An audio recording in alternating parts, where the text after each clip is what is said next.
Hello?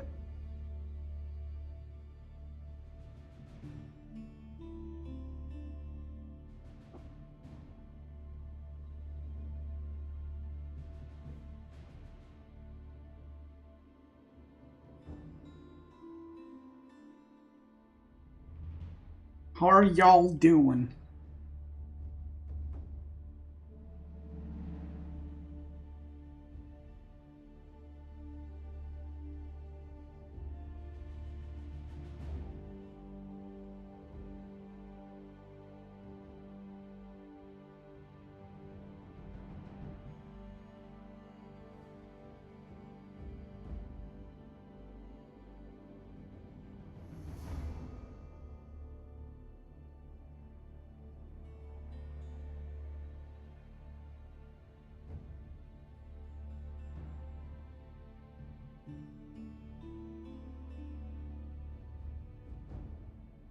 Let me turn on my web camera.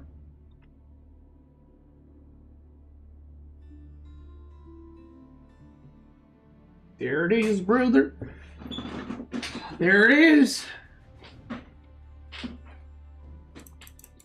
All right, let's start with a couple of games, see what we got.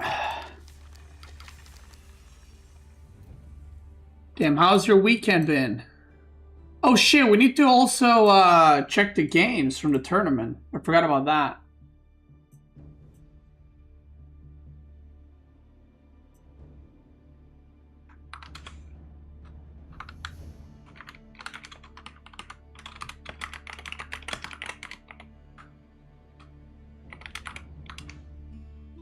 Forgot about that. Yeah. I watched 2 series, kind of. I haven't been home all weekend. I haven't been on PC like at all. There was a plan to stream. I told you guys one of the days and then not stream the other day, but yeah, just been giga busy. I took a day off gym today. And I was just being lazy today. Although being lazy, I mean, I still did some stuff around the house, but I've just been chilling. Chilling, mate, innit?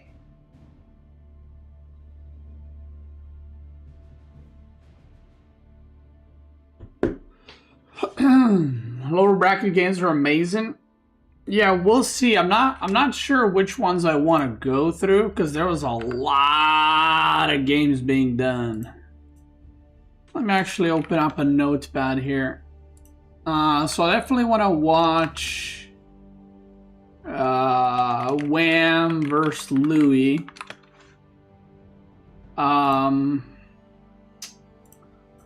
Let's see. Chores can wait for tomorrow. I mean, I did a lot of chores over the weekend. I basically did like all my laundry, all the dishes and stuff, and all the cleaning. But I even got aquarium prepped, by the way, because my sister gave me her old aquarium, so I washed it. I washed like all the stuff she gave me with it and all that. But I'm planning to go either tomorrow or Thursday to the aquarium shop to buy like a starter pack. Okay, I'm gonna show the bracket, so if you don't want spoilers, look away. Okay, if you don't want spoilers, look away. How's this series? Good or bad? I mean, they're 3-0, so I'm assuming they were one-sided.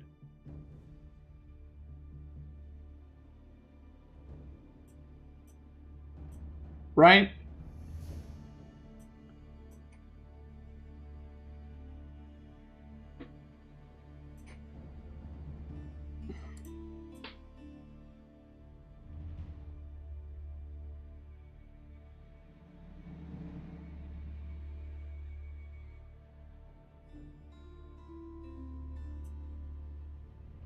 I want to watch this.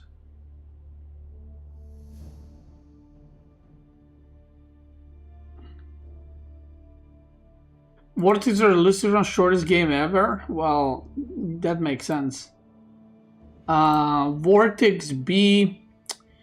I mean, I feel like B hasn't been looking that amazing, so I don't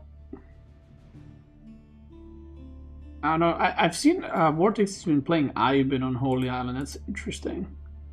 Lucifer on Anotan. I really want to look at Lucifer's games, actually.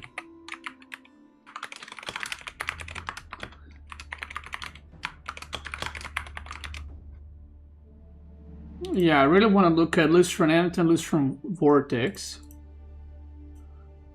Poppy Paw 3-0ing Louis.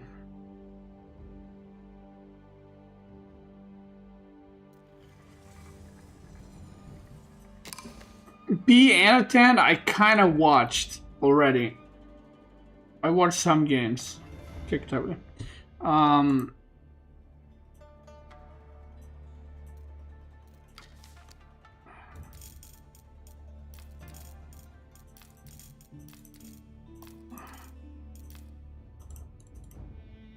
Yeah. That's what I want to see, actually. Vortex Puppy Paw on Holy Island against KT. I saw that result and I was like, okay, I gotta watch that. And I also saw Anotan Wham. So Anotan Wham and B Anotan I kind of watched. When I say kinda, it's like I watched, but I didn't really, but I did watch.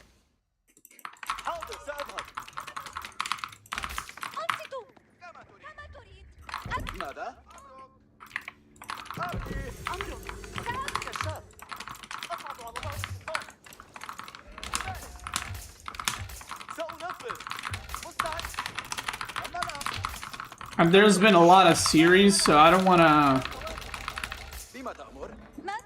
Yeah. By the way, I gotta go. Not like I have to leave. I mean, like, I gotta good to go from Tube that I can cast the games next weekend. So maybe I'll cast games live.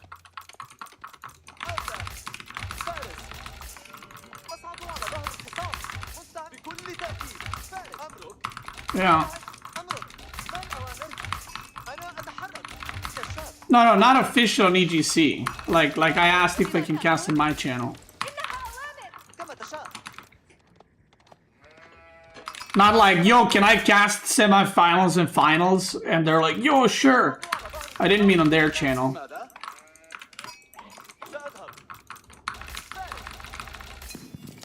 I haven't casted on their channel in a really long time, actually. I don't even remember when was the last time I casted on EGC.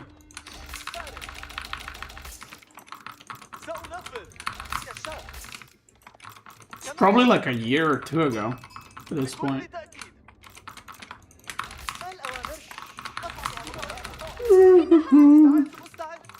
Motherload. Didn't I play against this guy recently? PC casting is too wild for AGC? No, when I cast on AGC, I was professional, I feel like.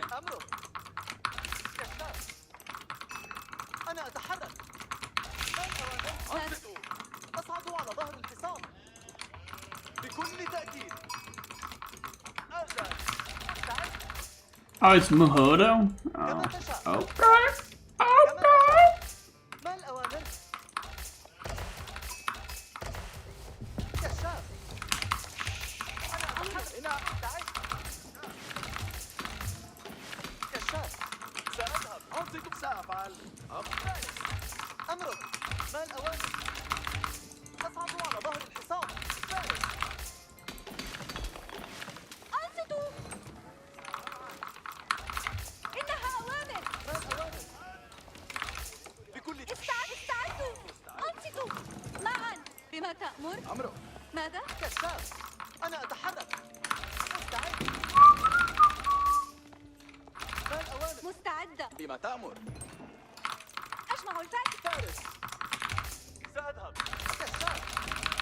Okay. Okay.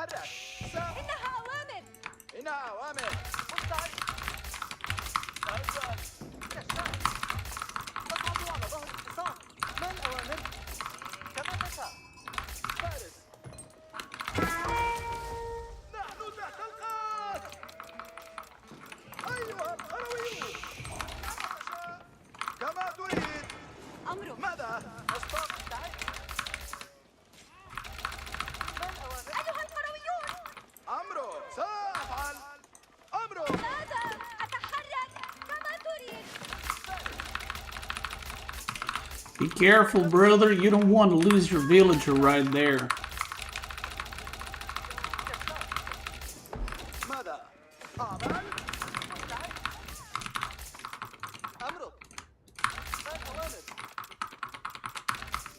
Think, Bird. Oh. I can't repeat it because it just doesn't work. But thank you. I appreciate it.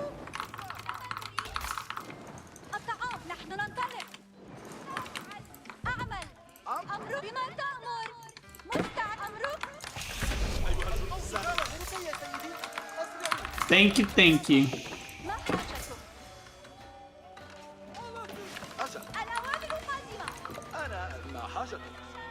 لدي مهمة؟ من يريد؟ أنفذ الأوامر.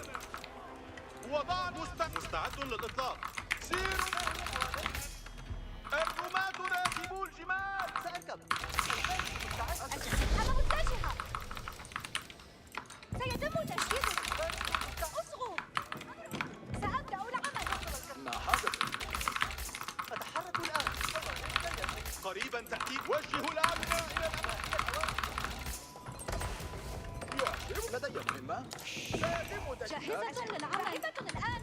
نحن أمرك. سأفعل. لدي مهمة. ما حاجتك؟ الفارس مستعد راكبا. لديك صمتا. اسحبوا السيوف. أوامرك أسرعوا. Am I surprised by the results of the VGC tournament? I mean, we'll discuss it later. Some of them I am, for sure. Some of them, not really, I guess. I think people have a wrong read on the meta. I might be wrong, but everyone picking Lancaster first, to me seems wrong. But like I said, I haven't been practicing, so I don't really know. But it seems like, yeah, I don't, from the games that I've seen, I don't look at it and I go, yeah, dude, Lancaster should be banned every game. Feels very, like, overrated. The only player that I saw in, well, it was one game, but that didn't ban Lancaster was Marine Lord. And then the other series, I think he did ban Lancaster, so I don't know, but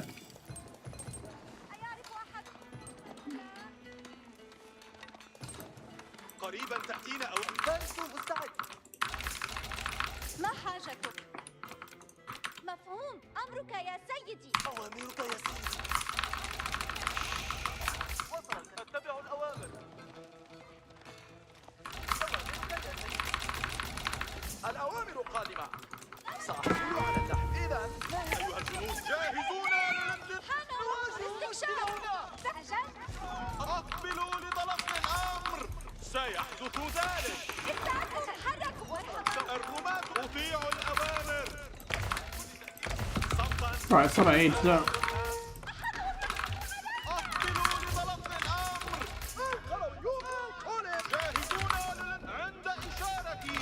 سيروا. تحركوا الآن. سأفعل ذلك. أيها الجنود انتبهوا الآن. لدي مهمة. لدينا أوامر لتنفيذ الأوامر. أصحابهم يطلقون. قريبا تحدث معي أيها. لدي مهمة. صمتا. سأفعل ذلك. أيها الجنود انتبهوا الآن. Bro, this shit, like, امضوا معي. سأفعل ذلك. الرماة. مرورا. جهزوا الأسلحة. لدي مهمة. ما حاجتك؟ سأفعل هذا. الرماة راكب. الأوامر. جهزوا أنفسكم وسيروا. صمتا. وجهوا الأبناء إلى الأمام. غادروا. أنفذ الأوامر. أوامرك قريبا. القوس اتبع. سأنتظر. ما هي الأوامر؟ أتحرك الآن. جاهزون للانطلاق. أقبلوا لطلق الأوامر راكبا. الرماة راكبو الجمال. وصل المقعد. لدي قاتلي. جاهزون للانطلاق. أقبلوا لطلق. أجل. مرحبا. الرماة راكبو الجمال. جاهزون للعمل. الرماة راكبو الجمال. جاهزون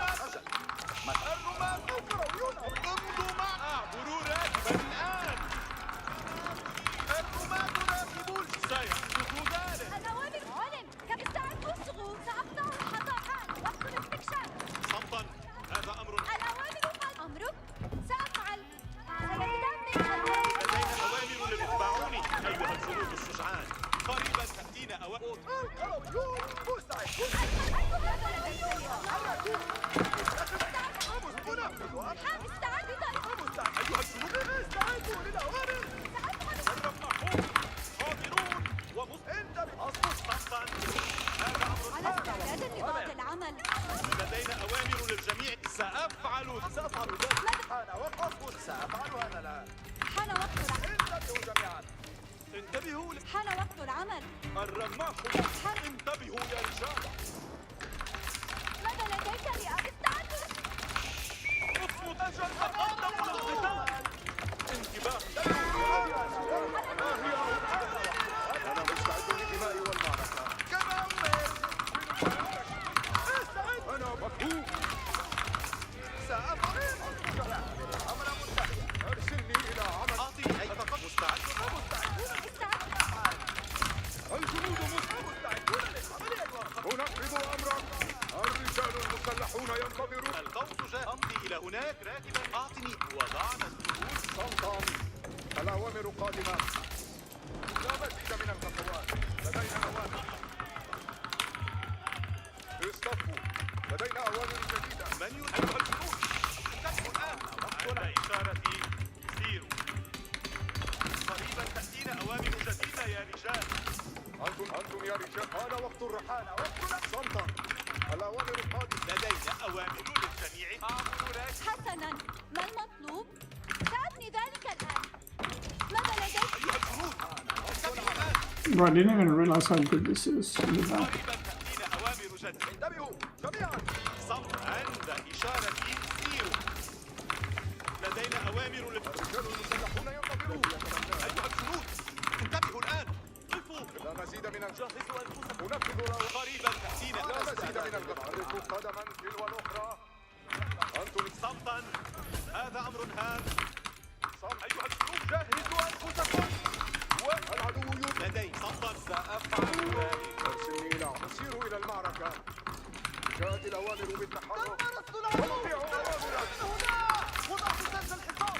أنت الشعب مستعد. الجنود سنطيع. الجنود اسمعوا أسلحتكم. اصغوا جميعا. اصطفوا. لدينا أوامر جديدة. مفهوم. صمتنا مستعد. الأوامر القادمة.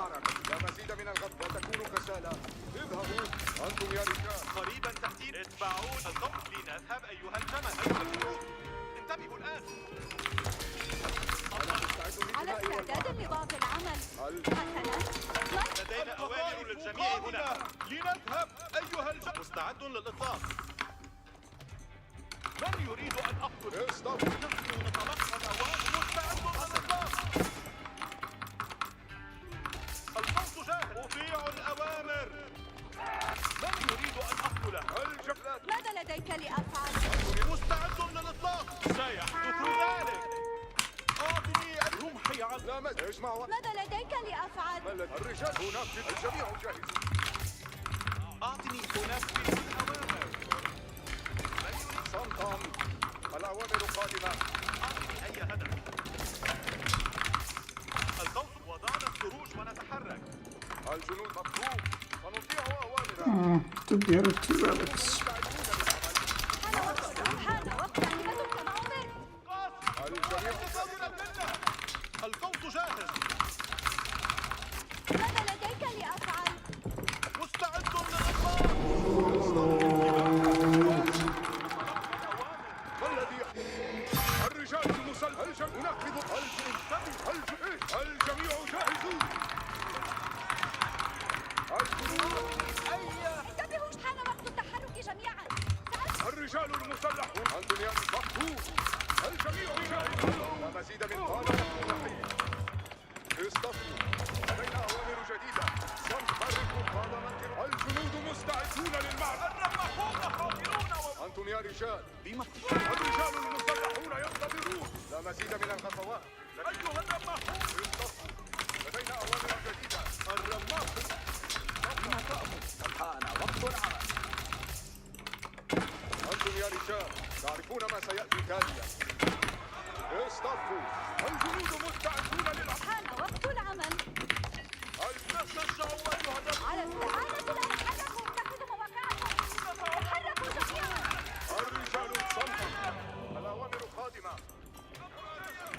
لا مزيد. أنتم يا استعانة الأول. تحركوا. اتخذوا even know what to do in this matchup. أيها الرماح اصغوا كما أمرت. من يريد أن يوقف؟ القوم جاهز. تحركوا جميعا. صمت. حركوا قدما تلو الأخرى. من يريد؟ من أمضي إلى هناك راكبا الآن. لا مزيد من الخطوات. لدينا أوامر. تحركوا. اجمعوا عدتكم. قريبا سيشجع القدم اليسرى. لدينا أوامر للقفوا أيها الرماح. صمتا. هذا أمر هام. أيها الجنود انتبهوا الآن. أعطني أي هدف. أقبلوا لطلق. الجنود مستعدون. من أتقدم إلى الأمام. صمتا. الأمر واضحة. لا مزيد من الخطوات. لدينا أيها الرماحون اتركوا الرماح. جاهزون؟ سأفعل ذلك. الرماح حان استعداد. انتبهوا جميعا. تحركوا. الرماة. الجميع جاهزون. قريبا تأتين. أبو جدع اضبط يا فتى، سنتحرك الآن. لدينا أوامر للجميع. لا لديك في طريقي إلى صمتا. هذا أمر ما الذي أتمناه؟ قريبا. أيها انضوا معي أيها الجنود. لدينا أوامر. ماذا لديك؟ Sipak, you're so crazy. صمتا. هذا أمر. اتبعوني أيها الجنود الشجعان. القرويون على أسد الاستعداد. القذائف أطلقت. جاهز. مروراك. انتبهوا. الرماة راكبوا الجمال. جاهزون. اتبعون. نحن نطلق القوم. أمضي إلى هناك أيها الجنود. امضوا معي أيها الجنود. قريبا تسيروا معي. صمتا. هذا أمر هام. حان وقت العمل. لدينا أوامر راكبا الآن. مستعد لنذهب أيها الجمل. أتقدم أيها الجنود. انتبهوا الآن. حان استعداد. لدينا أوامر. أعطني أي هدف. أطيع. القذائف قابلة. القوس جاهز. أقبلوا لبلغ الآن. مستعد للإطلاق. أقبل. أطيع. أنصتوا. أوامرك مفهومة. أيها استعدوا للأوامر. حسنا. هذا أمر هام. ماذا لديك لأفعل؟ قريبا تأتينا. استعدوا للأمر. جاهز. صمتا. أيها الرماحون. أيها الجنود. صمتا. أنتم يا رجال. حان وقت العمل. هنا. اصغوا جميعا. قريبا أكوان جديدة يا رجال.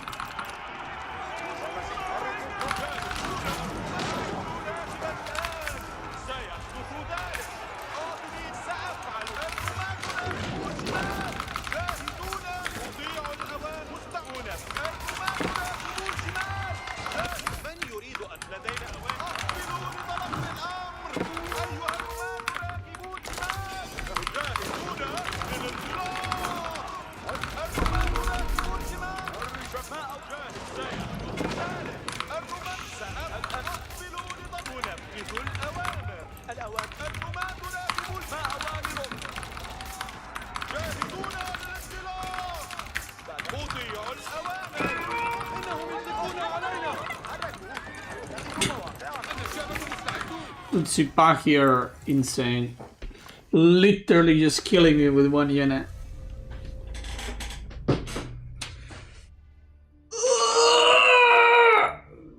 Maybe I gotta go Campbell Lancers there, I'm not sure.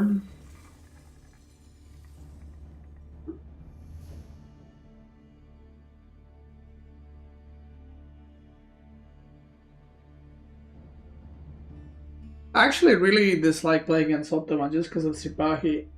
And then I think Janissary.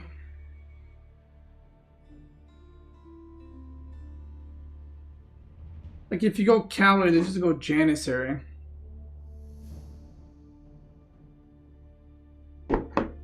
Like his Mangalon wasn't even hitting my ranged units, by the way. It was hitting my melee units.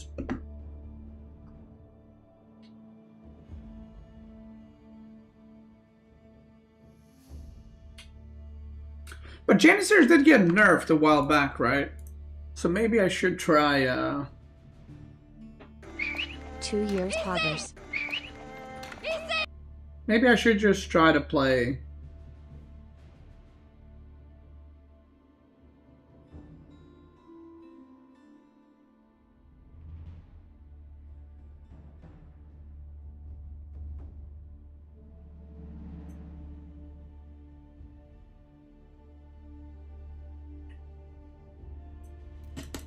Just cavalry archer, I'm not sure. Maybe just camel lancers archer. I guess with Ibe you could just go mass Manjaniques or something if they go Janissary.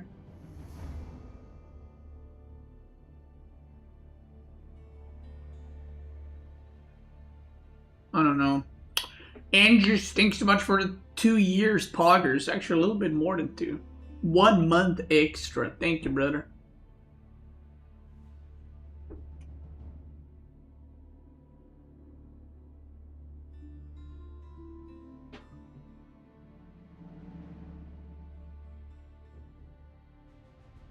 Yeah, I'm not sure. I mean, I got the classic, thing is, the second gold and second berries were good, but my first berries, first gold, and first stone was all forward, and he did a tower rush, so, you know. Kick W. Can we get a 3v3 ranked build order?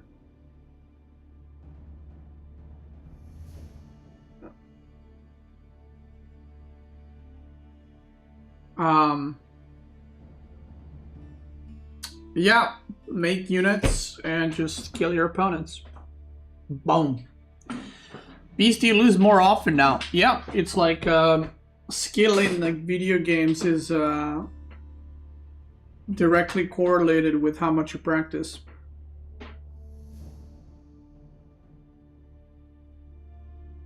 Can't find your Holy Island game on YouTube against Slash. Did you come back with water? I mean, I have no idea.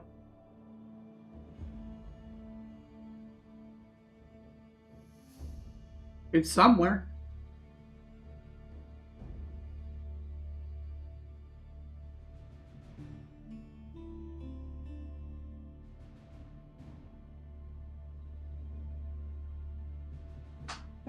How was my weekend? It was good. It was a full weekend. Had a bunch of stuff to do. Sort a lot of stuff around the house.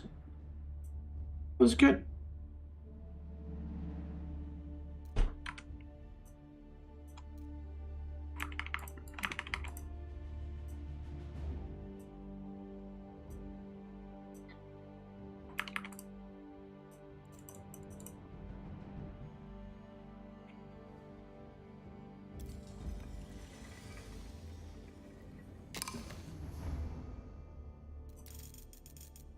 Carmel.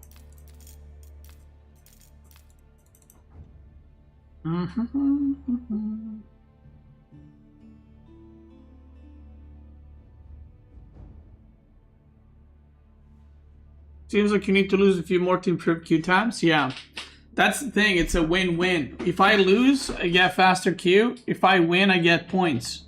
You know, I'd rather get faster queue.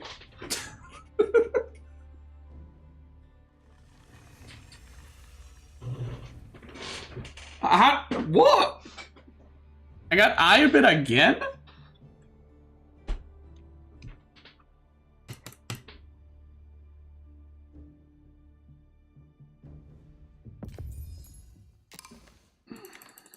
الأوامر نحن كشاف أنا بما تأمر إنها أوامر مستعد كما تشاء ما الأوامر أنصتوا بما تأمر استعدوا ذاهب للصيد فارس فارس أمرك تم الأمر مستعد أمرك أمرك أمرك.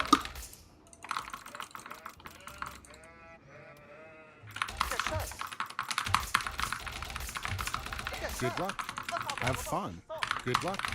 Have fun. بكل تأكيد ما الأوامر أمرك كما تشاء أمري مستعد أنا أتحرك مستعد ما الأوامر أعطوا على ظهر الحصان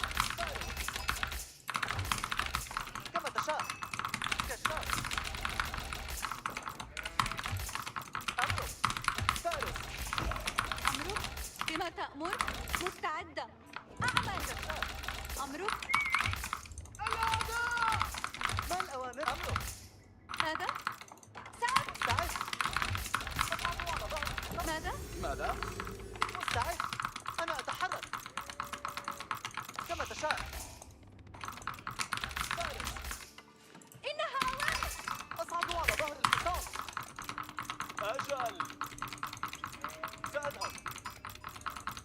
سأنفذ. كشاف. أنا أتحرك. ما الأوامر؟ كما تشاء. أمرك. أمرك. ما الأوامر؟ أمرك.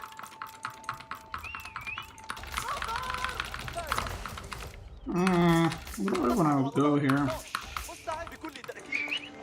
إيزي. إيزي. I think I want to go Derver. 0 to 94 fucking months. Thank you, brother. God damn.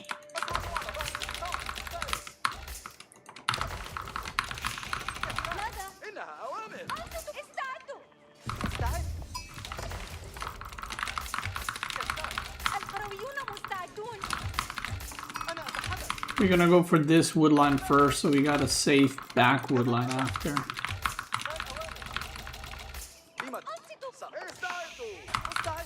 That's the idea, at least. So I think I'm gonna go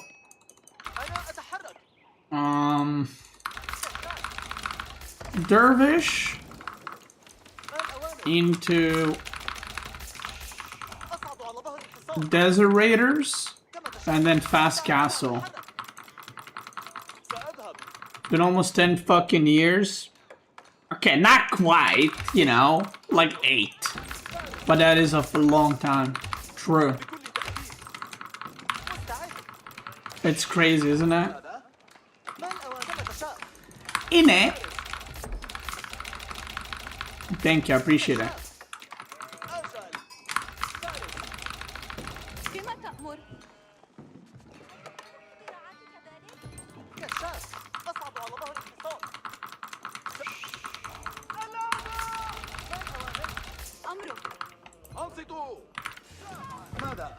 سأتي. أمرك. Just gonna leave 4 on gold. I got gold here, gold in the back. Okay. ماذا؟ أصطاد. استعدوا. إنها أوامر. Okie dokie.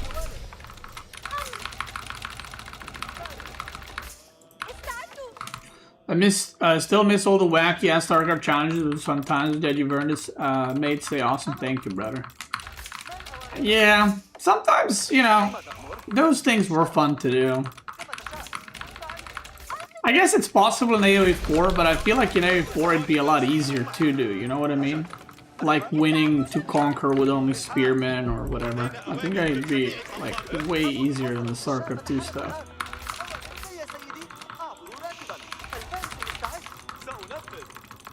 My sub goal is so ambitious. Wait, what is?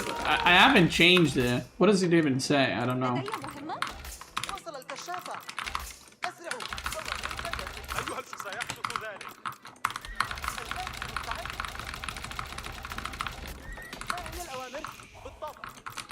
17K. That's from Subathon.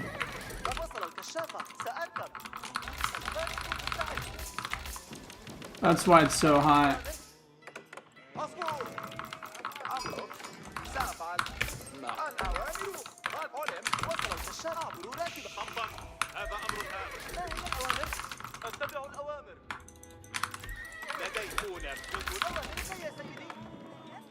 أجل مفهوم. أمرك سيد. القوس أعطني أمرا. ما حاجة. أوامرك يا سيدي. أفعل ذلك بالفعل. وصل الكشافة. الأعداء قريبون. الأوامر قادمة. الفارس مستعد. اصغوا.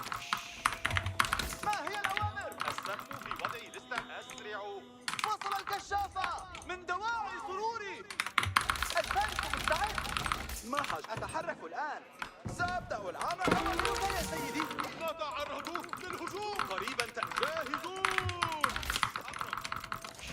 ما هي الأوامر؟ انتبهوا لنذهب. ما حاجته؟ الرماة راكبو الجمال. الأوامر قادمة. أنصتوا. استعدوا إذا فلتتحركوا. اصغوا حان وقت الاستكشاف. انتبهوا. أنصتوا تحركوا أيها الجنود. انتبهوا.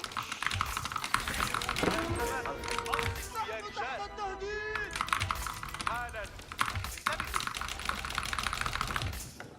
أجل. مرحبا. انتبهوا. وصل الأمر. انتبهوا تحركوا أيها الجنود. أوامر أفعل ذلك بالفعل. إطلاق. مصطفون. تتحرك الآن. سيروا إلى الأمام. اسقطوا الآن. هيا بنا. أنصتوا. القرويون. القرويون هنا. أنصتوا يا رجال. أسمعك. أنصتوا يا رجال. كما تشاء. أنصتوا يسير. انتبهوا. أمرك يا سيد خيال.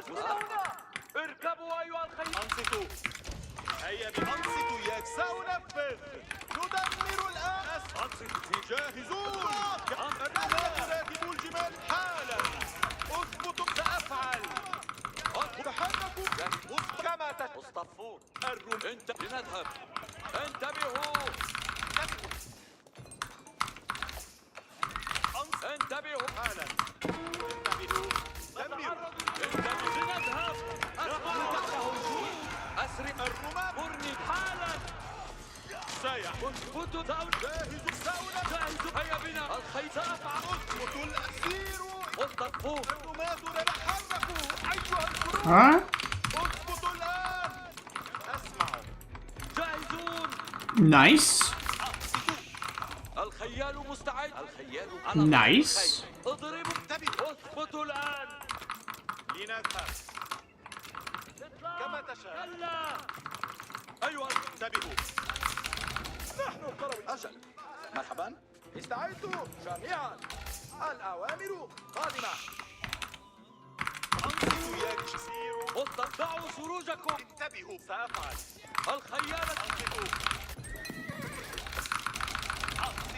القرويون هنا. سأقطع الحبل. لدي مهم. نحن القرويون بحاجة. أجل. مرحبا. ما حاجة. سأفعل ذلك. استعدوا. انتبهوا. هيا بنا.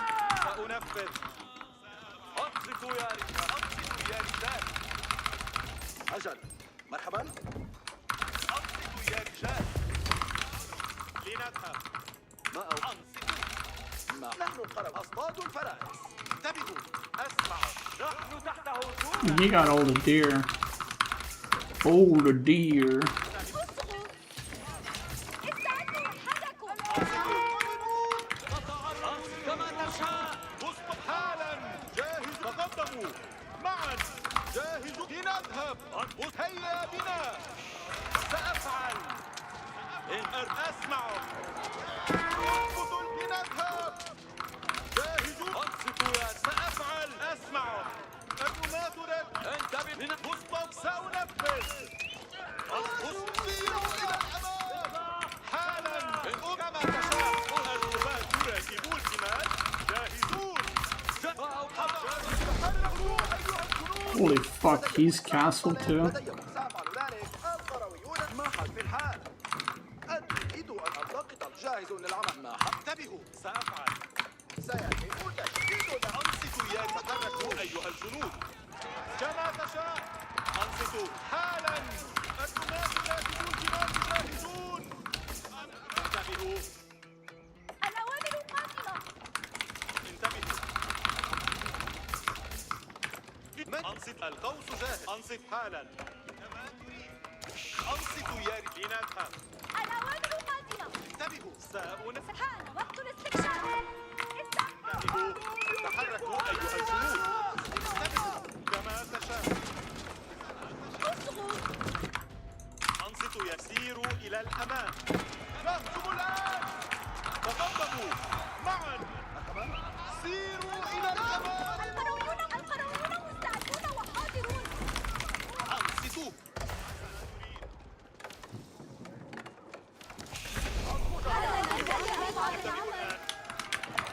اصغوا جميعا. أيها الجنود. عند إشارة.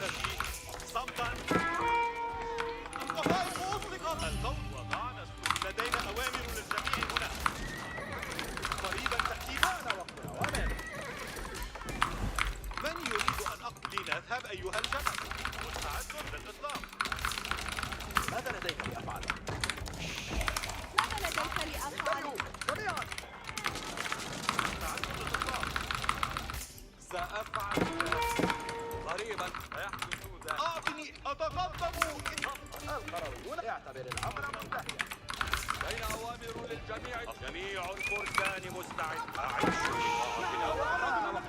تأدية. أقبلوا لتنفيذ الأمر أيها الخيالة.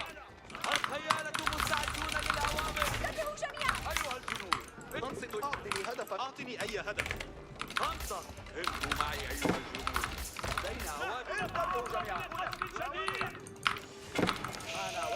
حان وقت العمل. قريبا تأتينا أوامر شديدة يا القوس جاهز. أيها الجنود. انتبهوا الآن. من يريد أن أقتله؟ أمضي إلى هنا. أيها الجنود. لدينا. يتحتم علي أن أقتلكم. جاه عند كلمتي. سيروا. الأوامر كما. أعدوا أنفسكم. أيها الفرس. القوس جاهز. وليس صادرا منا. حسنا. جميع الفرسان النبلاء مستعدون. الآن يا رجال الفرسان يقفون مستعد لنركب أيها. حان وقت التصرف. أعدوا للأوامر. حان وقت. يسرني أن أهدم. الفرسان جهزوا أنفسكم. I need to do a lot of counter damage right now. بالطبع. And potentially kill that army as well. على صفوفكم أيها الفرسان. جميعا جهزوا أنفسكم. Bro, where are you going? What the fuck? Wait, did I just take the relic out of my base and I sent it out? What the fuck?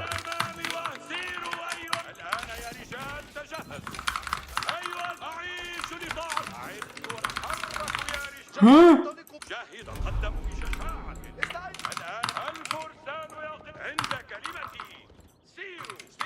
من يريد أن أولئك الأمناء يطلقون. جميعا بالسهل. رماة السحاب. العمل بالأوامر. حان وقت العمل. رماة السحاب. من يريد؟ أنا أسير. صمتا. الفرس عند كلمتي. جميع الفرسان مستعدون. أيها الفرس. جهزوا أنفسكم أيها الرجل. مستعد لإطلاق السهم. الفرس بالطبع. إلى جهزوا أنفسكم. أنا وقت التصرف. أعد. يسرني أنا. ما هي الحافظ على صفوفكم. من يريد أن أقتله؟ جميع الفرس. يسرني أنا. الفرس استعدوا للأمر. أيها الآن يا رجال. تقدموا القوم نذهب. أيها الفرسان. بالطبع. أعدوا أنفسكم للأوامر. جهزوا الآن يا رجال. يتحتم علي أن أقودكم. جميع تقدموا أيها. مستعدون. حان وقت التصرف. الفرسان النبلاء. حافظوا على صفوفكم أيها الفرسان. حان وقت التصرف. الآن تقدموا بشجاعة يا رجال. جهزوا أنفسكم يا رجال. على استعداد. أعدوا أن أعيشوا لطاعة الأمر. لدينا أوامر قصف شديد. جميع الفرسان تأدية الواجب. مستعد للإطلاق. تقدموا أيها الرجال النبلاء. جميع الفرسان. حان وقت العمل. جميع الفرسان تأدية الواجب. أيها الفرسان. انبطوا السرور. بالطبع. أيها الفرسان. انبطوا السرور. تحركوا يا رجال. تقدموا بشجاعة يا رجال. جهزوا أن تتحركوا في عجالة أيها الرجل. الآن يا رجال. الأوامر قادمة أيها الرجل. أعدوا أنفسكم للأوامر. جهزوا الأسلحة انتبهوا جيدا. انطلقوا مسرعا. جهزوا أنفسكم يا رجال. آنت الأوامر. الحال. ماذا لديك لأفعل؟ اصغوا سأفعل الآن. رماة السهام. انهضوا وتحركوا أيها. انتبهوا جميعا. حركوا جميعا. أضوق لك. هدفا أصيبه. أيها الفرسان عند كلمتي. سيروا. الآن يا رجال. أنا وضفق. عدت أن أعطني أي هدف. الأوامر. آنت الأوامر. رماة السهام. لدينا حان وقت تذكروا أعداءنا. الآن يا رجال. وقت التصرف. تم تنفيذ. جميع الفرسان. ما هي حان وقت العصف جميعا. استعد إلى الأمام. الفرسان. الأداة الضبطية. أعيش جاهزون. بنفسر أيها الجنود. الآن يتحدث. الأوامر. أنا سأتبع. أعدت أن أتوه إلى الخطة. It's gonna be a rough one. على ازدحام من الفضائل. ماذا لديك لأفعل؟ I don't know how I'm doing in the unit count department compared to him, but استعدوا للعمل. الآلات مستعدة. انتبهوا جميعا. آلاتك مستعدة. الأوامر قادمة. جاهز. حان وقت الصف. العدو في جهزوا أنفسكم. الآن يا رجال. الآلات تحت القادة. الآن يا رجال. مفهوم وينفذ في الحال. الأوامر قادمة أيها. أنا سأتبع الأوامر. انتبهوا جيدا للأوامر. لوسع كانودا. انتبهوا جيدا للأوامر. الفرسان النبلاء يسرني أنا. معلومات السهام. نفذ الأوامر الآن. الفرسان جهزوا أنفسكم. تحركوا جميعا. جهزوا أنفسكم. كما تفعل. عند كلمتي. سير الطاعة من الأعيش. جاهز. الآن الرجال. سيروا أيها الفرسان. تحركوا يا رجال. انتبهوا جميعا. القرويون على إحدى الاستعداد. حان وقت التحرك جميعا. سأفعل ما استعدت للعمل. مستعدون للعمل. سأفعل ما ترغب به. أعدوا أنفسك. تأدية الواجب إليك. أنا وقت ماذا لك؟ استعدوا للعمل. الطاعة بالطبع. الآن يا رجال. نتحرك. جميع الفرسان أطيع الأمر. جاهز. تأدية الواجب ليست عبئا. أعدوا أنفسك. جهزوا أنفسكم. جهزوا أنفسكم يا يتحتم علي أن أقود الطاعة في الحال. الآن يا رجال. قد حان وحركوا. اتخذوا مواقعكم. مستعدون. أنا وقت جهزوا أنفسكم أيها الرومان. استعدوا كما نفذوا أوامر. الفرسان. أنصتوا للأوامر. القرويون على أمور الاستعداد. الأوامر قادمة. حان وقت العمل. استعدوا للأوامر. أيها القرويون.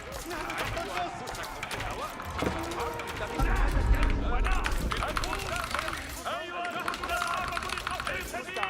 ماذا لديك لأفعل؟ أصبوا جميعا. جهزوا أنفسكم يا رجال. اصغوا تحركوا تحت. الفرس. عادت الآن. أعتبر الأمر آلات أيتها الآلات. كل شيء آلات الحصار.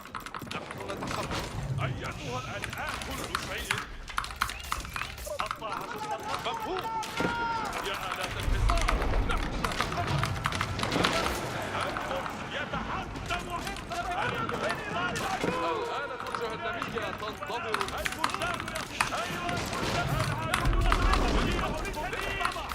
جميع الفرسان مستهد. أيها الفرسان.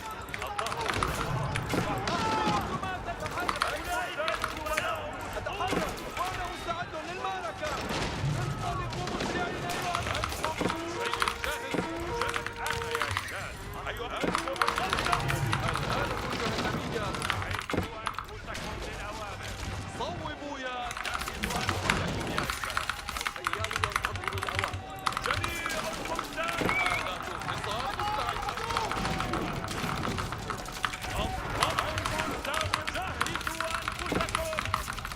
حان وقت العمل.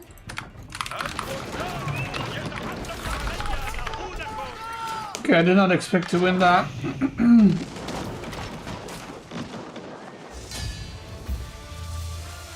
I don't know, man. I feel like a month or two ago was pretty good with Ivan. Now it doesn't feel. I don't know. I don't know if I'm playing it correctly.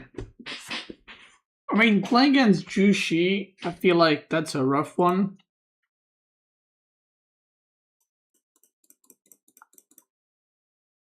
But you know what I've also seen in the tournament? Is like a lot of people are not picking Jushi very quickly, which was very surprising to me because I think it's fucking OP as hell. But a lot of people were picking it quite later, which is kind of interesting. He never went to these golds. I mean, I guess if you take the middle, then you have these for later. Shoot.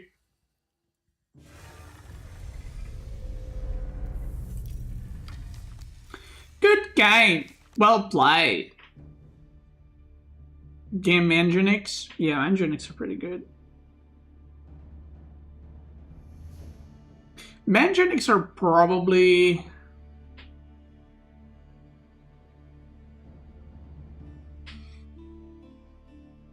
like one advantage that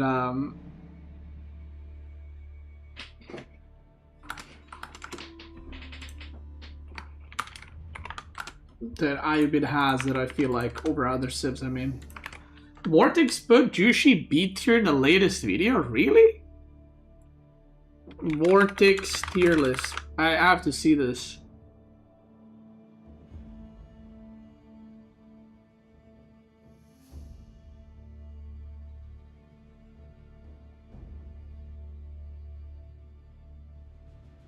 Hey everyone.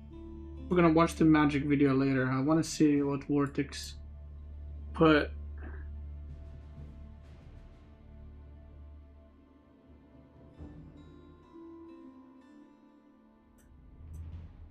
Delhi.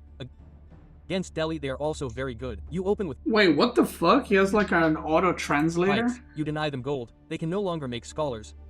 Oh, but the truth is that Templar... That's crazy. Wait, what the fuck? I don't even have that turned on.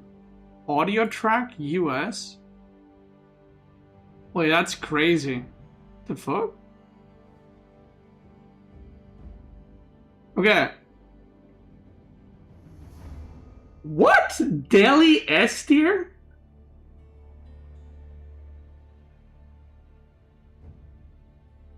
What is he rating it on? Is he rating it on DLC? It's old? What do you mean it's old? It's 5 days ago.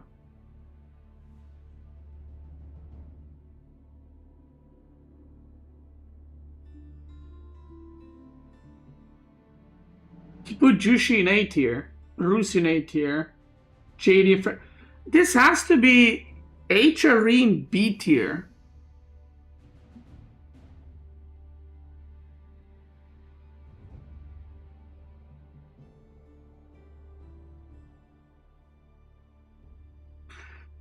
Is he basing it off of the tournament maps or what? Does anyone know?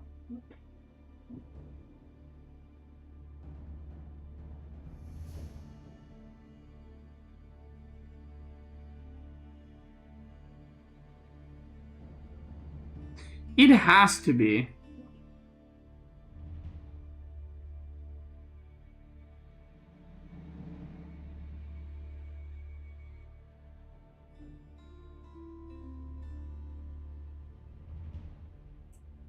Because what are the maps in here? Altai, I mean, decent for Delhi. Baldland. Coastal. Baldland's not great for Delhi. Coastal, Dry Arabia, Excavation, not great. Not great for Delhi. Front Range. I've seen people play Delhi. Gorge is good for Delhi. Kerlagular, I've seen people play Delhi. I guess there's a lot of maps where you can play Delhi in this tournament. In the other tournaments, there's like no maps you can play Delhi in. So that would make more sense.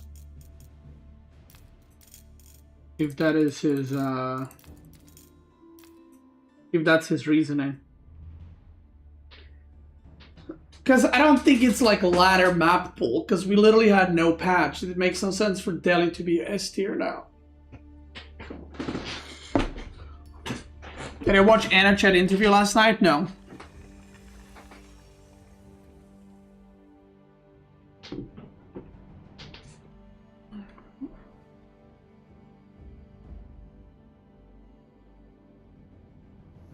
He said Delhi OP because free text? Yeah, but Delhi hasn't been changed in like a year. Like, that's what I'm saying. Like, it has to be based on tournament maps because there's literally been no changes to Delhi. And when I say changes, I mean like even play style changes. It's played exactly the same, isn't it? Like, people are doing the exact same thing.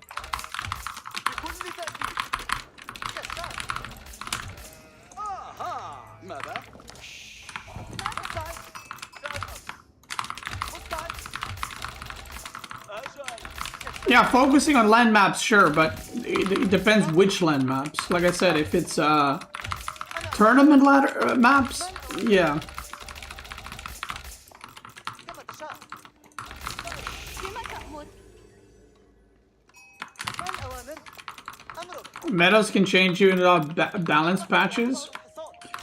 Yes, I've been playing RTS games for 25 years competitively. I understand that, but I have literally played in a tournament a month and a half ago, and like Lancaster, I understand because people are playing them completely differently. Like there's a completely new strategy, sure. Like people discovered it and now people think it's good. I still think it's overrated, but you know, people think it's good. Delhi's literally played the same way. Like nothing has changed except the maps, which makes me believe that he's rating this off of maps. And that's it. 25 years? Okay, 15 years, sorry. 15 years competitively. I've been playing RTS games for like 30 years, actually. 15 years competitively. My bad.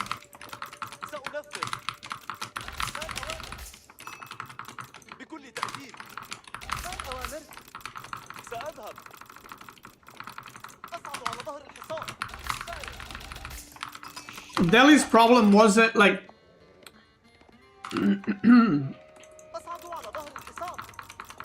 You see Delhi being used, or Wham using Delhi on Hybrid yesterday? Yeah, Delhi is not uncommon to be used on like Kirlagular or like Canal or something like that.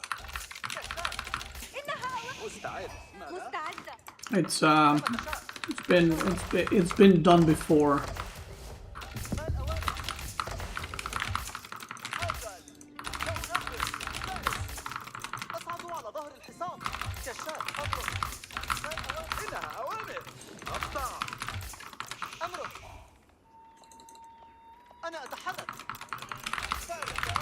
I mean, I would have to see the Delhi games, but I just think it's the maps, because there was a tournament, I don't know if it was the Steel Series one or another tournament, where Delhi was considered very bad because you could only play it on 2 maps, so you could just blind counter it with like,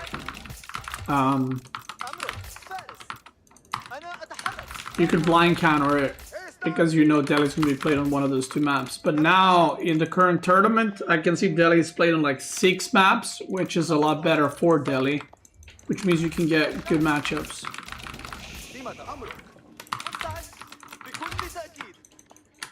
That's the only explanation that I have. But, like I said, I didn't see the games, so I would have to see the games to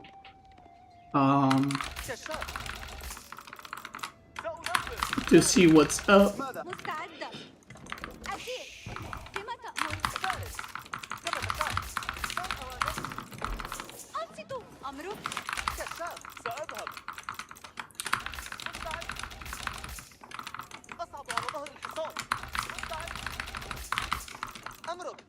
Problem with Delhi is nothing beats their castle combat, it's insanely broken. Yeah, but like I said, that was an issue with Delhi before. Issue with Delhi was the maps. Like, I'm not saying Delhi is a weak SIP. I'm saying that it doesn't make any sense that there's no changes. It's played the exact same way and now it's S tier. Unless it's rated off of tournament maps, which then it makes sense because it is good on in this tournament and the maps and so on.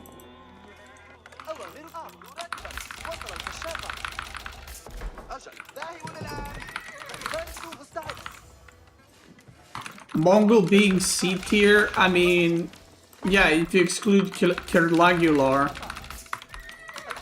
I mean, even ladder maps, I would have to check what exactly ladder maps there are, but yeah, Mongol is like, I guess, good on Kirlagular, and then other than that, it's shit.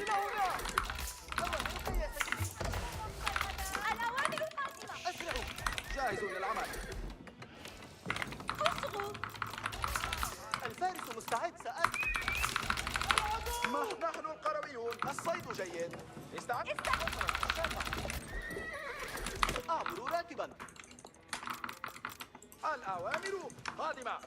آن وقت الاستكشاف. استعدوا. تحركوا. أصلوا. إذن. تحركوا. تحركوا.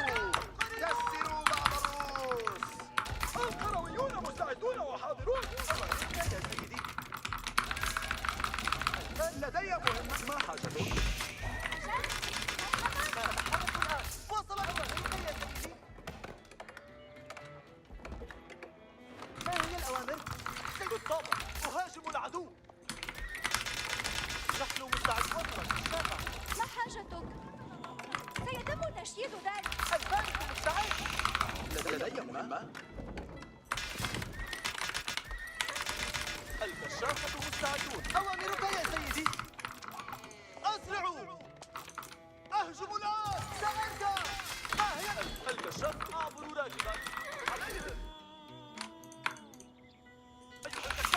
ما حاجتك؟ الفرسان مستعدون. جيدا جيدا. الكشاف مستعدون على الأحصنة. الرماح أغير الموضع. لدي مهمة؟ حان وقت الاستكشاف. جاهزة للعمل. لدي مهمة. الأوامر قادمة. جاهزة للعمل. أجل. مرحبا. أوامرك مستعدون. استعدوا جميعا.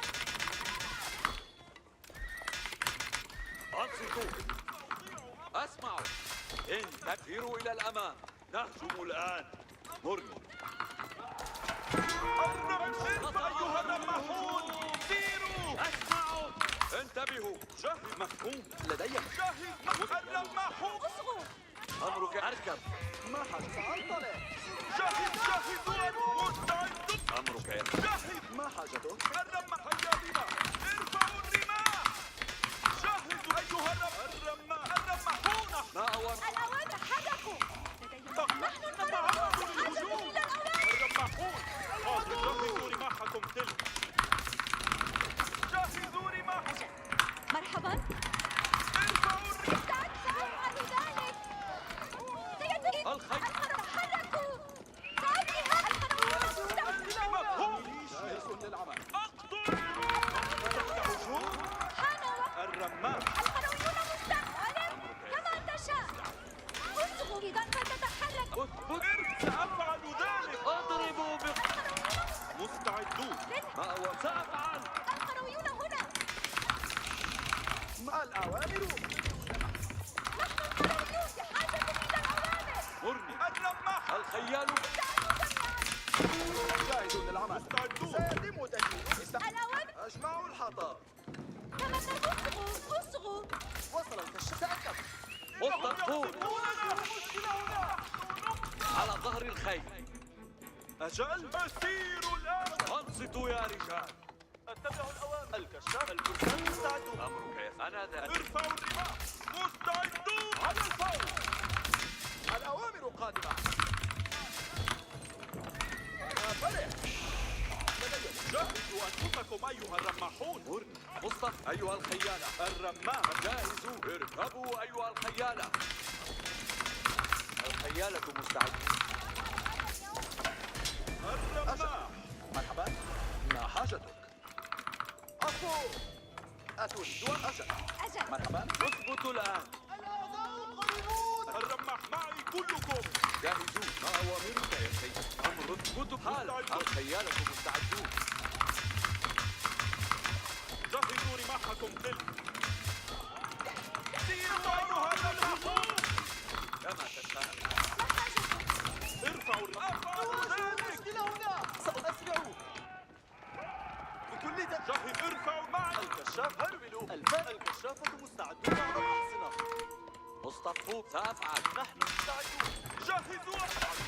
الميليش. جهزوا رماحكم. هيا بنا. ما أوامرك؟ أسرعوا. اثبت. جهزوا رماحكم. الرماح يتقدم. الرماح. سيروا أيها الرماح. حان وقت الاستكشاف. الأوامر. اصغوا. الأوامر كما تشاء. جاهزون. اركبوا أيها الخيالة. أصغوا بنا. أنا ذاهب. جاهزون. حرم. جهز. استعدوا. حركوا. الخيالة مستعدة. المجهز أيها الرماحون. سيروا أيها الرماحون. جهزوا أنفسكم أيها الرماحون. أجل. الأوامر. جهزوا أنفسكم أيها. ارفعوا الرماح. هيا. جاهزون. مصطفون. الرماح. بالطبع. أوامرك يا الرماحون. كما تأمر. جهزوا على الفور. وصلت الأوامر. لدي مهمة. ما حاجته؟ كما تشاء. سأفعل. مستعدون. ما حاجتك؟ سأبدأ هيا الآن. بنا. استمع. أتبع الأوامر. سأنفذ كما تشاء. اسقطوا الآن. استعد أمرك. سأفعل. أنصتوا اتبعوني. وصلت. انتبه. ارفع مفهوم. لنذهب. أفعل. أنصت. أي أطلقوا أفواهكم. اتقوا. الميليشيا. الخيالة مستعدون. جاهز للعمل. الخيالة انتبهوا. الأوامر قادمة. انتبهوا. أجل. ذاهبة إلى الإسعاف. الأوامر قادمة. انتبهوا. تقدموا معا. هيا. النمحون معي كلكم. نحن مستعدون. اسقطوا أيها الخيالة. الطقوس مستعدون. ما حاجتك؟ جهزوا أنفسكم رخاء. كما تشاء. قريبا أنفذوا الأوامر. اتبعوني أيها الجنود الشجعان. الخيالة ماذا لديك لأفعل؟ يفعل. حسنا حسنا. حان وقت التأخر. أقبلوا أيها الجند معي. الخيالة جاهزون الخيالة جاهزة. أعبروا راكبا الآن. أيها الجنود انتبهوا الآن. خطة. هذا أمر هام. ماذا لديك لأفعل؟ بين أوامر للجميع هنا. أصبحوا جميعا. خطة. سيحدث ذلك. الخيال يضيع الأمر. أقبلوا لتنفيذ الأمر أيها الخيالة. قريبا تأتينا أوامر جديدة يا رجال. أيها الجنود انتبهوا الآن. انتبهوا سأفعل ذلك. حسنا. ما المطلوب؟ ماذا لديك لي؟ اصغوا جميعا. لدينا أسيروا معي. أيها الجنود عند إشارة الخيال حان وقت الركوب. قريبا اتبعوني. انتباه أيها الجنود. إلى أين يجب أن نذهب؟ أنفذ أوامرك. سنركب معا أيها. لدينا انتبهوا جميعا.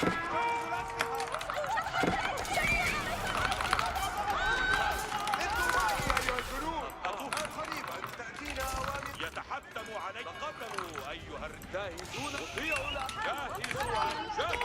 مستعد. هل من أوامر الفرسان يسرني أن أخدمك. الفرس على رزقكم نتوقف.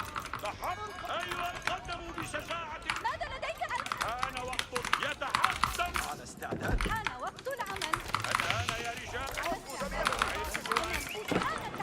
جميعا. عند كلمة. أيها الفرسان تأدية الواجب ليست عبء. الفرسان يلمحون أيها الفرسان. تشجعوا أيها النمح. جميع الفرسان خذوا أسلحتكم. الفرسان أيها الفرسان. جهزوا أنفسكم أيها. أنا جاهز. الفرسان جميع الفرسان. على استعداد. الأوامر. أنفذ ما أمرك سيدي سأفعل. ما أوامرك؟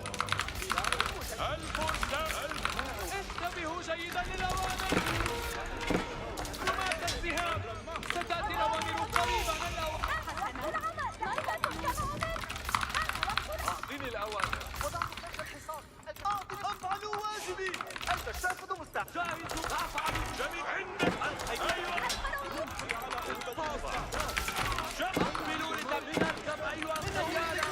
جاهزون للانطلاق. أقبلوا لتنفيذ الأمر أيها الخيال. حان وقت العمل. الجاهز. الخيال. أنا جاهز. الفضيلة ترشد. الخيل يتحتم علي. أقبلوا جميع الفرس. أيها الفرسان. حان وقت العمل. سأفعل هذا الآن. الفرسان. استعدوا للأوامر أيها. جاهزون. حسنا. أيها الفرسان. جاهزون أنا أذهب كما أريد. على ماذا لديك؟ انتبهوا جميعا. ماذا لديك لأفعل؟ ما هي التعليمات؟ أقبلوا ليحدث صمتا عند إشارة. الخيالة جاهزون الكشافة مستعدون للأطوة يا فتى. جاهزون للانطلاق. امضوا معي أيها الجنود. الخيالة مستعدون للهواء. أفعل ذلك. أيها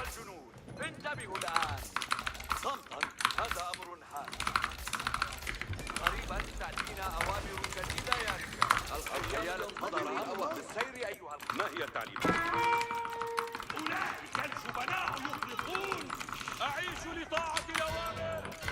قصدوا يتشجع أقبلوا لتنفيذ الأرقام. أنا جاهز لتنفيذ الأوامر. حسنا، ما المطلوب؟ الخيالة جاهزون ومستعدون. الخيالة مستعدون للأوامر. الطاعة. أقبلوا لدينا أوامر. اتبعوني أيها الجنود السبحان. الخيالة جاهزون ومستعدون. نجهز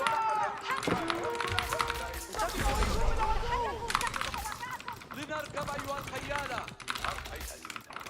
هذا الخيال. أقبلوا أيها الخيالة. مستعدون لإطلاق السفينة. جاهزون. على استعداد. انتبهوا جميعا. تحركوا جميعا. استعدوا أيها المحارب. الخيالة مستعدون لنركب أيها الخيالة. جهزوا أنفسكم. لدينا أوامر للجميع هنا. الخيالة مستعدون للأوامر. الأوامر لسيطرة. القضايا القادمة. حان وقت العمل. أقبلوا لتنحان وقت الركوب. لدينا أوامر. امضوا معي أيها الجنود. إلى أين أذهب؟ جاهزون للانطلاق. أضرار بالسير أيها الخيالة. أيها الخيالة. بأسرع ما لديكم. استعدوا أيها المحمى. ماذا لديك لأفعل؟ أنا سأتبع. الخيالة جاهزون. حان وقت الركوب.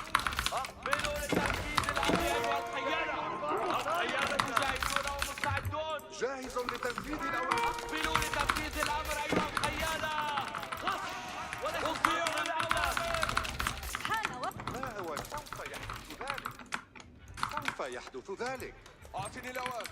الخيالة مستعدون جاهزون لننفذ الأوامر. الخيالة جاهزة. أفعل ذلك. الخيالة مستعدون للأوامر. الأوامر قد. نحن سنبدأ الهجوم. الأوامر قد. سوف يحدث ذلك. الخيالة جاهزون ومستعدون. الخيالة جاهزون ومستعدون. اعبروا راكبا الآن. أمضي إلى هناك راكبا. الخيالة مستعدون للأوامر. أقبلوا للتنفيذ. اصغوا جميعا. نفذوا أمر. جاهزون. أطيعوا الأوامر. جاهزون. هل من أوامر لي؟ لا. أنا جاهز لتنفيذ الأوامر. رماة انهضوا وتحركوا. الآن يا رجال. العدو هنا. معي أيها الجنود. أقبلوا أيها الخيالة. بأسرع ما لديكم. راكب الجمل في انتظار. الخيالة جاهزون ومستعدون. سيحدث ذلك. وليس قادرا منا. تنفيذ الأمر أيها الخيالة. حان وقت. انتبهوا. حان وقت التحرك جميعا. جاهزون للانطلاق. هل من أوامر لراكب الجمل؟ الخيال. نركب أيها الخيال. انتبهوا أيها الجنود. راكب الجمل جاهز لتنفيذ. الخيالة مستعدون للأوامر. وضعا أتقدم إلى الخيال. أعطني الأوامر. أقبلوا لي. يحدث ذلك. أيها الخيالة. أسرع ما لديكما. ما أوامرك؟ هذا أمر هام.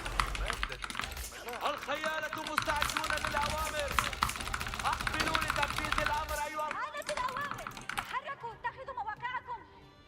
ساعدني ذلك. الخيالة جاهزون ومستعدون. تحركوا. الحق ليس انتبهوا جميعا. انتبهوا جميعا. اصغوا جميعا. أيها سيروا معي. لدينا أوامر للجمع. عند إشارتي سيروا. أيها الجنود انتبهوا الآن. ماذا لديك لأفعل؟ قريبا تأتينا أوامر. اتبعوني أيها الجنود الشجعان. جاهزون يا أوامر. لا تستعدون لإطلاق السفينة. قريبا تأتينا أوامر جديدة. أعدوا أن تفقدوا أسلحتكم. سأفعل ذلك. آنت أيها الجنود أنا جاهز. الطريق أمامي وقريبا تأتينا أوامر جديدة. القروي أعتبر. انتبهوا. أيها الجنود انتبهوا الآن. لدينا أوامر. اصغوا. حان وقت التحرك جميعا. أيها الفضل. هذا أمر هام. جهزوا أنت كما تأمر سيدي. رماة السهام. جاهز لتنفيذ الأوامر.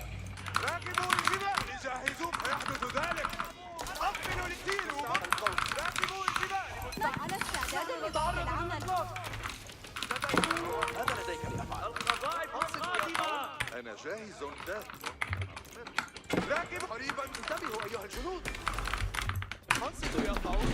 أوامر جديدة. أنفذ الأوامر. انتبهوا استعدوا أيها المحاربون. لدينا أوامر. الأوامر ماذا لديك لأفعل؟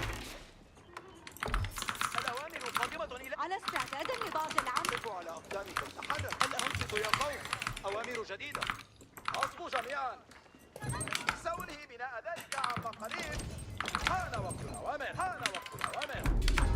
ماذا لديك لأفعل؟ استعدوا أيها الجنود. أيها الجنود. ماذا لديك لأفعل في الطريق؟ خطة. هذا أمر حان. الطاعة شرف. قريبا تأتينا أوامر جديدة. نحن تحت الضغط. جاهزون ما الذي كما قريبا سيروا. قريبا تأتينا أوامر جديدة. جاهزون للانطلاق. عند إشارة سيروا. هذا أمر حان. بناء. لدينا أوامر للجميع. امضوا معي أيها الجنود. قريبا تأتينا. اسحبوا السيوف. تقدموا. سيروا معي أيها الجنود. إنهم يطلقون علينا. لدينا أوامر للجميع هنا. الخيالة. لنركب أيها الخيالة. الأمر عند إشارة. وليس صادرا منا. الأوامر. تحركوا وسرعوا خطاكم. رماة السهام. ستأتي الأوامر قريبا. جهزوا أنفسكم أيها الرماة. انطلقوا مسرعا أيها الجنود. رماة السهام. عند إشارة. راكبوا الجمال. قفوا أيها اللمة. انتبهوا جيدا. حان وقت العمل. انتبهوا. جهزوا أنفسكم. ما أوامر. نفعل. انتبهوا جيدا للأوامر. حان وقت العمل. الآلات. الأطاعم قادمة. تقدموا. وجهوا الأعين. راكبوا الجمال. هنا في العدو. جاهزوا. راكبوا. أطيعوا الأوامر. جهزوا أنفسكم. أقبلوا. سيحدث ذلك. الأوامر قادمة أيها الرماة. انتبهوا. مفهوم. بين أوامر. رماة السهام. كما تأمر سيدي. تحركوا في عجالة. جاهزون. انتبهوا. قاتل الأوامر. سأفعل ذلك. راكبوا الجبال. جاهزون. ادفعوني أيها الجنود. وقفوا جميعا. ماذا راكبوا الجبال. مستعدون للأوامر. سيروا. طاقموا المنطقة. الأوامر. شجعوا أيها. أقبلوا لتدخلوا. مستعدة. ما أوامر. أفعل ذلك.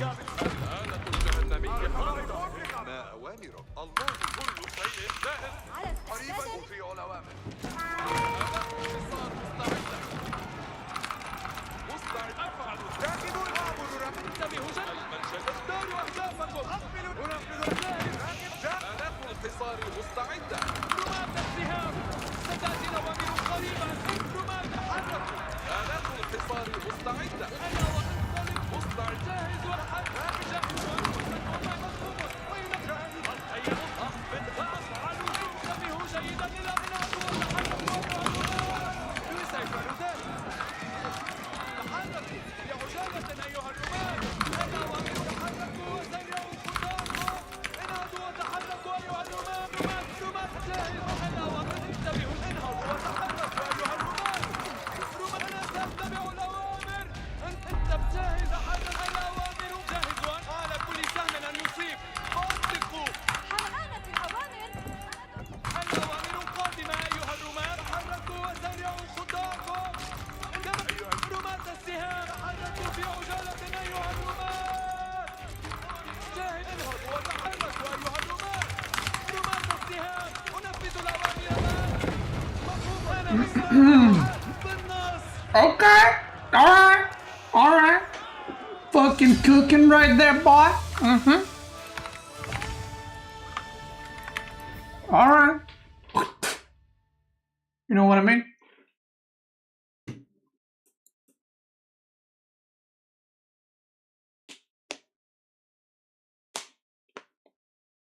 Beastie was JD chill. Bro, what do you mean? Look at Vortex. This is Vortex's tier list.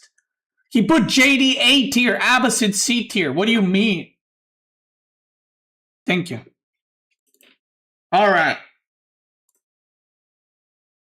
Let's get into the titty gritty titty, as I like to call it. Nitty gritty titty. There you go.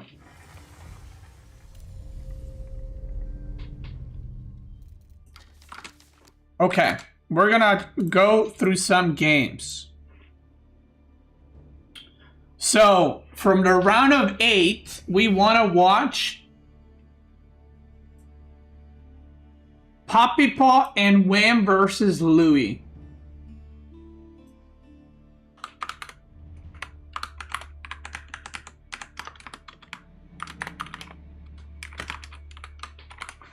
Alright, let's do it. Cover your eyes, kids. If you don't want to see the results, cover your eyes. I'm warning you right now.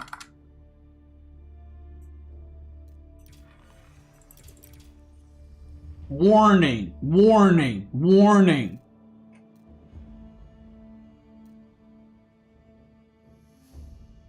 Wait, are the games already gone? Wait, no. Stop.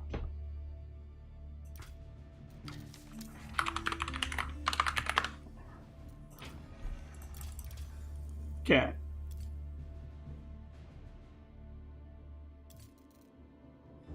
Damn, bro. Louis got fucking...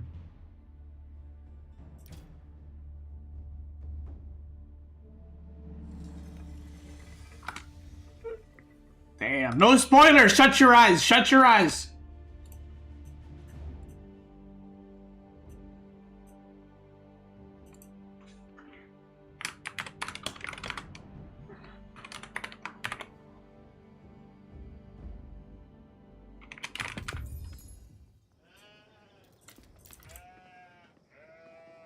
Okay, you can open your eyes.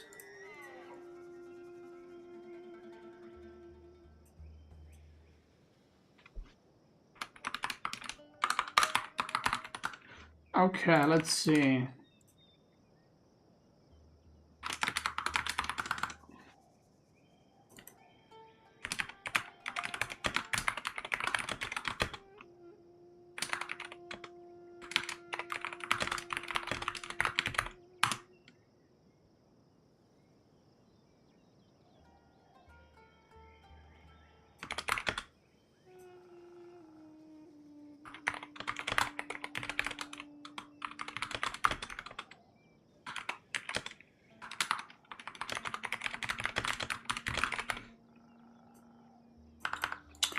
Alright, ladies and gentlemen, I'm gonna turn off notifications. Actually, I'm not gonna turn off notifications. Let's get into it. Gamers, we're back. Overlay. Okay, let me disable that. I mean, it should be gone, but let me disable that. Okay, let's do it again. Gamers, we're back. Another weekend of the EGC to the TV tournament has happened for the $20,000, and we are down to top 8 players. And I'm going to cover some of the series, some of them I will not. The editor will hopefully not show any spoilers when I'm switching to the games and so on and so forth. But some games I'm not going to analyze. Maybe I'll scroll through my stream, but I'm not going to analyze.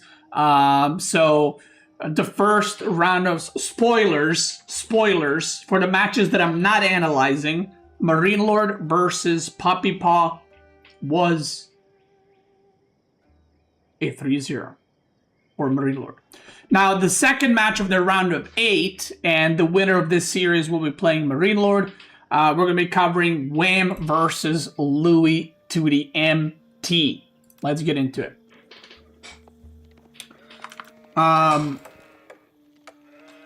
So, there's been a lot of meta shifts from the first 2 weeks of the tournament I've seen to now. I've seen, so basically the last tournament I participated in was the Steel Series tournament a month and a half ago. And since then, there was no patch, but things have changed a lot from what I'm seeing. And I think most of that comes down to the map that the tournament is played on. So one of the maps that the tournament is played on is this one, which I already forgot what it's called, Front Range. So there's different map pool in every tournament, and sometimes the civs that were really bad suddenly are decent, civs that are decent suddenly become really bad, and so on and so forth. So we're gonna kind of comb through that and analyze some of those things. So apparently one of the things that I have noticed is the top players are considering right now, basically if there's a water map, people ban KT, which is usually what people do if there's like a full water map like Holy Island or Archipelago or something like that. And if there's not a water map, people are banning Lancaster. So there's a new meta with Lancaster, which is basically Abbey of Kings and then just mass units. And I guess people consider it so strong that they're now banning it, which I was very surprised. I did play against that style on ladder. I did lose to it a couple of times, but I feel like it's very strong, but I'm not sure if it warrants a first pick or even a ban. But apparently other, top players think that. So yeah, China and Lancaster, other than KT, are considered the best civs right now, and Ottoman has been seeing a lot more play as well. So yeah, because from what I've seen, the meta hasn't changed. Lancaster meta did, but other civilizations meta hasn't really changed. Like, it's more or less the same. Like, if you can pro scout, you pro scout. I guess the biggest influence is just the maps, right? So, yeah. So, let's see. So, Louis probably wants to go pro scouting, or wanted to go pro scouting, but he cannot because there is the military school opening. Okay. Archer range for Louis. Nothing weird. And by the way, Louis, I think back in March, won the small land tournament we had, the Garrison. He wrecked me in the finals. I think it was a 4-1 or a 4-2. And then he won the next S tier tournament, if I remember correctly. And then in the next one, I think he got 4th place. So it's kind of one of those, Louis won an S tier tournament, but can he like keep going? Can he keep it up? Can he keep cranking? Or, you know, what's happening? So one archer out. He just wanted to push away the spearmen, I guess. And you can see there's these abandoned outposts that they're capturing and fighting over. And Wham is spreading the deer so that when Louis goes for pro scouting, it's a lot more annoying for him to pick those up. And we do not see the pro scouting yet. He does not have the gold. But with taxes being as OP as they are, he doesn't need to mine and he'll have it soon enough. So his pro scouting is delayed, but he should be in time very soon. And Wham is just going Sipahi Imam. Now he's making Sipahi out of military school, no second military school, and he's just making archers. So he's just making units and going for it, basically. This map, from what I know, and Twitch chat can correct me if I'm wrong, I haven't played this map since it's one of the newer maps, but it does not have a lot of sheep, right? So as we can see, Louis is kind of out of food. So I guess the idea here for Wham is just like put pressure on immediately. Correct? Okay. So there's not a lot of sheep, so you kind of either have to go out on the map or pro scout.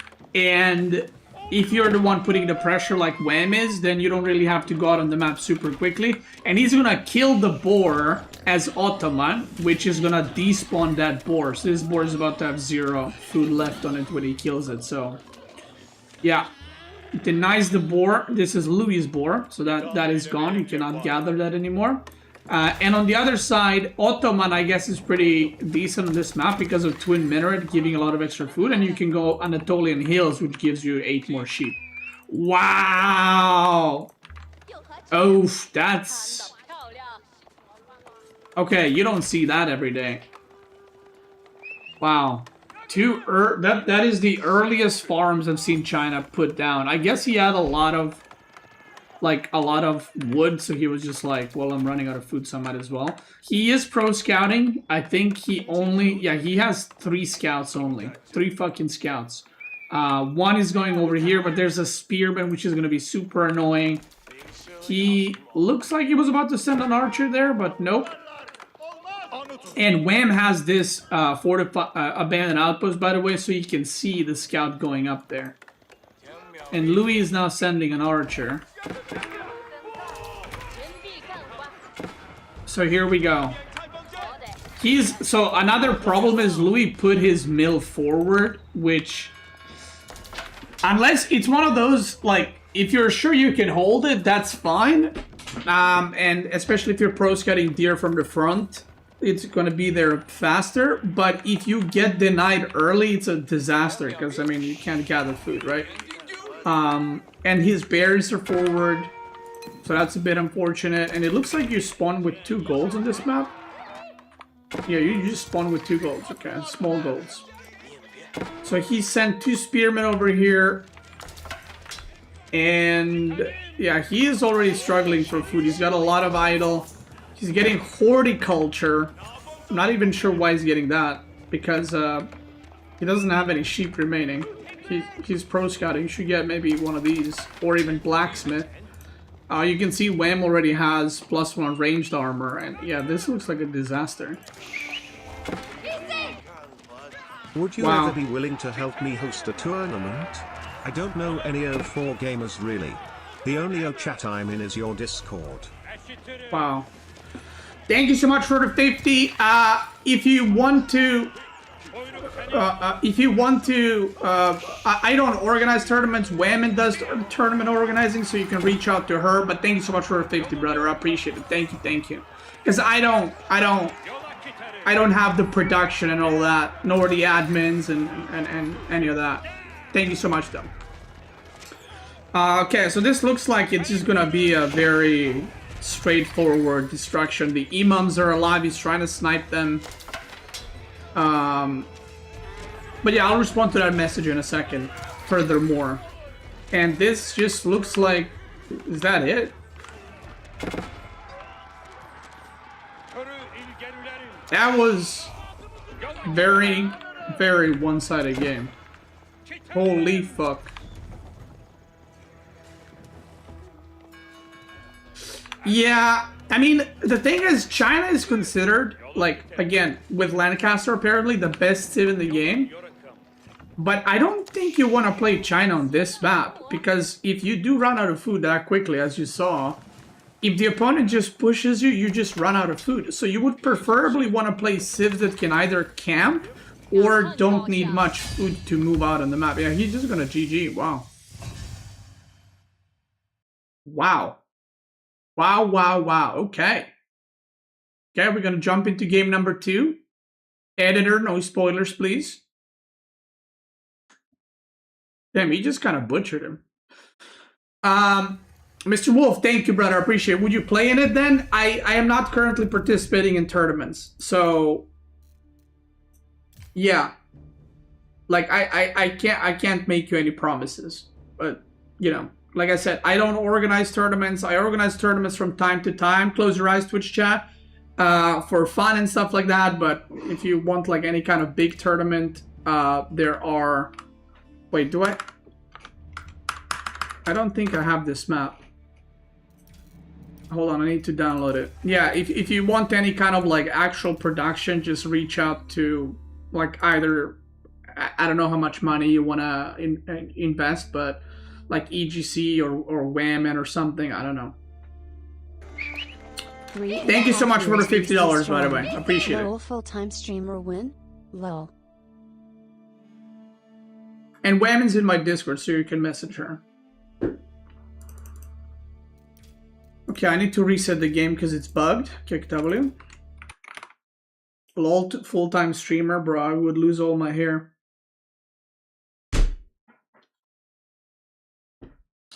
Thank you, Maximus, for 42 months. Appreciate it. Thank you.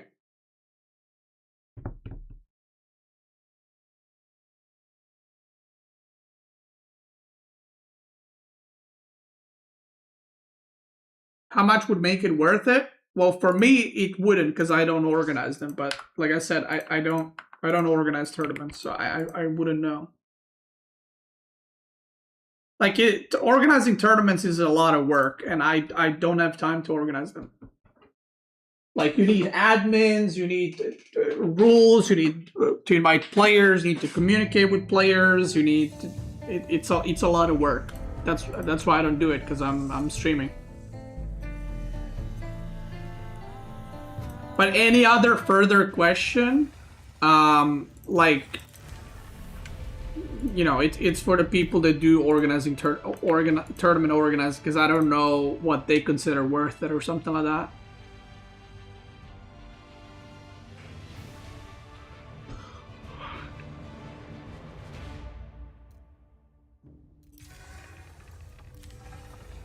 So I have actually no idea. EGC Kerlagular.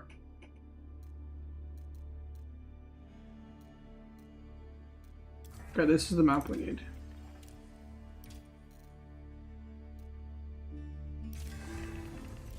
Okay. Close your eyes, close your eyes, close your eyes.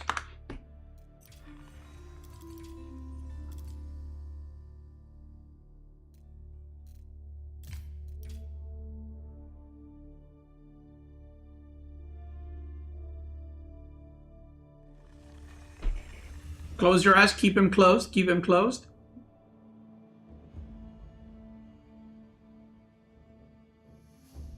Yeah, no worries, no worries. It depends.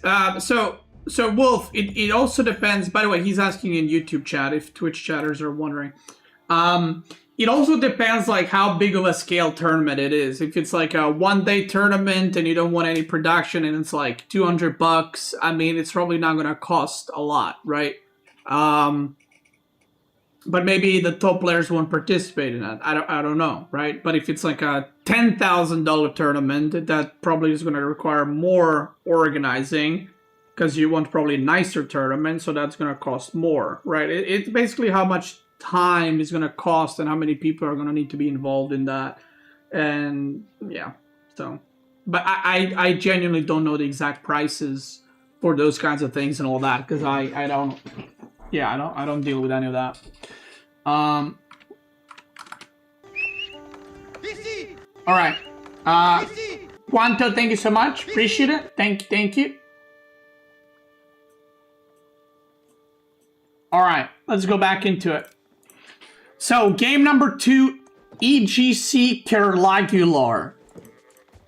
This is, again, one of the tournament maps, as you notice. A lot of tournament maps in tournaments, because the latter maps are not the greatest maps for tournament gameplay. So we're going to have Knights Templar, which is considered one of the best hybrid civs, if not the best. And then, like I said, on water maps, it's considered the best pure water map. Now, this map is a hybrid one. It has some fish, but they're not deep water fish.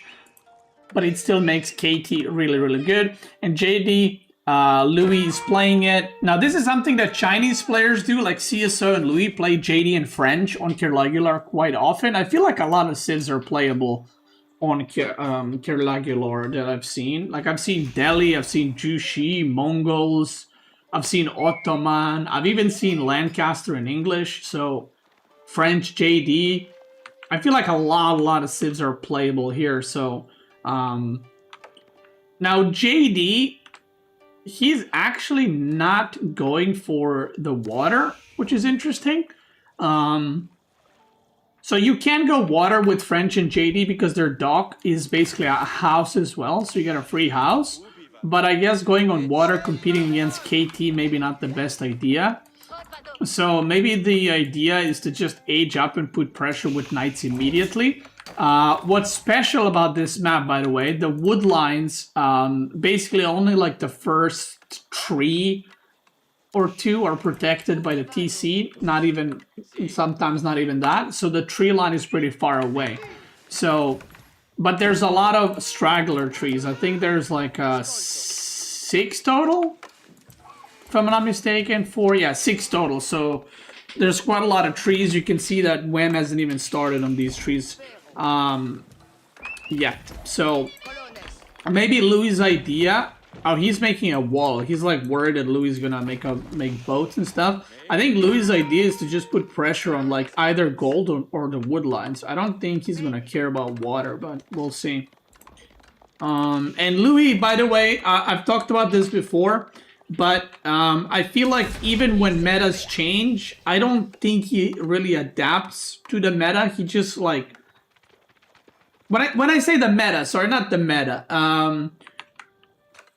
The Civ picks being strong, like he doesn't really adapt. Like he, for example, doesn't play HRE, so it's like it doesn't matter if HRE is OP or not. He's just not playing it. Whether JD and French are good or not, he's just gonna play them like an Ultima like almost every single time. So and China and Jushi, he loves those civs. So he's one of the players that's like even though he's a top level player, I think his drafting is very predictable, and it's like a weakness because of that. Because if the opponent knows what you're gonna prioritize and which civs you like to play, then you're making your opponent's job a lot easier to play against you. So I would say that's kind of Louis' weakness. Like mechanically he's very good, but yeah, not even that his drafting is bad. Like he's drafting fine. It's just that he drafts the civs that he likes to play, and that can be a problem if, you know, a patch or a meta comes where the civs you're focused on are not that good. So we see Knights Hospitalier age up, which makes the workers get 15 more HP. And he's trying to go for the fishing boats right now. Now this is a bit of a game of chicken here. He is going double barracks. So the reason I say this is a game of chicken is because Wham doesn't want to make an arrow ship. Because if he makes an arrow ship, Louis is just going to go somewhere else. And that's why Louis is attacking it. Louis is not expecting to kill these fishing ships. He just wants to force the Wham. He wants to force Wham to make an arrow ship, and then he's just gonna go somewhere else. He's going for Archer JD as well. And you'll see the moment Archer ship comes out, he's just gonna move away immediately. But right now, this is costing Wham quite a bit in terms of food. Ooh, he even gets one. Okay, gets a fishing ship. And yeah, now the Archer ship is out, and he's just gonna run away. So... okay, now he's added a dock, but there's a dock from Wham as well. And like this is kind of sketchy right now. Is he using arrows? He's not. I don't think he's used one yet, right? Oh, there we go.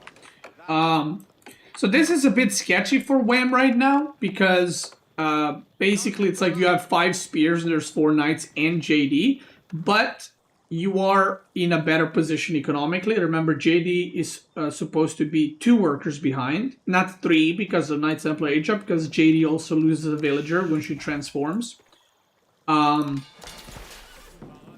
So Louis right now is just on 1 school of cavalry, just making knights. He's not doing the pro scouting.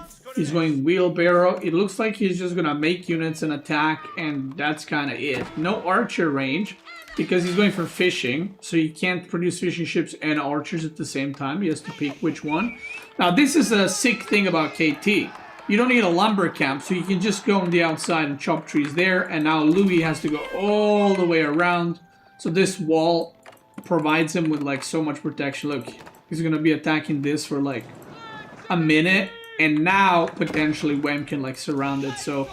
already this game not looking too good for Louis, and the reason why you don't want to like fight KT on water. Ooh, yo, oh my god, that villager just fucking cooked him up. 2 knights, is that 2 knights? And the scout that early is at the pro level. It's over. That is bad. Like, that is bad. So now, JD has way more or sorry, way less wood income. So now basically Wham should get both sides of water for pretty much free. And if they decide to fight on water, it's going to be a lot better for Wham. If you look at the incomes, he's got 1.4k income, and Louis has, what, like 700-800 income total? So you can see how bad the situation already is, and the game just started. So this looks pretty bad right now. 7 fishing boats here. He's making fishing boats here too. Ay. Yeah, that was really. I mean, that was a clutch wall right there, but that was very unfortunate for Louis. And now he's going to be running away with his gold villagers, which is never really a good sign. Oh my god, he went from here to here, now he's running further away. So this is already a disaster of a game. I'm not sure if I like Louis' plan though.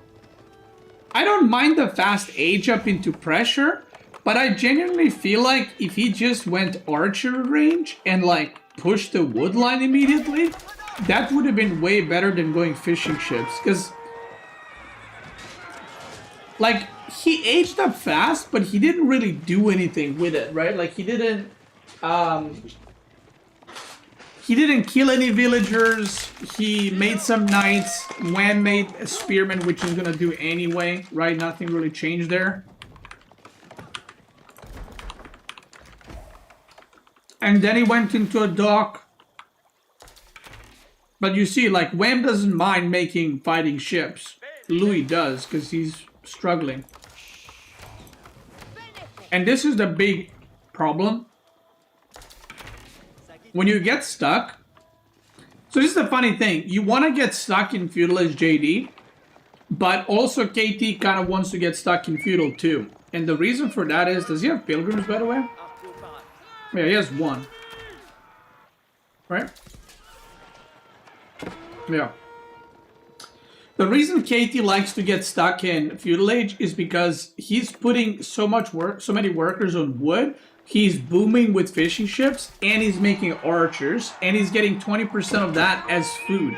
So his eco is like really good. Okay. Okay, gets the guy, the pilgrim.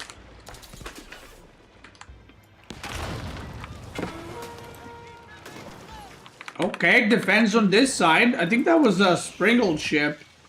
Demo ship from Wham. But I think there was a demo ship from Louis too.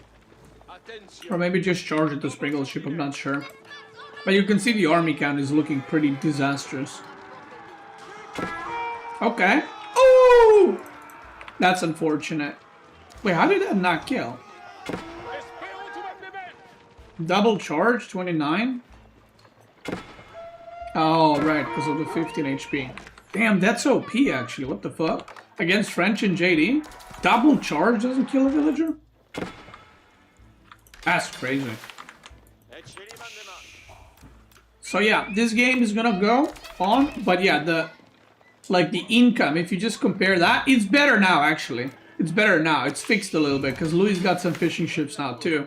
And one thing to remember, Louis does have Consecrate ability, which I don't know where his JD is. Right there. So, oh, he's not using it. He's got 2 of them available. He should just use it on, like... I mean, I don't know if using it on docks on this map is worth it, because you don't really want to stay on docks, but I would just use it on archer ranges. It's not big value right now, but, you know, it helps. Or just make another stable now and just use it. I would just use it on archer ranges, to be fair. Like, yeah. It's not as good on them, but... Oh, okay, there we go. So now they cost 22 food instead of 30 food, so... I mean, it's still pretty good, I guess. Republic of Genoa. So Wham is choosing not to fight, not to all in. Even though he has a massive lead, he's just gonna age up and play this one safe. And Louis, you can see, like as JD, you want to be raiding, you want to be attacking. You can see how defensive he's playing. And the reason he's playing defensive is because the game didn't really go his way so far. But he's going to be aging up too. And actually, considering how the game has gone, pretty decent timing for the age up. But again, if we look at the... if you look at the fact that Wham should be like almost, well, 5 workers behind, and he lost 2 workers, and he's 2 workers ahead, that's not a good sign for Louis. Kills another Pilgrim, very good. Guildhall is about to complete, and Wham's got double the army, literally. Yo, Vortex, thanks so much for a raid. Hope you had a good stream. Thank you. Welcome, everybody. Hola, amigos. ¿Cómo estás? So, now the longer the game goes, the comp is better for Louis. Like, you want to have Knight Archer instead of Spearman Archer, but you don't want to stay on Spearman Archer forever. So that's why he's making Knights Templar. Because making a few Knights Templar with all these Spearmen makes these archers shoot at like Knights Templar, but then if you're target firing on Spearmen, you overkill a lot, so it's not worth it.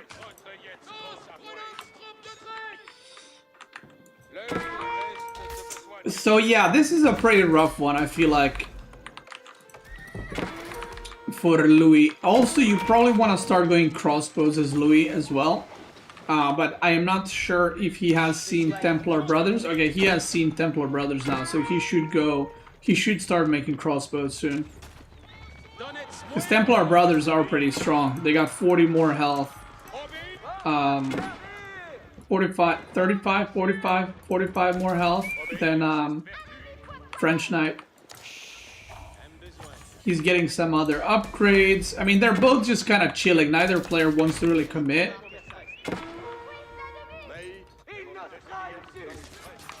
Louis is doing a dive. Louis is very, very good at raiding, by the way. Like, he's very good at having knights in, like, look at this. 1 here, a few here, 1 here. There was 2 running away. That's his, like, thing. He's very good at those kinds of mini engagements. But I'm just looking at this army count. And, you know, there's obviously quality versus quantity. But a lot of Louis' army is archers. So, yeah. Oh, okay. 26 XP from Templar Brother.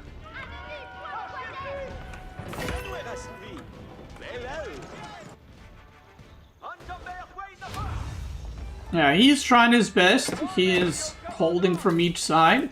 Oh, this one might go down. Boop. Goes down, but he kills 2 Templar Brothers, so that's fine. The gold is getting denied. Oh, I just realized all Louis' gold is on the right side of the map. That sucks. And Wham probably knows this, which is why he's positioning his army like this. You notice that he hasn't been on the left side of the map. He might rotate now, but I don't know. Sometimes you see this, but you don't. It doesn't mentally register. But all his gold is here, here, here, and here. And obviously the middle gold. So if Wham just stands here with the army, the game is kind of pretty bad for Louis because he can't really do much. Now he's trying to get some relics. He's trying to hold on. The army count is closing in, but this is a bit deceptive because yes, it's closer, but Wham is making Knight Templars and Louis is making men-at-arms and crossbows. So the unit quality kind of making is switching to the other side right now. JD is level 3. Oh, that's a weird one. He started firing JD? I don't know about that. Yeah, I did not like that at all. That was not... I mean, I would say usually it's a misclick, but you can't really misclick here on a hero. And that was definitely like a really, really bad fight. Louis still might lose the fight, but which is kind of funny because he, I think, did 2 or 3 full archer shots on JD and she didn't die and he moved her back. So Louis microing pretty well there. There's still raids happening everywhere. Louis trying to transition to food. And every time he can, he just goes back on gold immediately. Now, there's another problem, which is the other 2 golds are also covered by a Springald ship now. So that's another disaster waiting to happen. Louis killed 7 workers. Wham killed 7. The fishing should be... Oh, he never built a dock here, so he's fishing long distance. But the fishing is... well, it's still going to be going for Wham for quite a while, even though not efficient fishing. But for Louis, it's going to be over in a little bit. Oh god, there's just a destruction in it. In it, bro. Look at that brother going for it. Hey, brother. Wham's coming in from this side. Obviously, the armies were traded, so they're a lot smaller now. His army is not that big. Like, he's very confident, but I guess he just wants to catch this and just bail. I don't think he's looking for a full engage, but yeah, that is a game ender right there. I think economically he's way too far behind, and the Templar brothers are now just diving in. Wow. Now, I would say so far from what I've seen in these 2 games, now the army supply is equalizing, but he just lost 15 workers, which is really bad, and there's 15 Knights Templar. Wham's not even making anything else, but he's just making mass Knight now. There's a fortress which is gonna block all this food for Louis potentially. Louis is trying to go somewhere. Oh, he wanted to make a keep. Look, he has enough for a keep. He wanted to make a keep, I think, here, but it gets denied. And now there's a fortress. Okay, he's gonna push through. Wham only making it with 8 villagers. Now Panic Fortress coming in. He's gonna block Louis' gold. And Louis ain't pushing. So yeah, this is one of those, like I said, now it looks like Louis has an advantage in the army, but let's look at the army. 8 spears, 4 crossbows, and 3 men-at-arms, 23 archers versus 69 Templars. That ain't a fight you want to be taking. Oh god. Oh la la. Oh la la la la. And now, Wham knows he's there. How many workers? Is that 18 or 16? 18 workers. So he can actually go there with Templar brothers and just kill 3 more workers. He's torching the farms. Ain't looking pretty, I can tell you that. Wait, he canceled this? Oh my god, and they arrive in time as well? Brother. Oh my god, another one! And 2 of them are so low HP too. Ay, ay, ay. Making another fortress here. Hasn't captured the sacred side, by the way. And there's still a relic here that he could yoink. Yeah, Wham's just controlling, like, so many food sources. On the bottom side, he's controlling his 2 golds on this side. He's controlling the big gold. Now there's gonna be 4 pilgrims soon. I'm assuming he's... Yeah. Oh no, he hasn't gotten the second one. I wonder if that's intentional or a mistake. This is pretty expensive, $450, but I guess you get it back in 3 minutes. Return investment. Well, I guess it depends. It's not 3 minutes, it's $450, so I think he's getting 100 gold, 111, so 4 times, I guess, 4 minutes, which is pretty long. So maybe he just doesn't want to spend the money on that. Now Louis is trying to stabilize and he's transitioning. I think he's still making knights to go raid, but I think he's trying to transition into like spearman crossbow type comp or man-at-arm crossbow or whatever. He thinks there's something here, but there ain't. And yeah, he just tried to raid and got sniped immediately. Sacred site's captured, and Wham can like pretty comfortably, if he wants to, he could go for Imperial, or he could just play Castle. He's got a Mangonel coming, double Siege Workshop. I mean, if he goes like 2 mango and like 5 springles, this game is cooked completely. He's got 26 crossbows too. Yeah, let's speed this one up. This is yeah. He's just raiding him to death right now. 33 workers killed. Now I gotta say, in the I mean, he might just make mass mango. Yeah, he's just making 4 mango on some. Ooh, gets caught. That's a lot of XP for JD. Is he gonna keep? Oh my god, he's gonna red palace right there. That's a very YOLO move, but in the position he is in, he needs a YOLO move to make this work. But there is mangonels and there's a bucket right now. Oh god. Lord have mercy. Oh god. Now this finishes. Watch this. Watch this. The villagers go in. Watch this. Target fire the mangoes. Target fire the mangoes. Boom. Boom, boom, boom. Click, click, click, click, click, click. Boom, boom, boom, boom, boom. Click, click, click, click, click, click. Oh my god. Oh, goes down. Okay, I don't know if you guys know, but Red Palace, he can actually kill this fortress very fast. Oh. Oh, he should put the archers in actually. Oh, 3 trebuchets. Yeah, this is I mean, this is a desperate play, but wow. All right, so what? Okay, so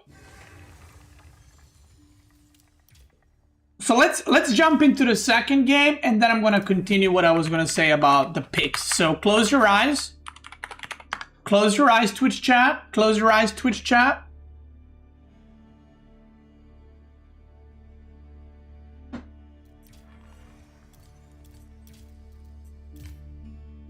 Please tell me I have this map. Okay, I do. Okay, hold on.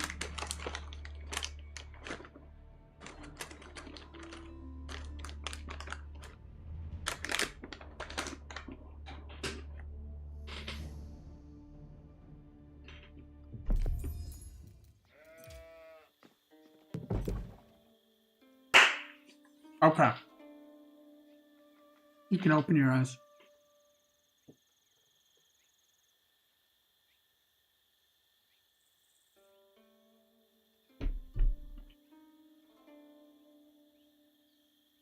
What am I eating? Cashews.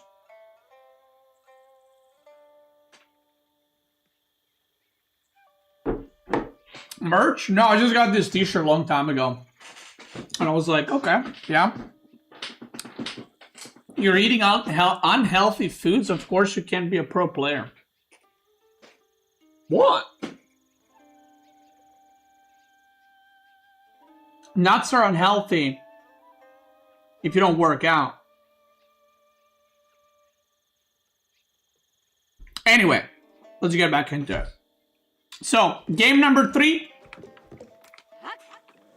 Wham is leading 2-0, which in the Steel Series LAN tournament, Wham did beat Louis for 3rd place, right? If I remember correctly. And everyone had really high hopes for Louis in that tournament. And everyone's been having very high hopes for Louis since he won the S tier tournament. I think he beat Marine Lord in the finals 5-4 or 5-3, something like that. It was a very good grand finals, actually. So, what I was going to say is, Louis is playing here his probably some of the best civs of his. So he's playing French, JD, and China. So far, he's lost on 2 of them. Now, the first game, I feel like China, I don't know if I like it on that map.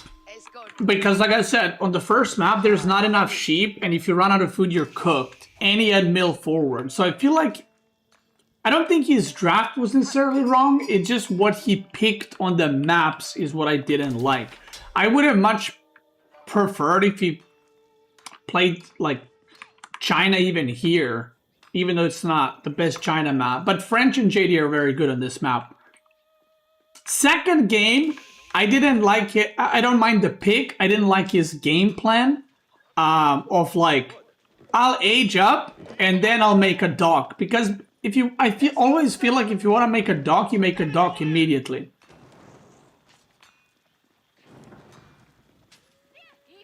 You know? So I just felt like last game, it's not that he played bad, it's just that he was behind the whole game by quite a lot. So the fact that he even got the game to like 28 minutes is really good. Corbin, thanks for True Radio. Hope you had a good stream. Thank you. So this game, we got French versus Japanese. And Louis got enough. Now, one thing that I am very surprised about is, I'll talk about it in a second, but Wham opened barracks, went to put some pressure on the gold, and Louis got enough to edge up. One thing that I'm very, very surprised about is Louis is not opening wheelbarrow. Which, I feel like he's been doing that with JD and French for the past, I don't know how many months. And I think this is the first time I've seen him play French or JD without wheelbarrow opening. And I kind of wonder why. Because I feel like wheelbarrow opening is especially good if you get barracks rushed, because then you need to run your villagers from here to there, then from there to there. You know, you're not going to be on gold, and you need to go back on gold. So I feel like wheelbarrow gets pretty good value. So I'm very surprised he's not going for it. Okay, archer range immediately. Makes sense. Forge. So this is for fast bannermen. I'm assuming it's going to be archer bannermen with spearmen, because he's still producing spearmen, but it might be the stable bannerman too. Yeah, okay. So he's gonna go. Is he gonna go spearman, horseman? Okay. Louis back on gold. He's got the archer out. So now the advantage of French is he's gonna have more villagers. The advantage of Japanese is gonna have farms for free, basically generating, which is very strong. I'm actually surprised that this landmark hasn't been like nerfed, because I feel like it's quite strong. I'm not saying it's overpowered to where it's like, oh, nerf it, please. But I feel like it's really, it's very, even though everyone's going for it, I feel like people still underrate it.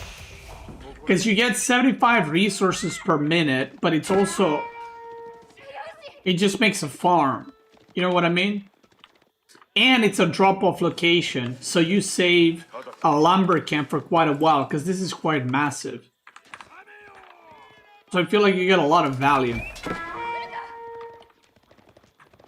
Yeah, and it gives wood, by the way. Once all the farms are completed, it gives you 75 resources per minute for the rest of the game. I think it's 75. Oh, might be, actually it got nerfed at some point. I think it's like 67. But this was a long time. I think it's like 67 wood per minute or something. Which still, pretty good. It is 67, okay. Am I going Sabathon for DLC? Hell no. Ain't no way. I personally cannot survive a Sabathon. Especially the one after the one that lasted fucking 34 days. But also, how did I change my keyboard? But also, I'm not actually spending a lot of time on my computer for the past like month and a half. Like pretty much the only time I spend time on PC is when I'm streaming. Or if I'm like watching a League of Legends like tournament or something like that. Or Artosis casting Brood War ASL. That's what I've been watching. I've been watching Casual cast League of Legends stuff. But I just watch YouTube stuff. And then I've been watching a lot of Artosis videos. Other than that, I haven't been playing a lot of games. Actually, I haven't been playing at all. I quit WoW. I played some Fellowship, but that's getting released soon, so I'm gonna play that when it's coming out. When it comes out, this game, by the way, nothing's happening right now. That's why I'm yapping. We just see both players are making units, and that's why I'm following these units because these are the main actors. A fellow rat, yeah.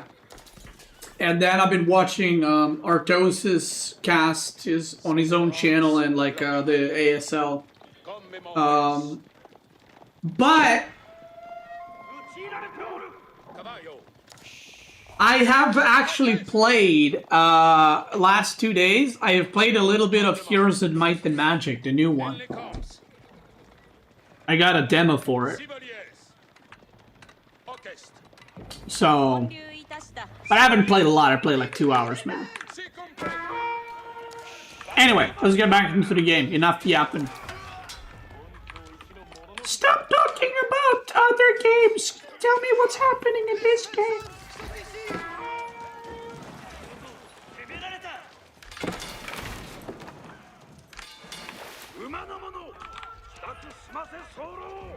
Do I watch Asmongold?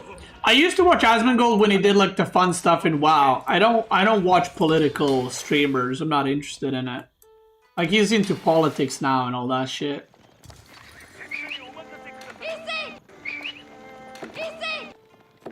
Yeah.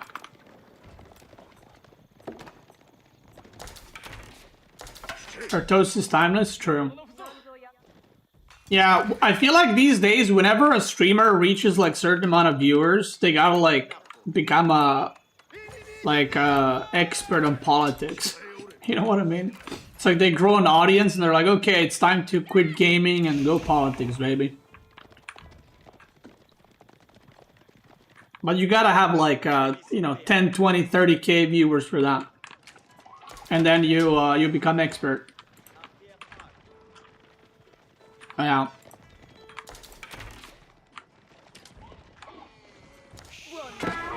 Anyway, this game is going pretty stable so far. Now, if you notice the worker count, I almost said Asmongold. Louis has not been adding fishing ships or docks. On the other side, there's been like no kills, by the way. On the other side, Wham is slowly sneaking in dock here and there. So he's not consistently like making new docks, but he's got 6 fishing ships. So the worker count should be ahead for Louis, but he's actually behind on workers right now because of them fishing boats. Obviously, this is not permanent. These fish will expire at some point, but right now he does have that little eco boost, and of course the farming is also really nice. So especially playing against French, he's not gonna need to go super far out on the map. Actually, this is really good spawn for Wham. He's got berries and deer next to each other. He could even do 1 tower here or even 2 and protect all of this like that. So that's a very nice spawn if you're Wham. Louis, on the other hand, I mean,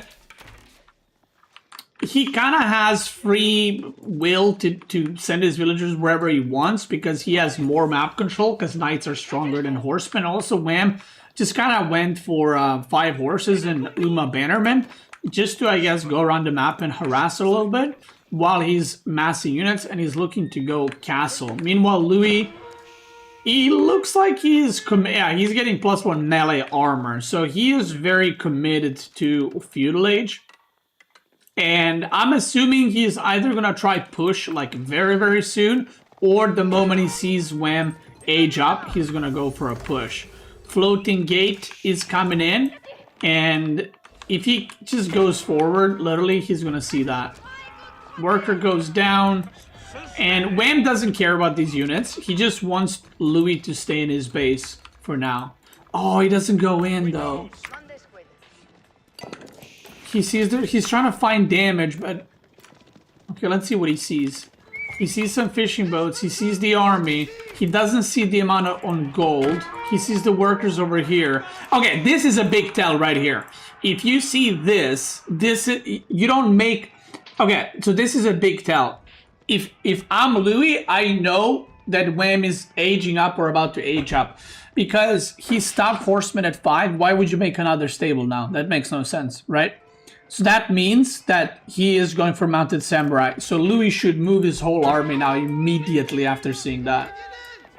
Like that should be very obvious sign that he's aging up. But is Louis A gonna pick up on it, and B, even if he did pick up on it, is he actually gonna attack or is he gonna just age up himself?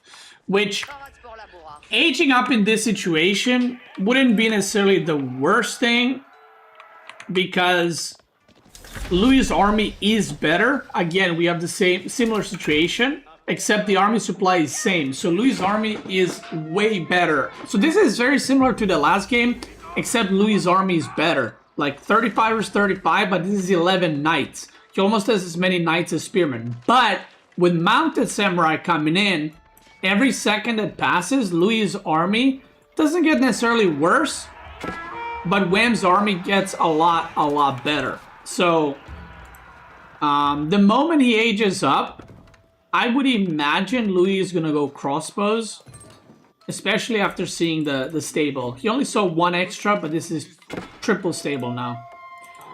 Yeah, triple stable plus Yumi. Let's see. Is he gonna go crossbow? Wow, he only has 2 production buildings? I mean, he has barracks, but, you know, I don't think he's gonna be producing much more from that. Okay, that's kind of wild, actually. That's kind of wild. I'm very surprised he didn't add more. It looks like he just wants to continue making archers, because that is a crap ton of villagers on wood. 20 on wood, only 14 on food. In order to produce villagers plus knights, you need 14 on food. So the fact that he only has 14 on food kind of tells me that I don't know how many knights he's going to be making. You can see the production tab is kind of looking sad. Meanwhile, Wham is cranking mounted samurai right now. He's getting some more upgrades right now. You can see, like, the military queue is just not there. He's trying to get some relics. Wham's doing the walling. I mean, I like the walling from Wham because, like, this game is in a pretty good state for him right now. These are Wham walls coming in.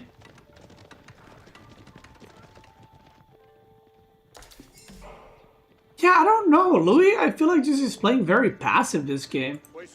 Like last game, so last game did not start well for him. He was behind the whole game, but he was still raiding and all over the place. This game, I feel like he's just not really doing much. Like, it feels like, how do I put this? It feels like he feels the longer the game goes, the better it is for him. Which might not necessarily be wrong, right? He might just feel confident in his late game. But I feel like you still want to harass. Like, you still want to poke. You still want to, you know, like, he's just kind of chilling. Yeah, I'm not sure if I like the way he played this game specifically. The first game, I feel like the pick was wrong for that map. Second game, I think the plan was wrong. Like, he was just behind whole game. This one, I feel like it's just inactivity that I don't like necessarily. He's gonna go for a keep, which, I mean, okay, that's fine, but the thing about dropping a keep right now is, like, that's gonna discount all your units. Great, he's got more production. But Wham can just attack here, and you can't really defend this army. Like, he doesn't have crossbows. He's making them now, but I feel like this is a bit too late.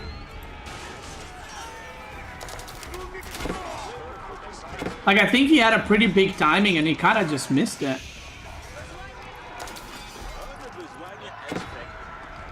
I mean, pretty big timing, not to necessarily kill Wham, but to do some damage. Like when Wham aged up, or just before that. Yeah, and now Wham is just like, yeah, I'm gonna go north. And that's gonna be 31 villagers running. And because of this, Louis is forced to fight, and the unit count is now looking terrible. Onamushas are coming too. Wow. I mean, Wham played this game pretty clean, I gotta say. I mean, he played second game pretty clean too. First game was straightforward from Wham. Like, Wham didn't do anything, like, exceptional. He literally just pushed and Louis ran out of food. Second and third game, I thought he played pretty well. Good transitions. You know.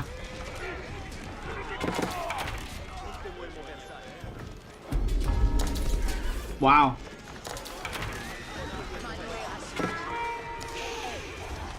It's a destruction, actually. He's getting 4 relics. Where's the guild hall?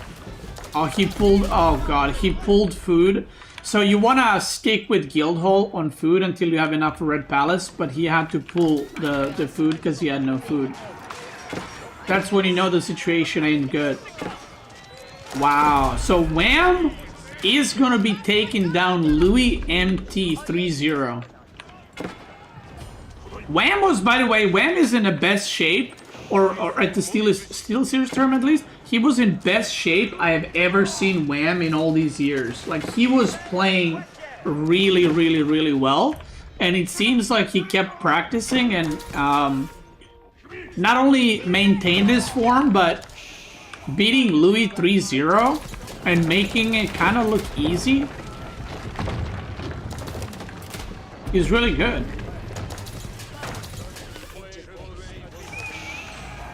Yoink.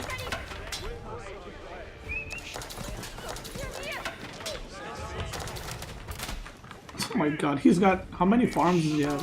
34 farms. I mean, this is the problem though. Like, these farms are way better. And he's walled, and he's got tower and every goal. Like, Wham doesn't have any weak spots right now. That's the thing. It's like, you can't raid. The stuff that's unopened, you can't raid. Oh, he's aging up too. I think if I see the age up his Louis, I'll probably just call it here. He has this gold, but he's gonna run out of that too. And now he's going to Spearman because he realizes he's gonna be out of gold soon, so he's going for Spearman. Is he gonna leave immediately or is he gonna fight it out? I mean, Guildhall's dead, right? So as Louis, you just push and you try to like do something, but I don't even think he can defeat this army. Look, yeah, he's just gonna go for it. Wait, why is this not walled? Huh? Elite Mounted Samurai, Elite Onamusha.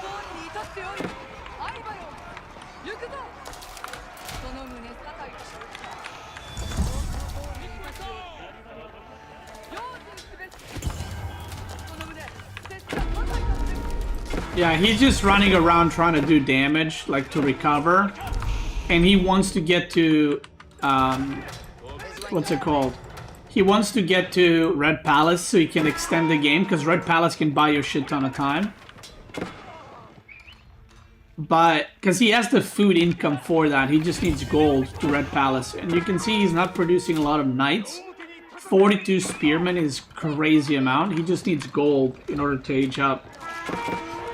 So he's kind of doing a decent job staying in. By the way, Louis just killed 16. Actually, I don't know if he killed. Maybe that might have been the fishing ships destroyed, but he probably killed some as well. Oh god. Oh god. Lord have mercy. Oh, this is a very risky dive, by the way. Whoa! This is a very risky dive. Like, he's gonna kill a lot of villagers, but if you lose this whole army, it can be quite bad. And he's kind of getting surrounded. He did kill a lot of villagers. Well, he killed like 10, 15. I don't know if that's a lot. He is still causing idle time, though, which is good. This is now walled, which is a disaster. Red Palace is coming in. Oh my god! Wait, oh god, he didn't know there was a keep. I know that he knew there was a tower because he passed earlier here, but I don't think he saw the keep building. You would not make this close in range of the keep. You would make it here and still be able to hit the keep. And that Oh god.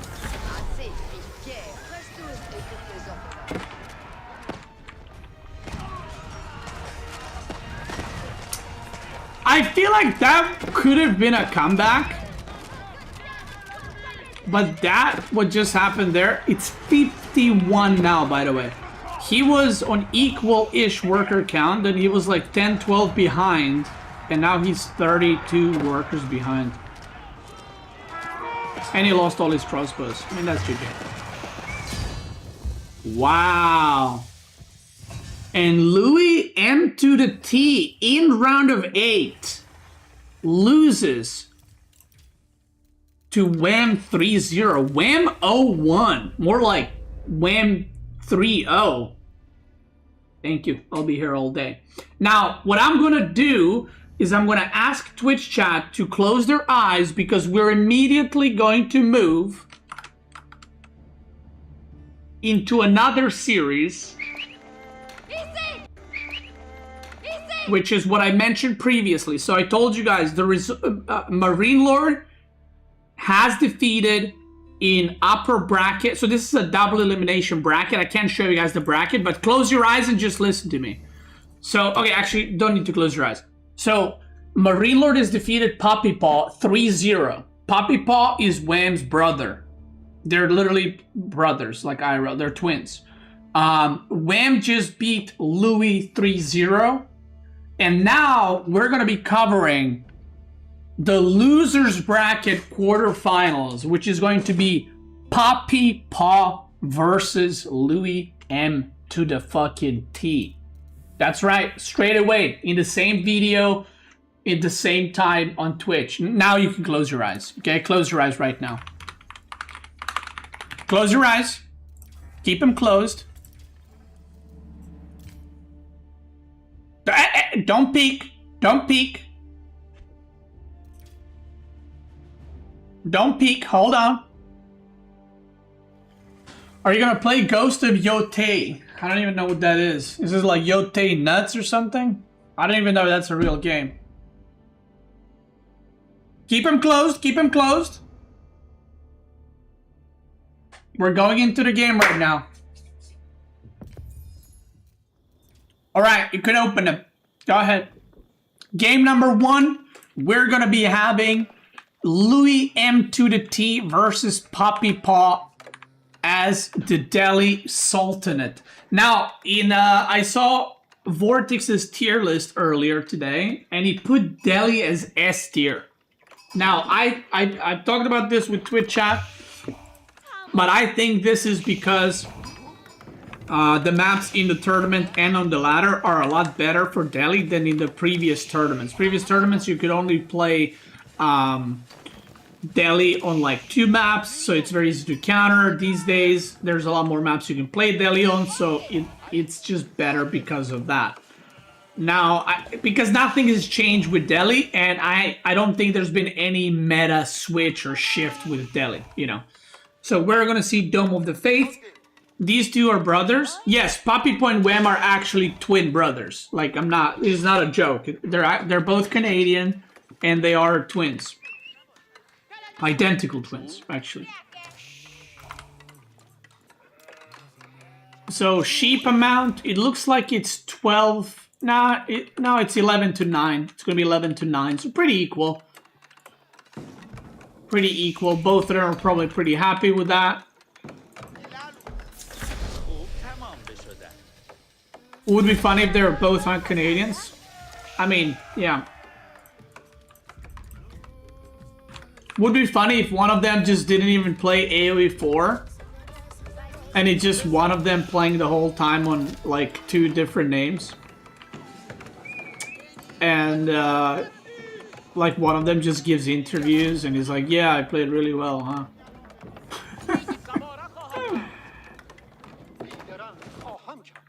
Okay, so yeah, so far, like I said, Lucifer and Vortex are brothers, or that's a joke? No, that's also...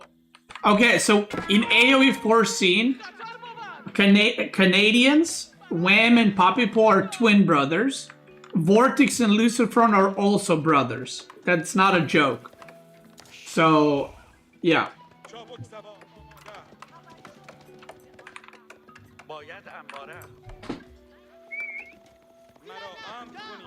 Both of those things are true. Okay, so far, I'm kind of looking forward to seeing how people are playing Delhi, because so far what I am seeing is this is literally how Delhi was played a month and a half ago. Like, I'm not seeing anything different. I'm not seeing anything new. He's gonna stop mining gold. Okay. After 5 scholars, he's making 6. He's probably gonna try to capture sacred sites immediately. By the way, oh my god, loses a Ghazi. That's not good. Oh my god, is he gonna lose 2? Oh my god.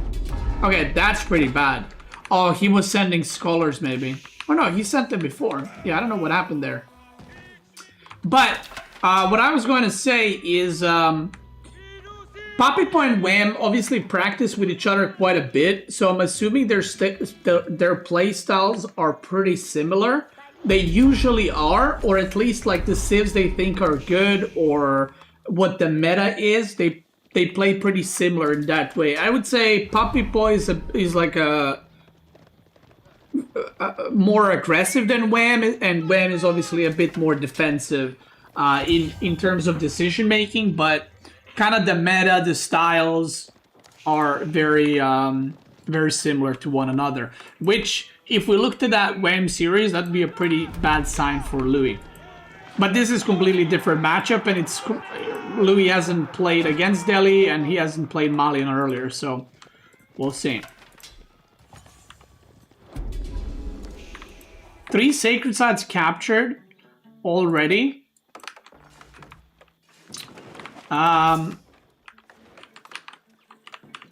Okay, he's got a tower. So the reason you go tower like this is to deny Delhi taking your or a deer later. And I feel like Louis has kind of a low army count for only 3 cows. He's got 4 cows now. 5? Like, I feel like getting 3 sacred sites this early is kind of really fast.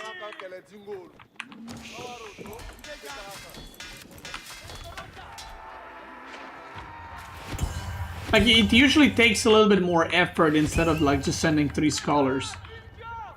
But also we've seen a lot more Sofa play from Malian in this matchup, like Sofa Donzo or something like that, or Sofa Archer straight up, or just opening like what's it called, or just opening Warrior Scouts and just being annoying.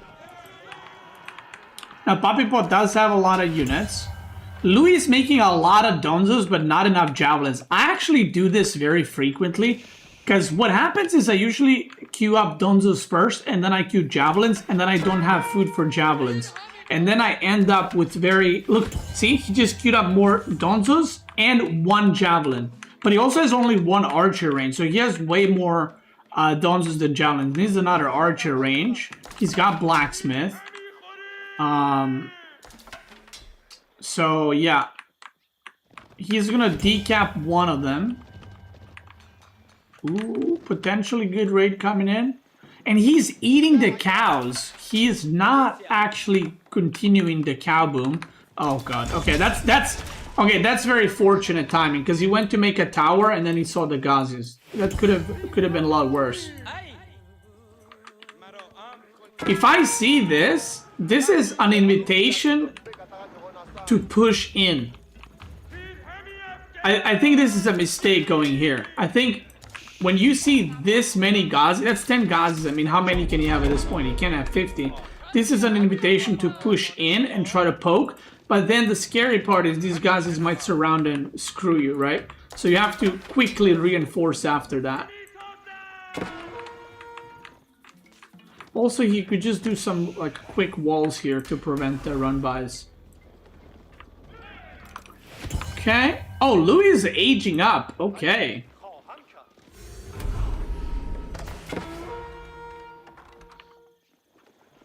What? Wait, what? Okay, now I feel like, is this normal? I don't think that. What? Why is he going? Why is he not? I have so many questions. Farimba for what? He's not making javelin throwers. Oh god, is he gonna go freeborns? Oh god, and he gets caught on the middle of the map as he's aging up, which is like the worst possible thing to happen. Is he gonna go freeborns? What? Javelin throw? What? But you have 10!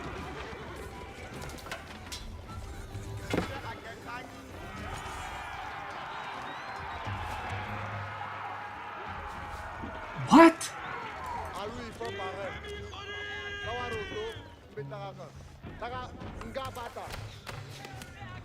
That makes no sense to me.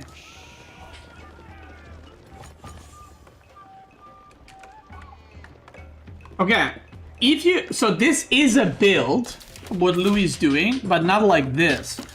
So if you want to do something like... Yeah, he just pulls the cows and he's just going to eat the cows. So if you want to do this style, by the way, it's okay. This style is a thing. But you don't play it like this. You play it with Pro Scouts. You go Pro Scouts, you get the deer, and then you have a metric crap ton of food.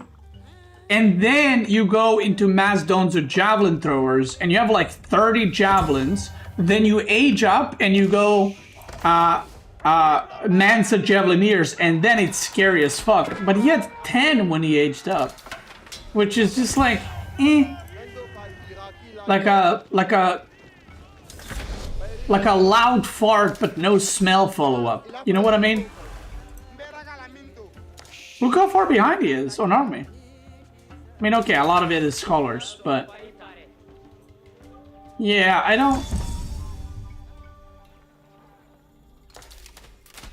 don't like this strat at all.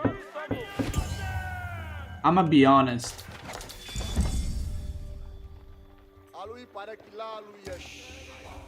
And now he's going Musafari Warriors.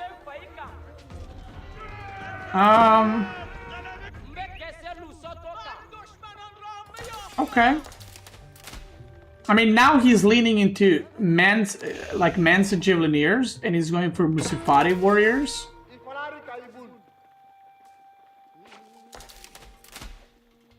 And Papipo is going for Lancers right now. He has the Ghazi upgrade. He's got the double blacksmith, which is actually not upgrading. That's a mistake. Wait. Wait, no, he already has them done. Wait, what? Why does he not... Did he cancel his blacksmith upgrades accidentally? Because these are... This one was almost done. I don't know what happened there. Anyway. Yeah, I don't... I'm a bit confused by Louis' play here. I gotta be honest with you. Louis does have a unique play style, right? Like, okay, so my idea is like people can have unique play styles. There's nothing wrong with that, but there needs to be some, like, if you play weird or unorthodox, you need to have a proper plan or build order for it, right? Like, for example, if your plan is to go, I don't know, 2TC Mongol in a tournament, there's nothing wrong with that. But then if you die to like a knight, then obviously, like, what were you thinking, you know? So it's same here. I feel like I just don't get it. Why not Pro Scout? Like, his deer were all in the same spot too, in the back, like backside. So he could yoink that shit real quick.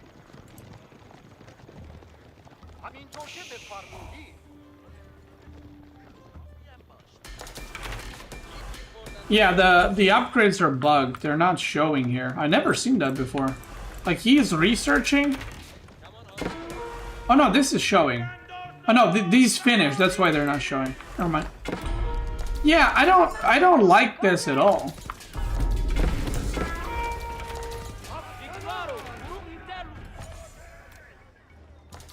Again, Louis' micro raiding, all that. He hasn't lost a villager. All that is amazing. I actually think,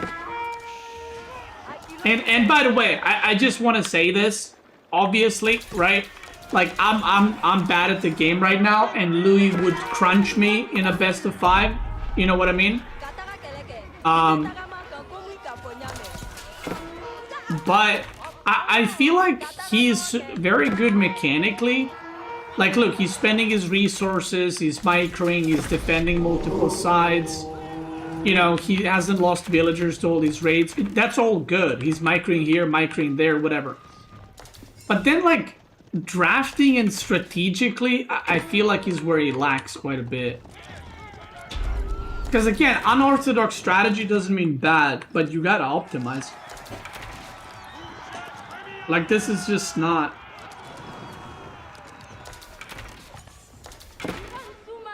not it. Yeah, I don't know. I don't know.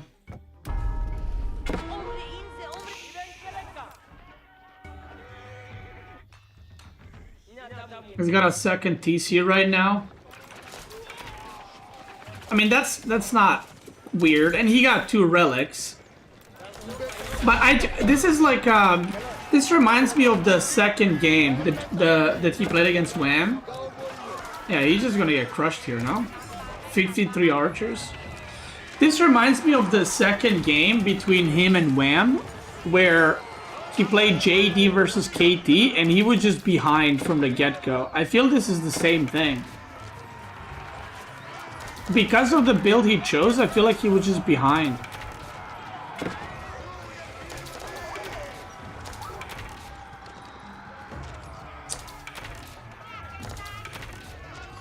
Yeah, I don't...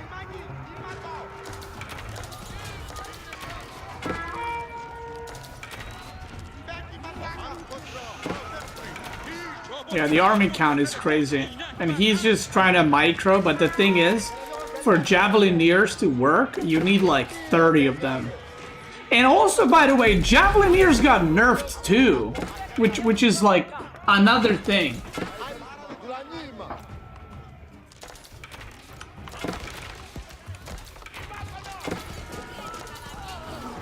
Javelineer movement speed got nerfed, right?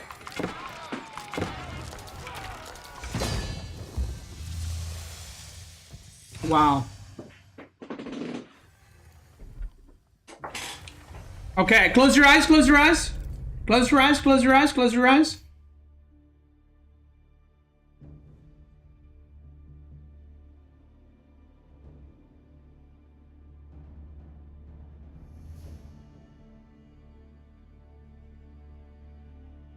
What's up, Beastie? Where you been? What do you mean? I've been streaming for the past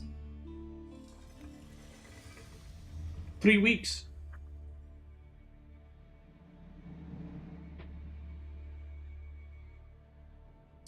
Yeah, I don't know. Yeah, you could open your eyes. I also think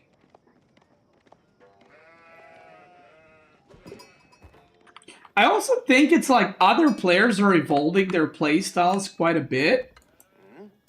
Like, you know, like you can see like Anotan and like Wham, Poppy Paw, Vortex, Lucifer. Like, they're changing up their builds, evolving their playstyles. But Louis kind of like, I'm just gonna do the same thing, and it's not really working out.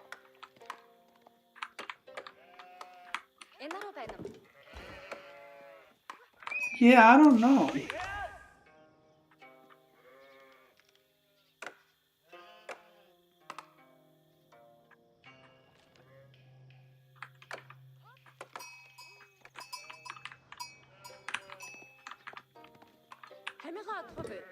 I don't know. Okay, we have Poppy Paw playing. Sorry, I just been thinking about the last game.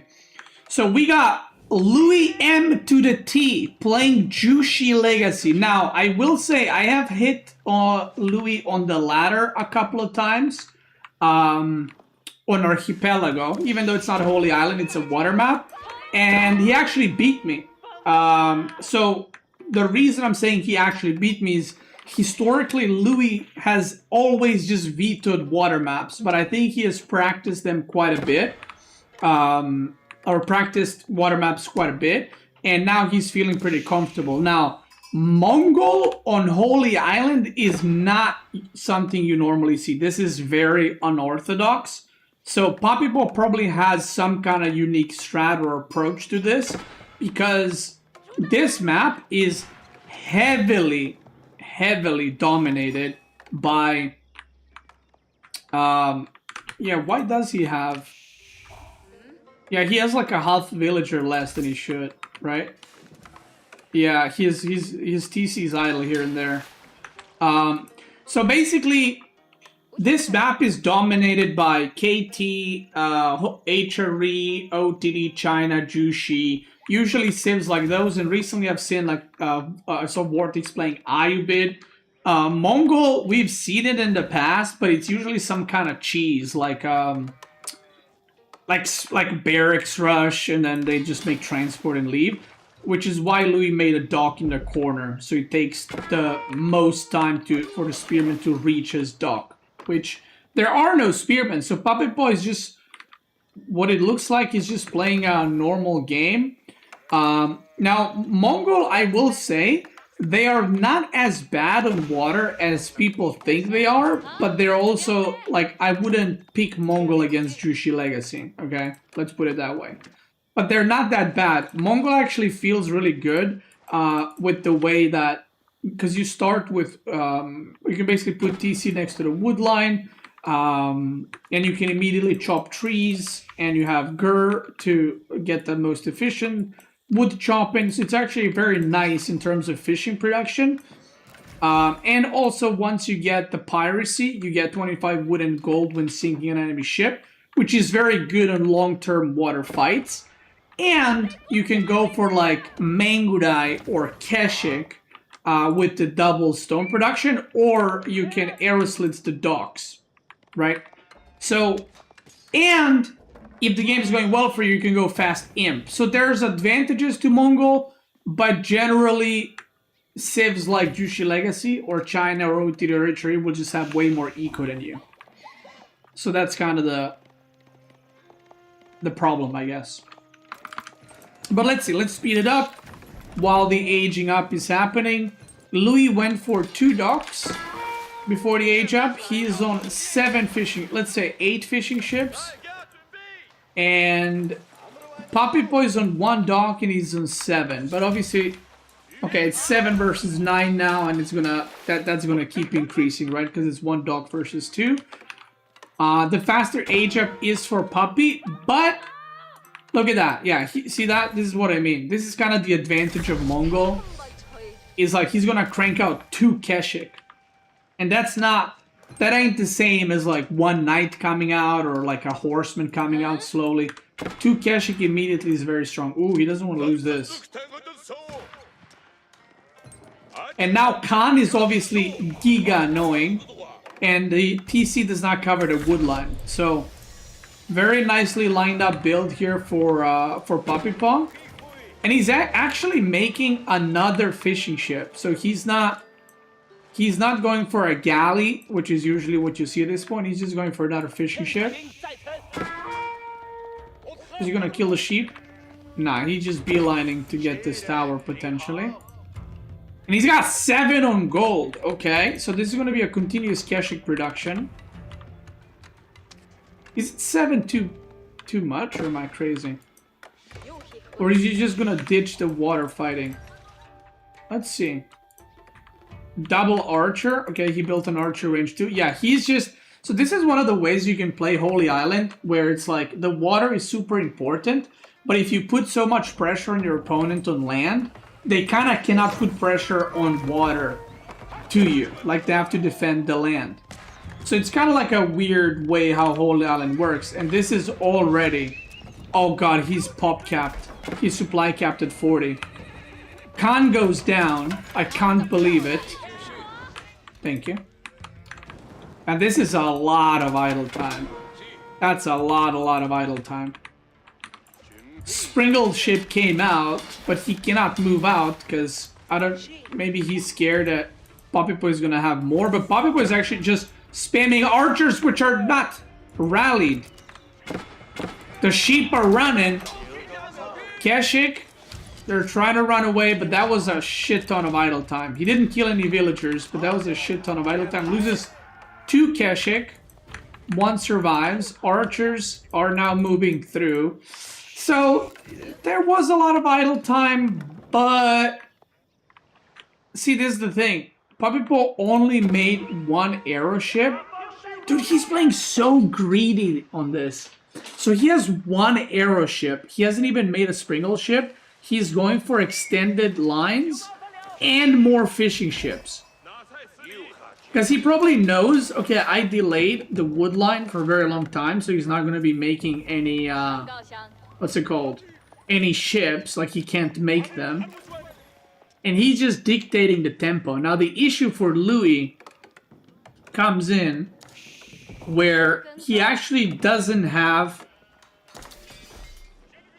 any like Zuginu or anything like that. He doesn't even have an archer range, and there's archers already, so these spearmen ain't gonna cut it. He's making an arrow slit outpost, which is nice that he has oh, how much wood is he getting? 36? I mean, that's a pretty good meditation garden. Wow. Let's see what happens next. So Poppy Boy is now making some ships on the water, but he's just continuing pressure on land. So he's prioritizing that over water. Both players are. How many fishing ships are we on? 15 versus 14.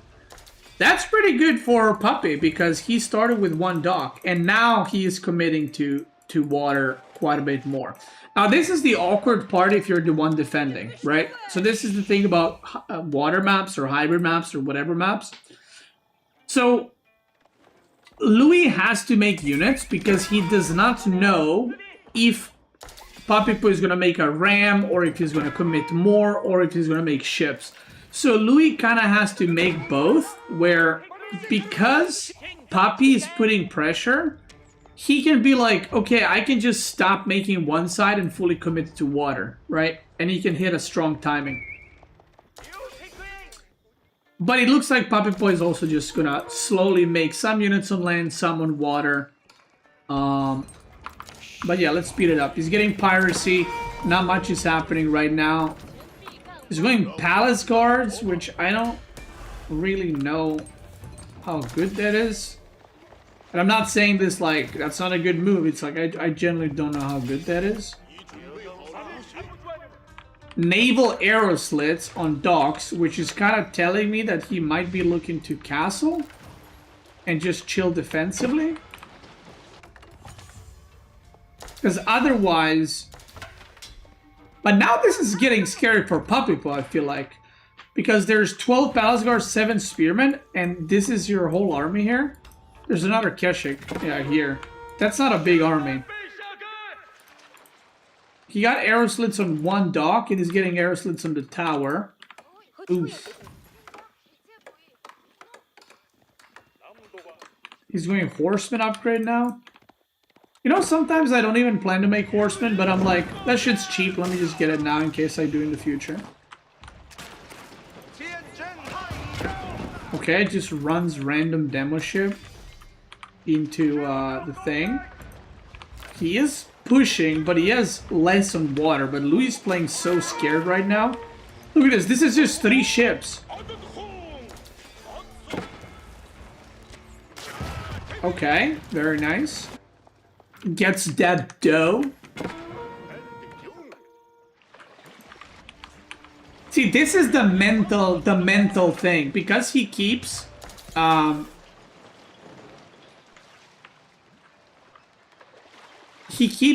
like putting pressure on Louis. So even though Puppy Boy has less, Louis is less inclined to push out, and that's like a confidence thing that happens when players are playing. Like when someone's playing Giga Aggro, you're like, oh shit, I should be careful. Because he knows something I don't. Yeah, Louis now has way more on water. Oh, he just needs to not get hit. Oh my god! Okay, that ship was kind of already low, so that's not a big loss. Could have been worse, could have been better. Snipes the demo. Fucking love that. And yeah, Puppy Boy is not looking to age up. I thought he was going to be looking to age up or something, but he's not. He just got arrow slits in one of the docks, so he can maybe play a little bit more defensive here. Which is very interesting. Like, he's going kind of toe-to-toe with Jushi Legacy. Which, in theory, shouldn't happen, but he actually has a lot more income than Louis does. So he played GG Dog is here. Hey GG Dog, how are you? I wish he made a tower here for the deer stones. For the Yamora. For the Jamora. He's gonna push again.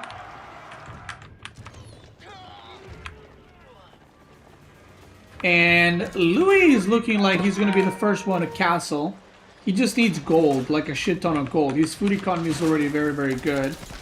Demo ships are going in, not very successfully. Oh my god! Okay, good splits, but that's a lot of idle time. But he doesn't need food, luckily. Okay, he gets 3 fishing ships for 2 demos. I mean, again, could have been a lot worse, could have been a lot better.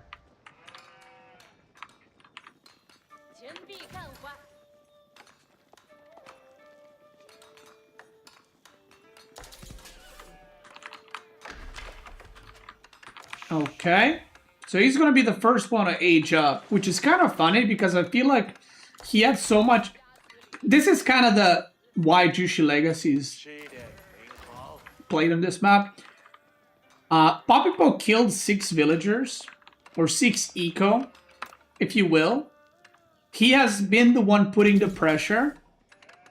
He has actually killed less in terms of like destroyed value, and Louis is still aging up first,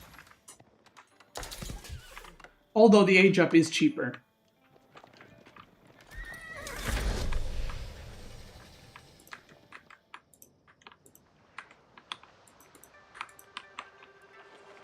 He ages up. What is he gonna get? So this is the thing, because they're fighting on both land and water, you have to pick like now, are you gonna upgrade your ships or are you gonna upgrade your land? So he's gonna go Springled Cruise and Palace Guards upgrade. So I guess he's going for both at the same time. But again, look at this. Papipo is pushing, right? He has less ships right now and he's aged down. But it might make Louis panic and be like, oh shit, I'm getting pushed, like I need to micro. Or oh, he has more, that's why he's pushing. Get this one back. Get him back. Nope. Shaolin Monk yoinking them relics. Well, he looked like he's gonna fuck him up. He turned around there. Now the 19 Palace Guards, I feel like you maybe want to send them across the map, try to get some value with them while you're age up. And now he's got Springled Cruise, which makes this fighting impossible now for Papipo. So Papipo has to run, and he has to get that upgrade immediately. But no, he actually opts for... Oh no. He opts to go Archers and Keshiks instead. Is he gonna lose water? Oh god, I hate when this happens. Yeah, suddenly this doesn't look good for Papipo at all. Louis is going crossbows, which is also correct because of the Keshiks, right? And he ain't pushing because of the arrow slits. He's scared, but he's definitely missing a timing here. He's got a massive timing, but obviously it's very easy to watch a replay and be like, you should push. Like, he has, let's say, equal 9 to 10. He's got more demos, more arrow ships, and he's got both ship upgrades. Papipo didn't even start. Okay, he just started one. That's it. Palace Guards are pushing. He's yoinking the relics. Okay. Horsemen are now being made. So he is switching to horsemen because of the crossbows, I assume. And he's just completely missing the timing on water.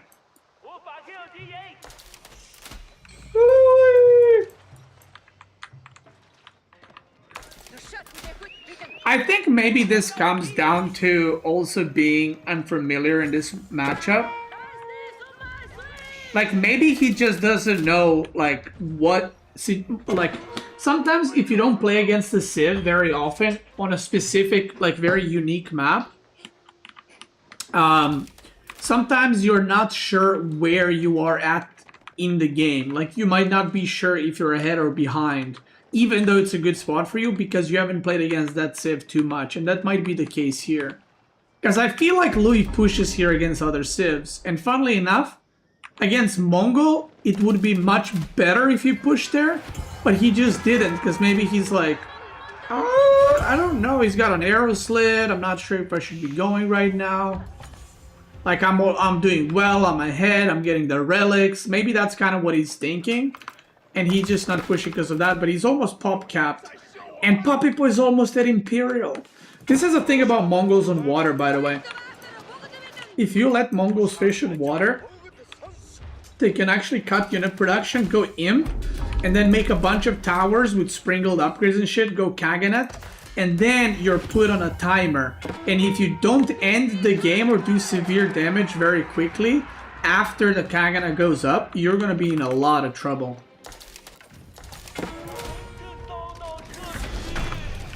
Okay, so now the age up completes.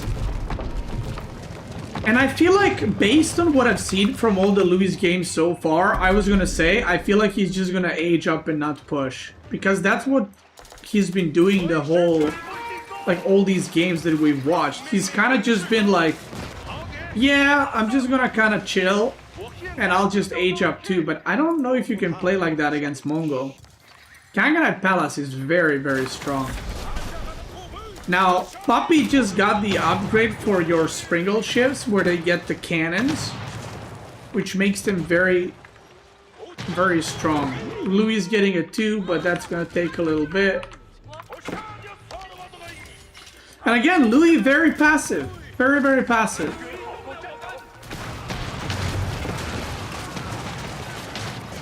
Both players now have it. Oh god, he got the Pow Pow. He got, oh my god, he got Warrior Monk into Pow Pow into Nest of B. I mean, Nest of B is good, but the first two are... He was probably not happy about that one, I can tell you that. Now, Papipo is looking like he's losing on water. Bow Chads are coming out for both players. Mongols have Bow Chads too. This is one of the most passive games that I've seen. Like, it's very rarely to reach. I'm trying to remember, when was the last time that I've seen Age 4 both players on Holy Island without either player losing fishing?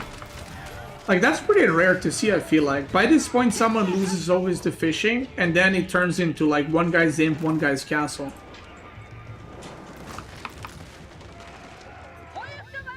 He's getting another Nest of B.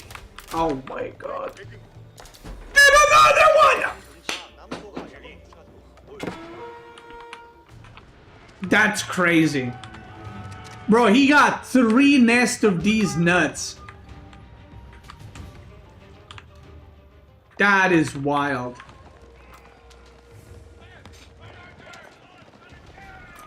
Don't tell me he's gonna get 4th. Oh god, it's not even rallied.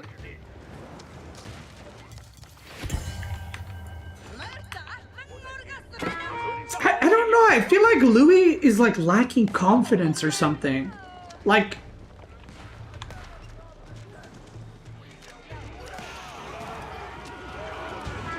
Do you know what I mean? Like, I feel like he's lacking that like killer instinct. Like, I look at these games, and if you ask me, like, who do I think the players are? I mean, obviously I couldn't tell you, right? Or maybe I could, I don't know. Depending. But that's not the point. If you ask me who the players were, I would tell you that Green is like the underdog, because he usually in competitive AOE4 or competitive RTS games in general, the player who's the underdog tends to overestimate the stronger and the better player, and they play a lot more defensive because they're like, ooh, I can't do this move, or I can't do this raid because he's for sure gonna be ready for it, or this is not gonna work, and they make a lot worse decisions, and that's kind of the thing that I'm getting from Louis here, where he's just playing so passive. Like, remember when he aged up, when he had like 15 or 20 palace guards? I feel like most players, including Louis, would just fucking send them and try to do some damage, and if you can't, you just run away. But he just didn't. He just stood there with them. I don't know. Yeah, I don't know.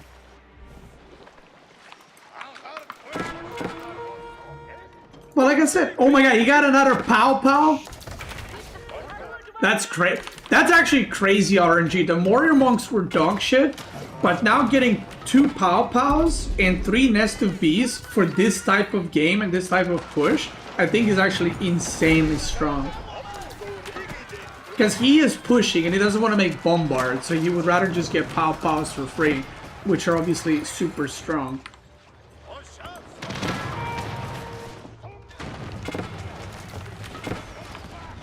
Yeah, it's just like he's giving too much respect to both Wham and Puppy Paw, and I'm not saying he shouldn't give them respect, right? But you can't play like that. You can't play like... You can't just like sit back and play at the top level. I don't... Close your eyes. Close your eyes.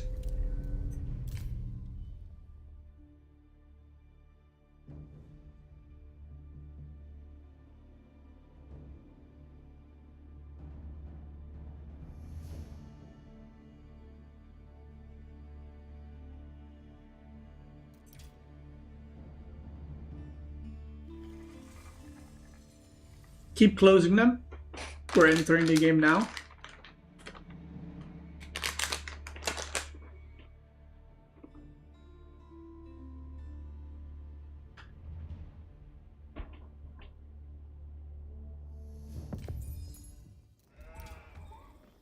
All right, game 3. Japanese versus Lancaster. So yeah, I like I said, I just feel like I just feel Louis is like lacking confidence. Why is he on stone?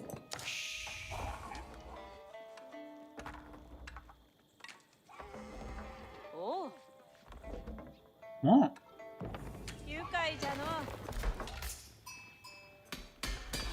I guess you just wanted 10 stone.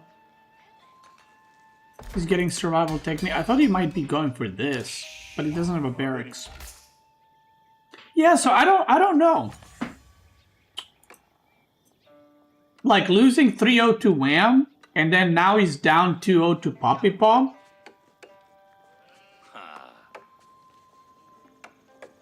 But he did really good in group stage, didn't he? Let me check. Yeah, in group stage he beat Mia Micah, which he should beat 3-0. But he also beat Luciferon 3-0, which Luciferon has been really good, by the way. Luciferon has been really, really good. And we're gonna cover some of his games too. So I don't know. I don't know if it's like because these games were not played on the same day, I'm pretty sure. Let me check. Oh, they were played on the same day. Maybe it just wasn't his day. Yeah, maybe it just wasn't his day.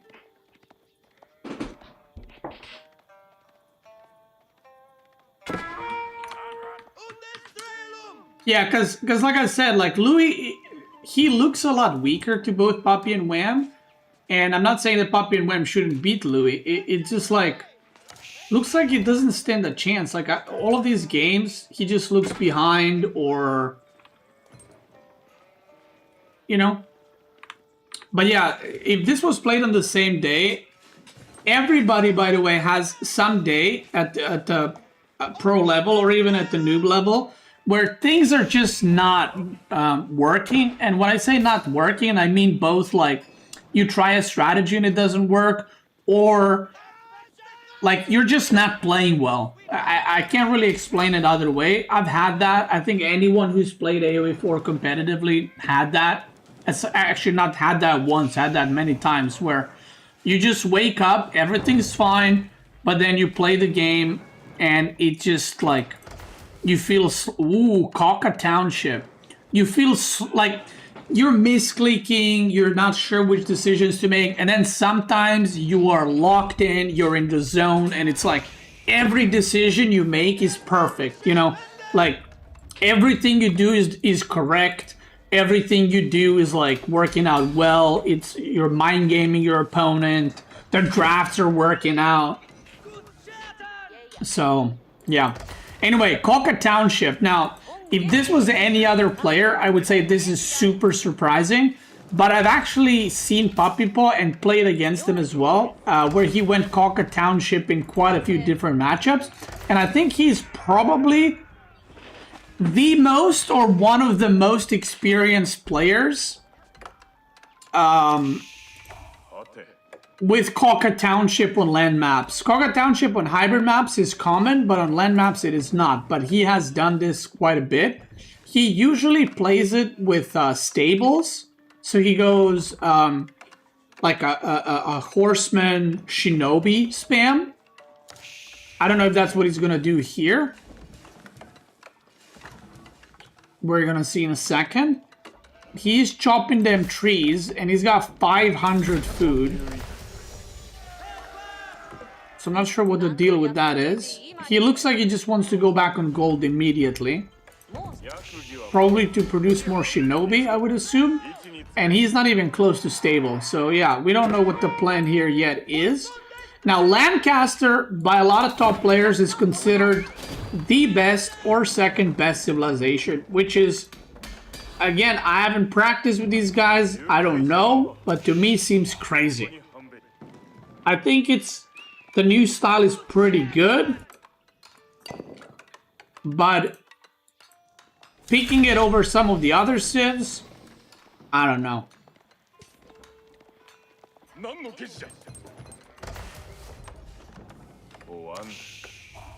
Yeah, he's not making a shinobi. So obviously he got his gold mining delayed, so we don't know if he wanted to make more shinobi or he just wanted to make one.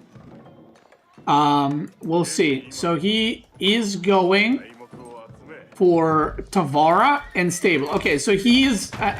oh, cancels and goes... Okay. So if he makes a shinobi... Wait, they're 50-50? I thought they're 60-60. What? Okay, yeah, he's gonna do Horseman Shinobi. So, yeah, I've played against Papipo doing this. And, surprisingly, it's pretty good. I think I played Delhi against it. And I was very confused at how good it was working out. So yeah, he's just gonna continuously make Shinobi and continuously make Horseman. Now, into Lancaster... So, from what I've seen with this Lancaster build, you go like Spearmen, Kings, or Lords, whatever, into the Hobilars. But it makes no sense to make Hobilars into this. So, I'm assuming it's going to be Spearmen into Yeoman. Shinobi are coming. And by the way, Shinobi will fuck your shit up. The only thing that they will not beat is Yeoman. I actually don't know how Lord versus Shinobi interaction goes, but Shinobi do crazy DPS. 25 damage a hit. Like, you do not want to mess with them. Specialized pick? Really? Alright. He's not mining a lot of gold. That's why I'm surprised. Yeah, I'm kind of like... When I get double Brodax? One villager goes down. Yeah, I feel like this... I don't want to discredit Papipo and Wham, right? Like, Obviously, they played really well, but I feel like this just makes no fucking sense. Like this is just to me like I'm clicking stuff. Like there's no reason to not get double broad axe there.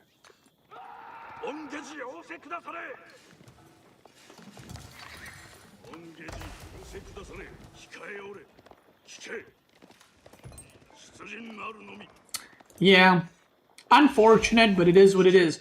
You know, the hardest thing about competitive play, whether it's AOE4 or another game, is not actually being the best or reaching the top level. It's staying consistent at the top level. To me, that's a really hard part. And oh god, he's gonna get surrounded by Shinobi. Oh, he cancels the auto on the Shinobi. He's trying to... If he surrounds these lords, that's a fucking disaster. Okay. One yeoman. Like I said, these Shinobis will butcher everything. That lord is about to get sniped. Yep.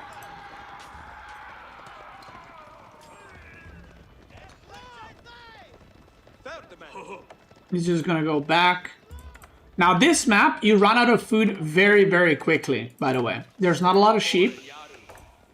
He's getting horticulture right now. But because Papipo is putting so much pressure, he has the full map control. And he is not even going to continue fighting, by the way. He's just going to age up. Again, very clean. Both Wham and Papipo playing this pretty clean. And he's even taking the other goal already with the tower. So he's fully prepped for the counterattack. Yeah, I mean...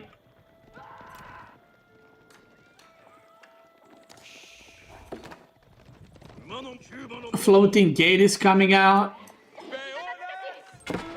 Do you go barracks here?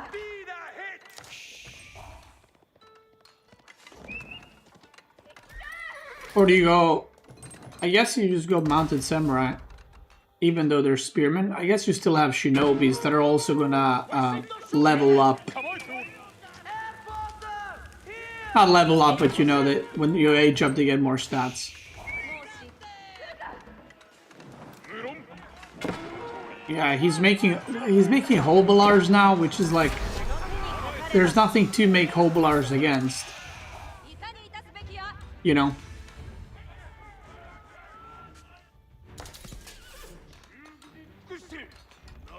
Mounted samurais are coming.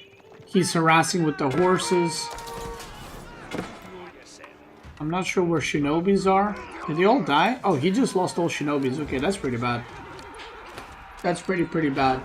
Now he's waiting with these horsemen for Louis to move out on the map for food. And it looks like he's gonna get this tower. Lancaster OP confirmed. Runs away immediately. Is he gonna be able to get away though? Oh my god, he doesn't kill a single one. He kept shooting at different ones.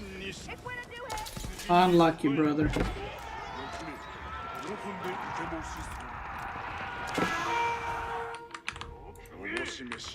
He's gonna try get relics, and he's just gonna counterattack. Nope. Wait, did you hear that? Or am I crazy? I might be crazy.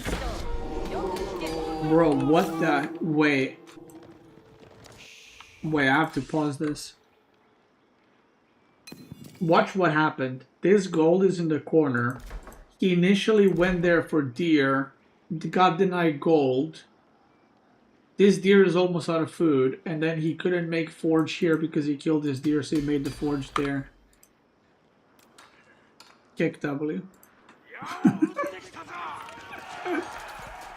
That's funny. And that's fucking... That's like a while away. And he just kills another deer right there. Because he's back here on gold. But yeah, that's funny. Oh god, Louis is out of food.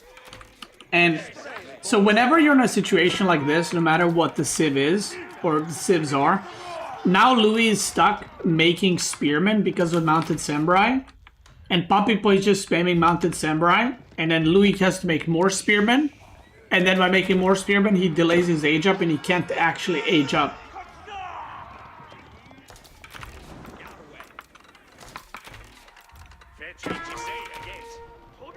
And then the game goes worse and worse and worse for you. Okay, doing some damage with Hobelar. Well, killed one villager. Ooh! Okay, okay. Traps. Oh my god! Okay, kills 2 Mounted Samurais. Not bad.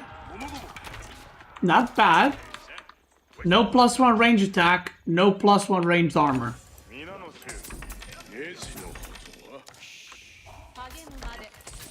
And Poppy is just fucking walling off his town center. Ooh, he's getting the board. That's pretty... White tower right on the middle there. I mean, that's gonna go up. I don't know if he has enough units to defend that. These guys are so low. They're gonna start dying from town center. Does he see that? Like, he sees for sure. Yeah, he sees it.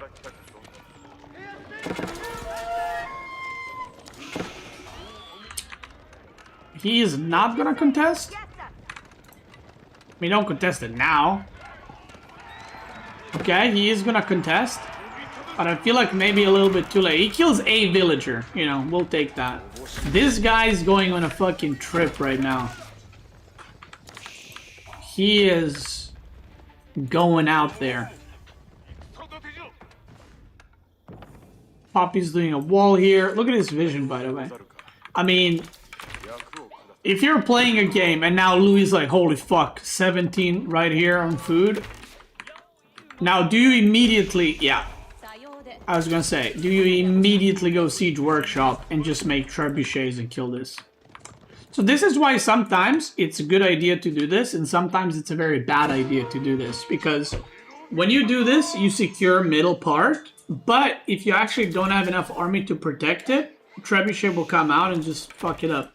But these abandoned outposts give him so much vision and so much... Look, he sees everywhere where the units are going. Oh! Okay, that upgrade's just in time right there. He's getting ranged armor. He's put in Yorishiro in the thing. Trebuchet is every 13 seconds. But he actually has, like, no wood income, by the way. Wait, he's only got 12 on wood. What? Okay, he needs way more on wood. He's producing archers still, but he's trying to produce trebuchets too. He needs like fucking 25, 26 on wood or something. He's yoinking relics. Only 2 actually. I thought he would have more. Oh god, more idle time. This is just death by 2 samurais. Okay, Hobelars, counterattack. See, that's what I mean. Like, Louis is now kind of going in there. He's getting some damage done, right? Like, earlier he was attacking the gold. Look, he's poking front. You know what I mean? Like, he's... Okay, he's... Oh, God. The villagers are trying to go up, but they get intercepted by more mounted samurai. That's unfortunate. But, like, he's active. You know what I mean? He's killed all the villagers here. He's killed all the villagers there. He's being active. He's moving left, right, and center. Something's happening. You know, the wheels are turning.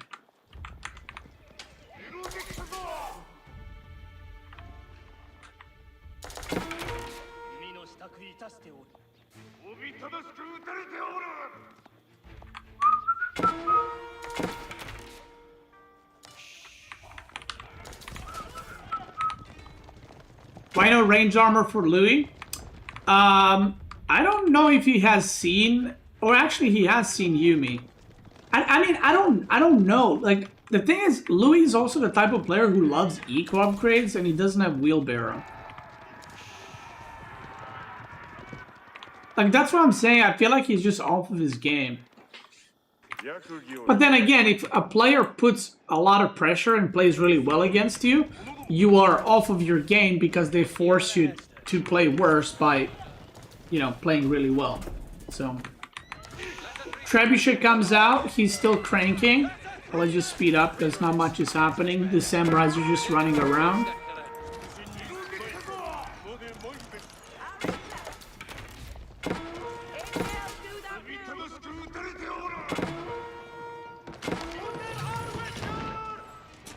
Whole army is here. Or not whole army, actually. Probably like 70%. There's some army going here. And this is either going to be a wood sink where he needs to repair it, or he's just going to let it die. And neither of those options are very good.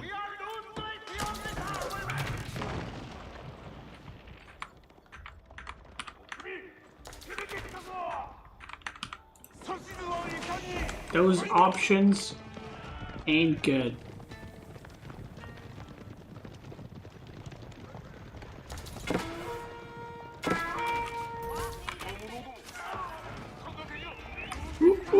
He gets in. Oh, he just got spearmen here, and there's just a bunch of archers. He's trying to push through because he knows there's going to be resources here he wants to attack. Still only one treb. He's making like some farms, but he's got this so cramped up. Yeah, this is just and Puppy has kept, by the way, like the same 6-7 samurai that came in like a couple of minutes ago, still alive there. And this game is just a game of idle time. Like, the workers have died on both sides. In this series, I would say this is Louis' best game, but that he has played, but at the same time, he is just bleeding everywhere. Oh god, look at this. Even here, getting some good trades. The problem is, you look at this and you go, well, Louis has killed more. It's like, yes, but he has also lost like 3,000 resources running, you know? And he's behind on workers. Oh god, look at this. Look at the Yumi just fucking farming. Ay. I mean, that's it. White tower goes down and now you can just push through. Although he has got a lot of army, 52 versus 37, so copium. If he just kills half of Papi Paw's eco, he can come back.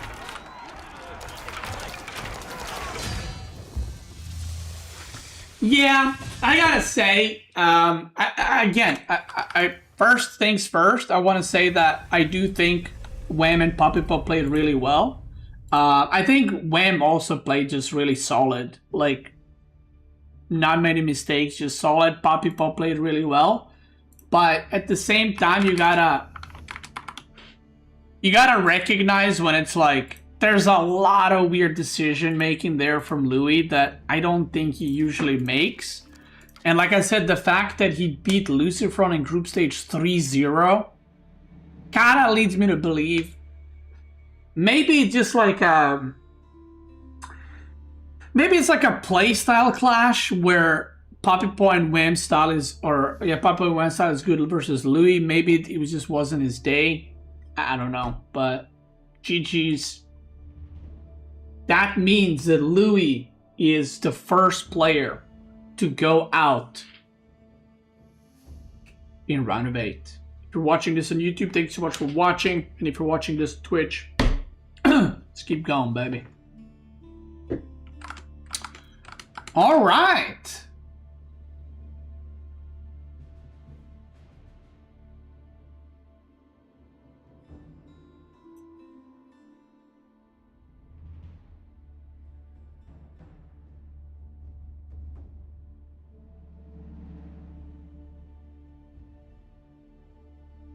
Okay, what do we do next? Do we watch... Wait, what else did I want to watch? Lucifron versus Annotant and Lucifron versus Vortex.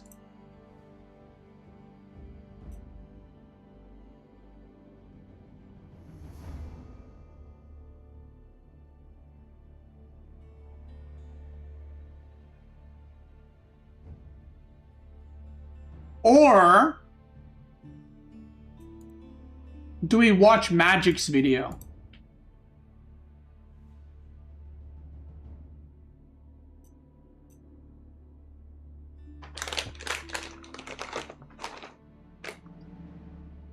Can you beat me? I can ban you.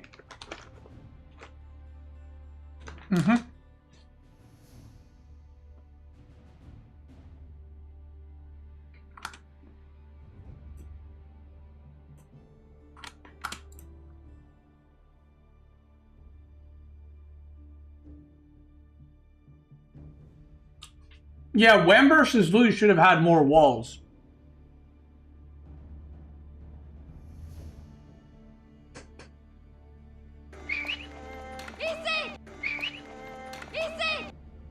No creativity. Hi, thank you so much for the primes, brothers. Colin, thanks so much for a prime.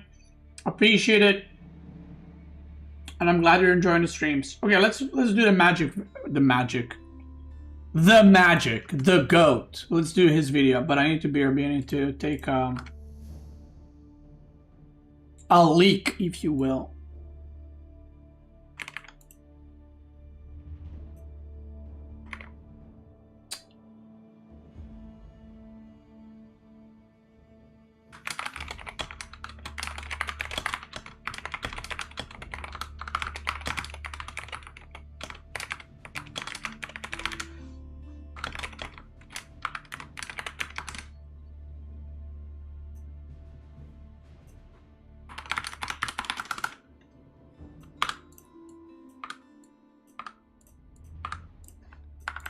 Okay. Be right back. Okay, give Butcher a day. Butcher, think about what you're typing. Be right back.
Do I mute in-game music?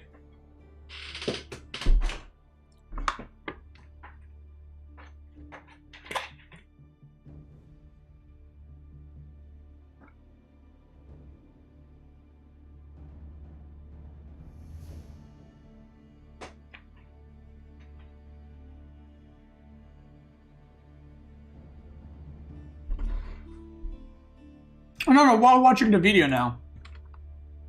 From Magic to Goat.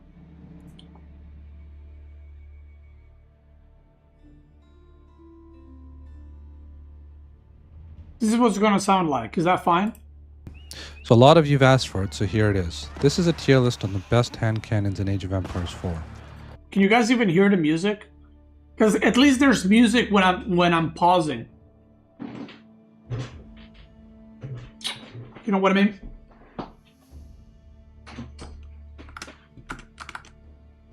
No music though? No, I mean like...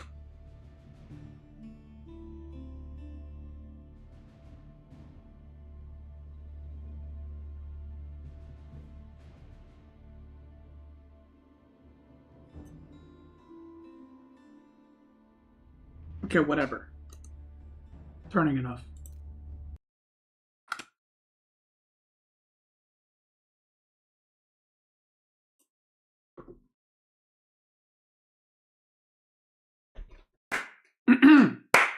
Ladies and gentlemen, we're back with another Magic React. That's right, this time he has made a video, who has the strongest hand cannon? And of course, go subscribe to this guy right fucking now. I am Magic on YouTube, he's making great content. And apparently Corvinus has intervened, if you will, and helped them out with this video. I don't know to what extent, but we're about to find out who has the best hand cannons. Tier list, let's see if I agree with it or not. You guys know me. If I disagree, I'll speak up. Let's get into it.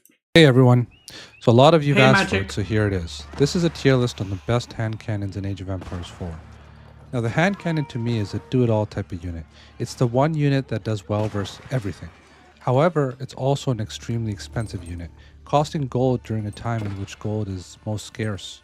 So let's get started and discuss what is truly the mightiest hand cannon in Age of Empires 4. Alright, so when you think of a hand cannon, what's the first thing that comes to mind? Is it the Stealth. range? Probably not. Is it the speed? Definitely not. The first thing that goes through my mind when I see a hand cannon is damage. Raw, unfiltered damage. Being able to melt entire enemy lines in seconds. It doesn't matter if they're fighting a knight or if they're fighting a spearman. The hand cannon can annihilate whatever stands in its path. So it's clear there's one thing we're looking for, and that's damage. But what comes next? Well, the next thing that stands out to me is cost. This is a crazy expensive unit, and since it's so expensive, the more we can afford, the better our armies will be. Right. Now here's the conundrum. How can you consider the cost of the unit but not the economic bonuses of a civilization? Now this is where lines start being drawn. This is not a perfect... This is the one thing that I mentioned about previous two Magic's videos, that the fact that he did not include or consider the eco bonuses of the civilization in the previous tier list. If you guys remember, that's the one thing I did mind, but it looks like in this video he is considering that, which is good. Science, and you would definitely need to take these thoughts with a heavy grain of salt. Do not consider this a Bible, but rather notes on parchment to compile and It's a consider Bible within for the me. framework of your own gameplay and your own understanding. We have damage, and we have costs. Well, what's left? Well, the rest are factors like range, speed, armor, but these are all personal in my opinion. It depends a lot on the way you play, but me personally, if I was to choose after damage, I would definitely take range next. So damage is important, cost is important, range is important. I think that's what we need to start this comparison, so let's just get started. Let's just jump into it, baby. Show me what you got. These are the 5 main hand cannons in the game. You do have the Ozutsu from the Japan, but I'm going to omit that for the time being because it's a little bit different. No, they're not. But They're these not. are the 5 main ones. Now you can see that they have differing stats, right? The gilded hand cannon here serves as 2. Hand cannon here, this is shared amongst most of the civilizations in Age of Empires 4. Then you have the Janissary for the Ottomans. You have the Musafari gunner. Is there for only the 5 Romanians, unique ones? and you have the Streltsy for Rus, right? And these are your main hand cannons. So there's more. Now, where do they fall as different? Well, if you take the hand cannoneer as the standard unit, the main difference between them would be the gilded hand cannon has a little bit more range at 4.5, and it also has a little bit more DPS, because technically, if you were to look at it from a pop-on-pop perspective, it has 18.3 versus 17.92. So it has slightly more DPS, slightly more range. So in that sense, it's a little bit different than the regular hand cannon. And I would say, technically, yes, it's better. Then you have the Janissary. Now, the Janissary is very interesting because it's a hand cannon with good damage per second, but it's also anti-cavalry, which is huge. And especially in this meta, where cavalry units are so strong and cavalry units are used so frequently, this is an insane little bonus to have on top of your hand cannon, right? The difference here, especially if the units are not attacking, is it does suffer a No, I'm just joking. little bit in terms of overall damage per second, and it does suffer in terms of range at They're 3.5, whereas the other ones generally have 4, right? It can also repair siege weapons, but it does take a little bit of additional damage from archers. So that's the Ottoman one. And then next up you have the Malian Musafati gunner. Now, the Malian Musafati gunner is an interesting one because it has the highest damage per second out of all of these. If you're just considering the base form, guys, we're not looking at any special text or anything like that. Highest damage per second per pop. It's also a unit that Musafati gunners are crazy. The only downside is a little bit more expensive in terms of its gold cost. It's 130, whereas these ones are 120. Now the Janissary is a lot cheaper in terms of gold at 100, but the cheapest of them all is the Streltsy. Streltsy is 90 food, 90 gold, the cheapest hand cannon here. I'm gonna be honest, the most OP, in my opinion, is probably Streltsy. Streltsy just kills everything. I mean, we'll see how he bases it off, but Streltsy kills every melee and every cavalry unit. And it also will kill all the range units too, if they're stationary still. And they're cheap, which is not by a little, by 30 gold, which is crazy. And they have melee attack. If you just factor in just the cost of the unit itself, and then on top of that, it has amazing damage per second, especially when you look at the most important category of them all, in my opinion, is damage per cost, right? DPS per cost. The Streltsy just wipes the floor with the rest of these, right? So it's 9.96, whereas if you see, he now added DPS per cost. This is what the other previous 2 videos missed, IMO. But including, because it was per civ, including civilization bonuses. Does that make sense? look at the second highest up here, which is the Elite Janissary, it's 8.33. So the Streltsy is insane in that regard. And if that wasn't enough, it has a passive, 30% extra attack speed if it's stationary for 10 seconds. So there's a huge change right here. It also has a really good hand-to-hand combat stat, which is 30 DPS there. So it's an insane unit. If all of these units were normalized in terms of its cost, you would be able to afford 8 Streltsy compared to 6 hand cannons, and 8 Streltsy compared to 6 Musafati gunners. Janissaries, you'd be able to pop out an extra one over the Streltsy. But look at this column right here. You can see that if you were to normalize on cost, the Streltsy... Yeah, but another thing is you can pop 9 Janissary, but they cost more gold than 8 Streltsy. That's the thing. They cost less food, right? Would be able to output 143 damage per second. And the second highest is the Janissary at 120. So let's go to our tier list here. Let's assume that the regular, this is not the Abbasid one, guys, don't get it twisted, but this is a regular hand cannon. That's an Abbasid hand cannon. Regular hand cannon is base. The best, in my opinion, by far, is the Streltsy. Okay, I agree with that. Now, Gilded Hand Cannon, as we did talk about, the Gilded Hand Cannon is slightly better than the regular hand cannon. Let's go a step further. Let's just go here into my comparison tab, and you can see that these are like just generally analysis categories, total damage, total DPS, etc., etc. The hand cannoneer has more damage per cost, but the gilded hand cannon has lower attack speed. So as a result, it's able to actually dish out more DPS, right? So the gilded hand cannon wins here. The hand cannoneer has a little bit more HP, but the gilded hand cannon has more range. And in terms of gold cost is the same, total armor is the same, speed it's the same. So a little bit more DPS, a little bit more range. I think one thing about gilded hand cannons is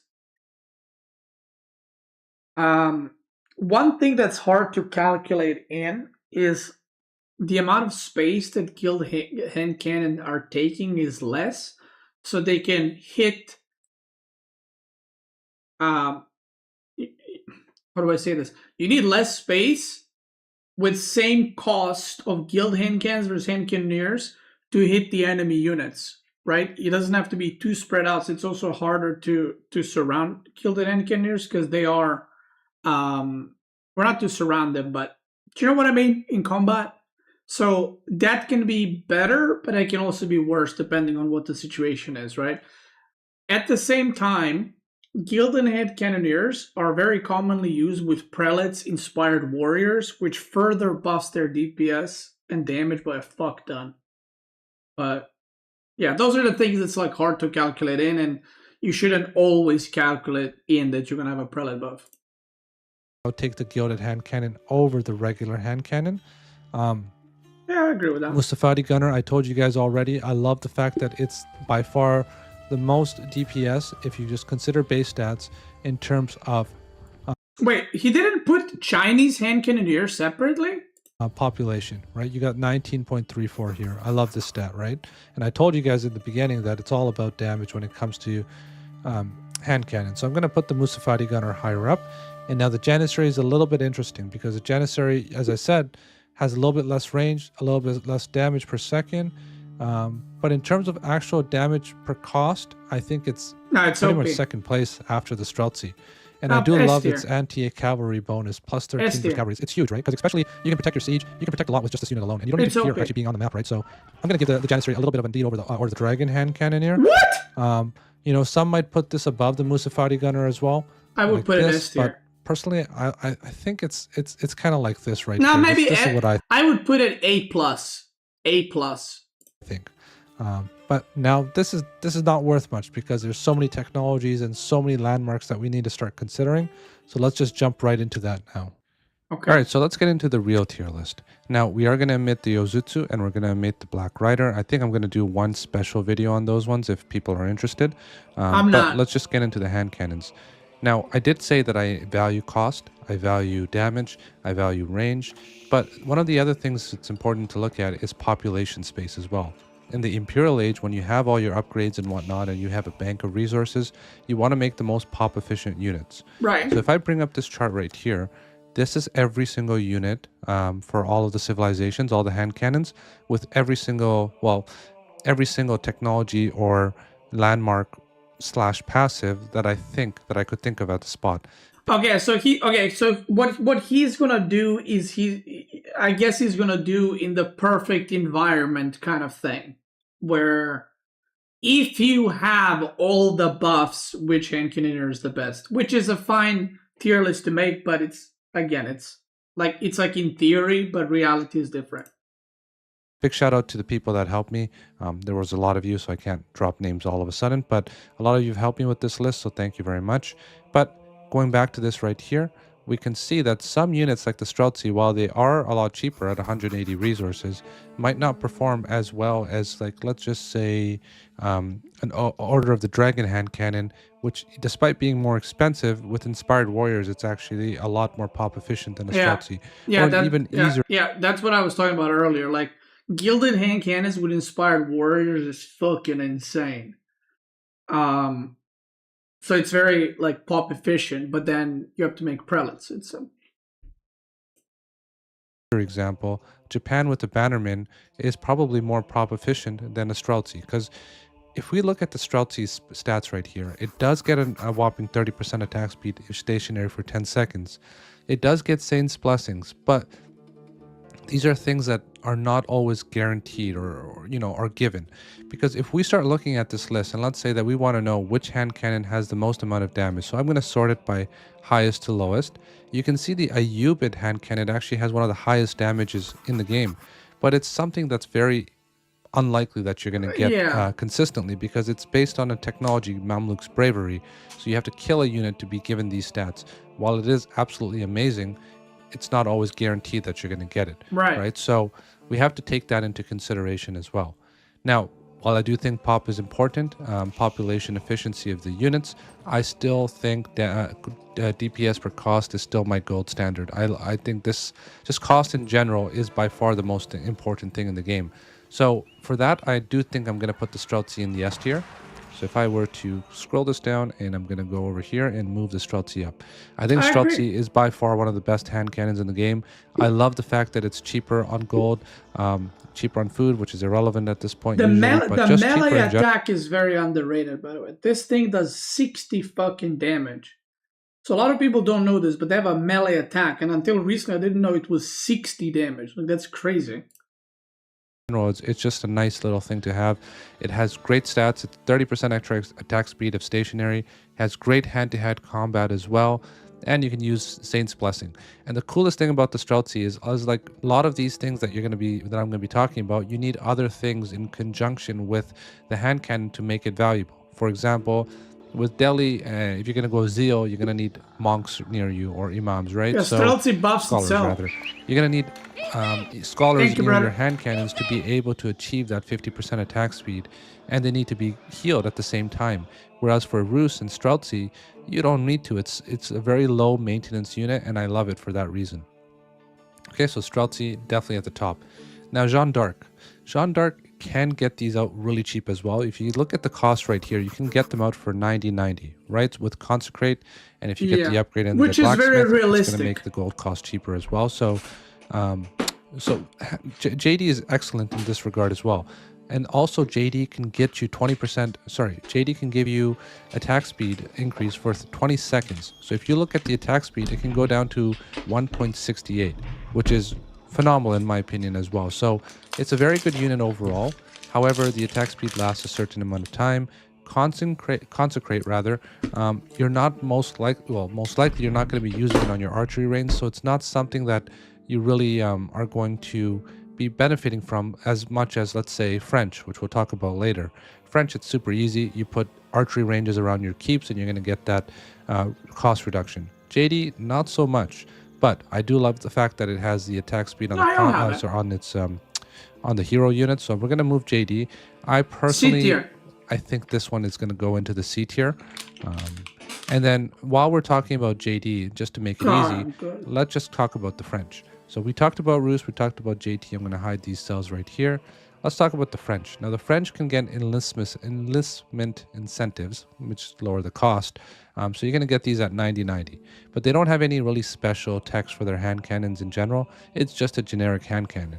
But the fact that it's super cheap, if you look at 90.90, you can get really high DPS per cost, which is not so much as good as, like, let's say a Streltsy, but still much better than if you look at some of the bottom tier ones right here. And for that regard, I'm going to put it a little on the C tier as well, but a little bit below JD in this regard. Yeah, because JD has an activation. And speaking of C tier, I'm going to hide the French again.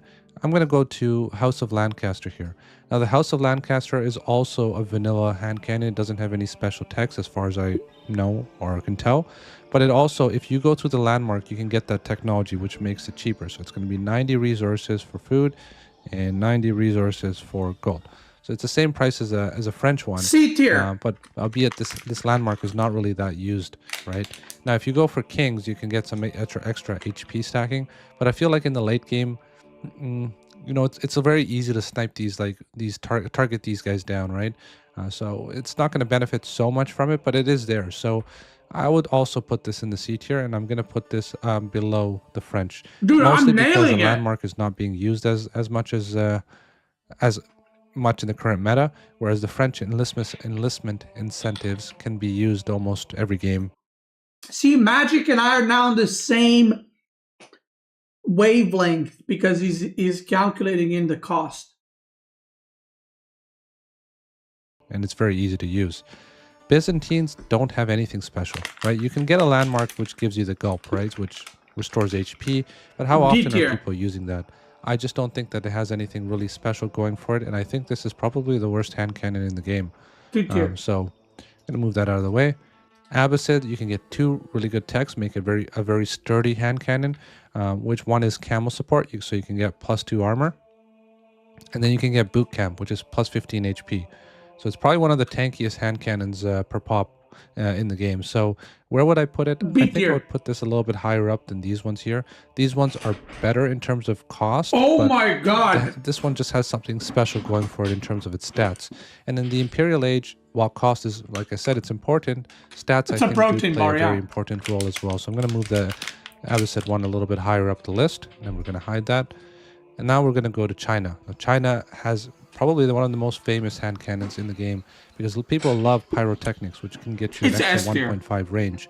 You can also get a dynasty with this, which is either 15% speed or 15% health, which also bolster its stats. Now, I don't think range is as huge as it is. No, it's huge. It's huge. It's huge. It's huge. S tier list. S tier. It's still very. He's gonna put it in A tier, but it's S tier. Very valuable because this is not taking it up like 0.5 or 1. This is taking up 1.5. 1.5 is a gigantic number. And when you do these simulations and these fights and you test them out, the China hand cannon has so much utility because it can kill the opponent's front line and just wipe out a massive wave just before the fight even starts. Bro, if you know anything about me, I don't even write a script for my videos. I don't even have a fucking script for any of my videos I made. You think I pre-watch other people's stuff to prepare to watch a video? That's crazy. Which really helps you in these decisive engagements. Also, if let's say the fight's not going your way, you can kite much better with the China hand cannon than you can with all of these other ones, right? For that reason alone, I think the China hand cannon deserves one of the top spots in the game. So I'm going to put it up here in the S category. We're going to get that out of the way. Now let's talk about the Malian ones. Now this one, I never really used it that much. I never really thought about it that much. But the more I looked into it when I was making this video, the more I fell in love with it. I actually think this is a really good hand cannon. It has really good base stats. So if you look at its attack, or S tier? It's higher than most of the generic hand cannons, and you don't need anything special. It's just like that. I think it's A tier. Now on top of that, you can get stealth. And stealth, I think, is very valuable for hand cannons, especially in the late game. You know, you stealth out a bunch of your hand cannons, and you can just like appear out of nowhere and kill your opponent's army before you can even react. So I think it's really valuable in hand cannons. Also, you can go for the first strike, which doubles the damage. There's a landmark that you have to get for it. Also amazing. It can take this up to like 82 damage or something like that. So it's really good. Local knowledge, another great tech. It gives you healing as you attack once you're in stealth, that work? or you come out of stealth, and you can get movement speed. Wait, does that does that work with? I thought that's only for Musafaris.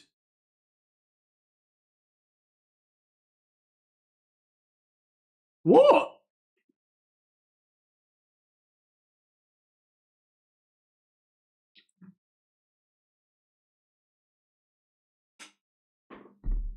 I meant Musafari warriors. They should be also upgradable in archer range then. Bonus with Farima leadership. So there's a lot of going. I think they're very good, but range from China is just way better. Like A tier. On for the Malian hand cannon.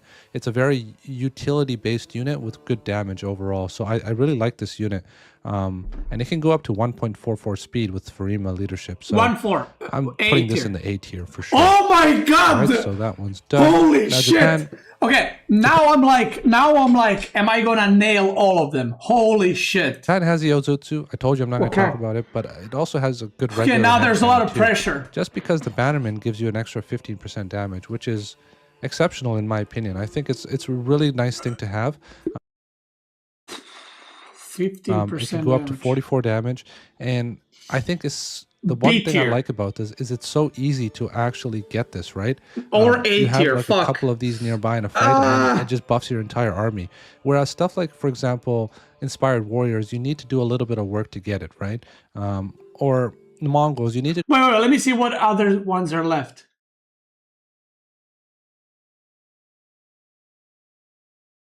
He cannot count the Bannerman?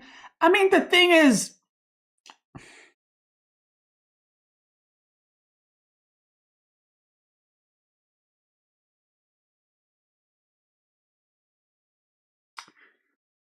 How much damage does it go up to? 44? create the I would say Hunter B to get tier. a I little would bit say of B extra tier. range, or He you need might to put use it the A Con tier, Zero. but So I think you it's need to use I think a it's little B bit tier. of micromanagement to get the most out of some of these other hand B cannons. tier. Whereas with You Japan, don't just having Uma always Bannerman have nearby, Bannerman. and it's going to do very well. And just for the ease of use, and I think the simplicity, I do like it. I'm not sure which one I prefer of these two. I do like the Musafati Warrior, Musafati Gunner rather, because of its stealth capabilities. I think it's a really nice thing to have. Now, this is going to go based on the units, in my opinion, because if you look at the Musafati Gunner, which I did close, the Musafati Gunner and the Japanese one have similar rates of attack, right? But the Musafati Gunner doesn't need anything special to get this. It doesn't need a Bannerman either. So it's even easier in that sense. And the thing is, when, like, okay, the thing is, if you're fighting armies, like, yeah, you're gonna have a Bannerman. But, like, when the games get chaotic, you're not gonna always have a Bannerman. But he is including all the buffs, to be fair. So that's why I said he might put it in A tier, but I think it's B tier. So technically, I wasn't wrong, okay? So I'm still on point. Too. So, I mean, honestly, Thank it's you. a toss-up for me. I'm still right. I think I prefer the Musafati Gunner over the Japanese hand cannon. But this is personal preference. I'm still right. I'm still right. Now we're going to get into some really interesting ones. The HRE one. Now, HRE, pretty much a vanilla hand cannon, but the cool thing about it is it gets Inspired Warriors and it gets 10% extra movement speed, right? Now, Inspired Warriors is an amazing tech, and it's amazing because you can pre-prepare it. A lot of these things you need to do it when the fight happens, like the Con Zero, and you need to have a Con's Hunter nearby with good positioning to be able to benefit from range, right?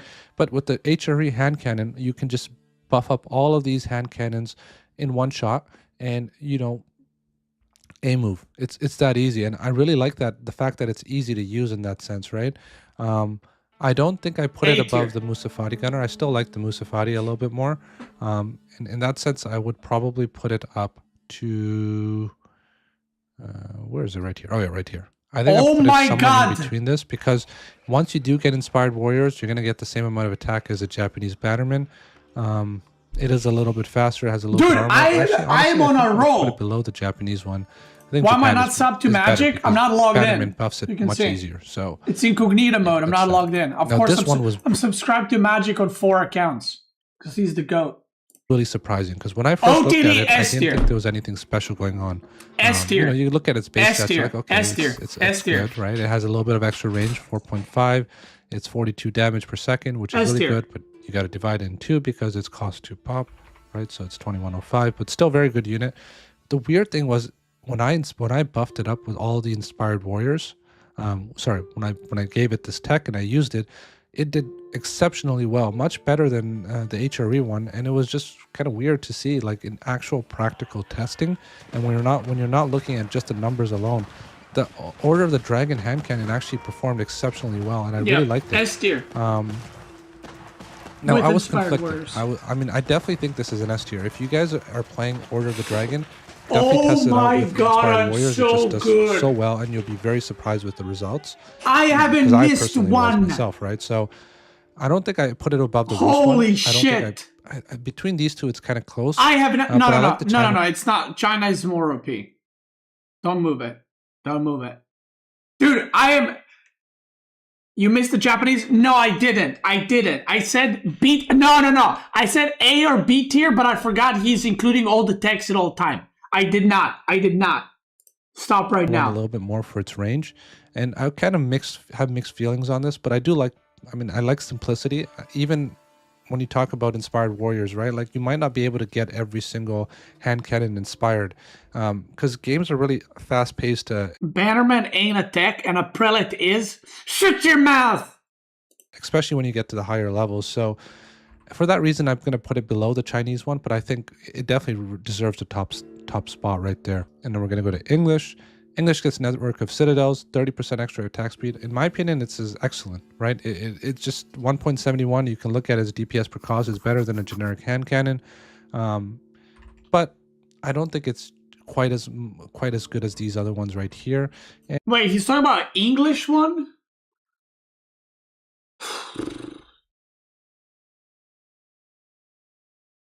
English one, oof, that's a hard one. 30% attack speed. But look at it as DPS per cause is better than a generic hand cannon.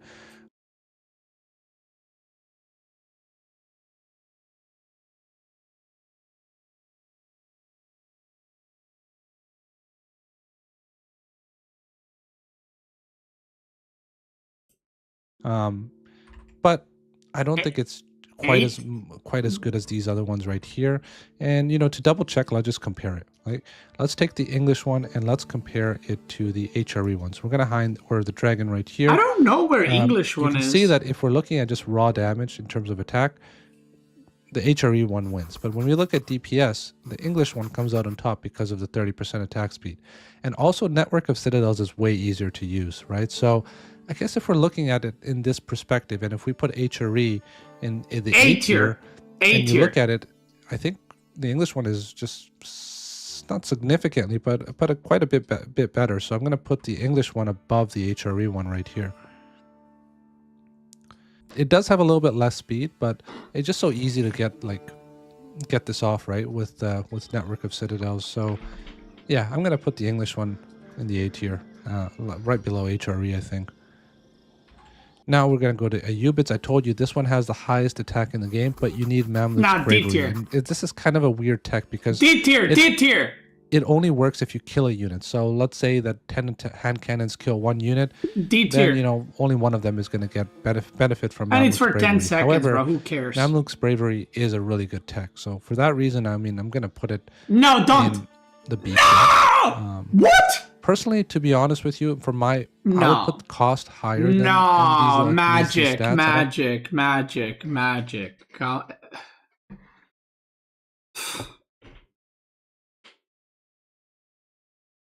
What have we done?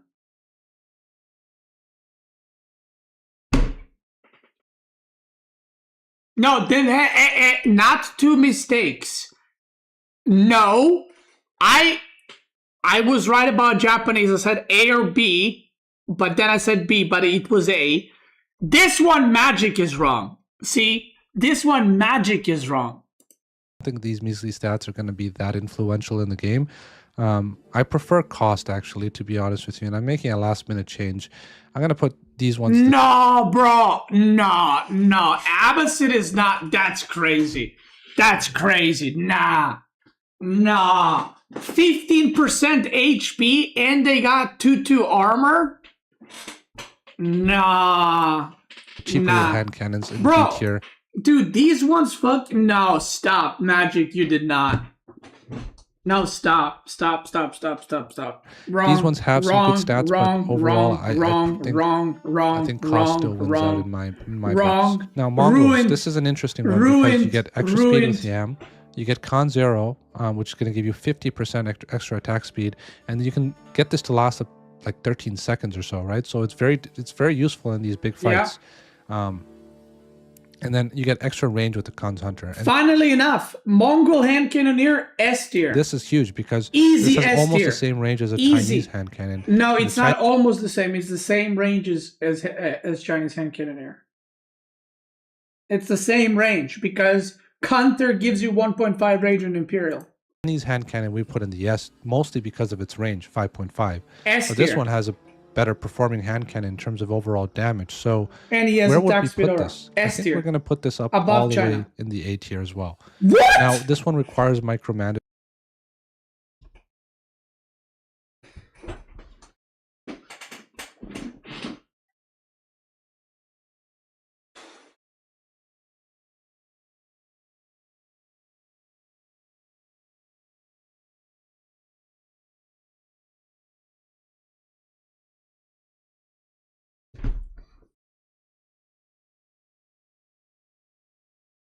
Oh, I forgot Magic hates Mongols. That's true. I forgot. Oh my god, he hates Mongol. Listen. Listen up. Listen to me very carefully, okay? Listen to me very carefully. No, stop with the chair. Chinese hand cannoneers have 1.5 extra range and either attack speed, movement speed, or HP. Mongol has Yam Network, which is 15% movement speed, and you don't need shit for it.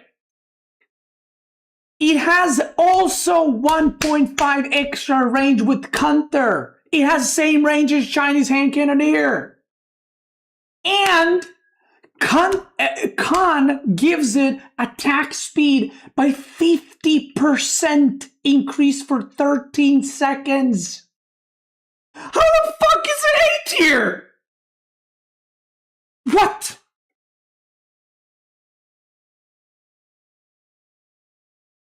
They're better than Chinese one. It should be here.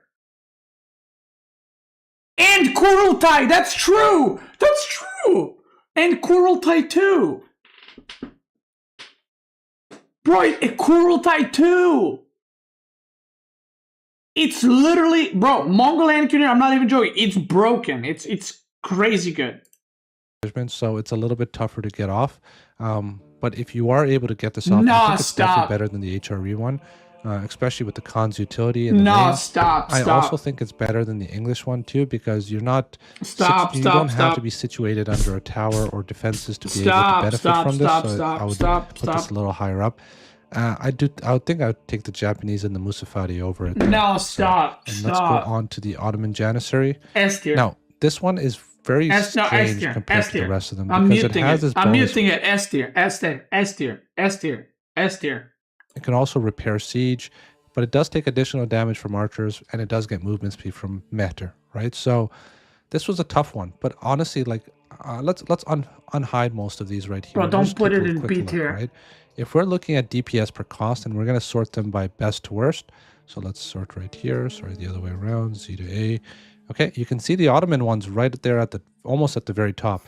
I think it's better than. Bro, look where Mongol is. It's right there. Look at Mongol damage per second. It's 24. And it doesn't even include Kurultai. In terms of DPS per cost, because we're going to talk about this next. It's also better than the JD one DPS per cost because this one doesn't. You just need a Metro, whereas the JD one, we were on such a good streak, and Magic ruined time it very well, right? It's not as good as the Rus one, but I would say this is almost second place in terms of DPS per cost. It's not a very good pop efficient unit because it doesn't do as much raw damage per second. If you look at raw damage per second and we filter this from Z to A, it's probably at the bottom, right? Listen, if you don't think the Ottoman Janissaries don't do enough damage per second, I would suggest you run some cavalry into them. And then you're going to change your mind like that. It is at the bottom. It's the bottom in terms of DPS, just general raw DPS. But in terms of DPS per cost, it's pretty good. So I think in the early to mid Imperial Age, it's actually going to perform very, very well. And for that reason, I'm going to put in the A tier. I think this is really good also in a current meta where cavalry units are being used so much. But yeah, I definitely put this in the A tier. Now the Delhi one is interesting because like let's put damage per second as our top as our filter. Oh, Order of the Dragon, once again, this is a 2-pop unit, so we're going to get rid of that. And if you look at it, once you get rid of the Order of the Dragon, the Delhi one is actually the highest damage per second. Bro, Delhi one sucks ass, bro. It sucks ass cheeks. Delhi one is like fucking...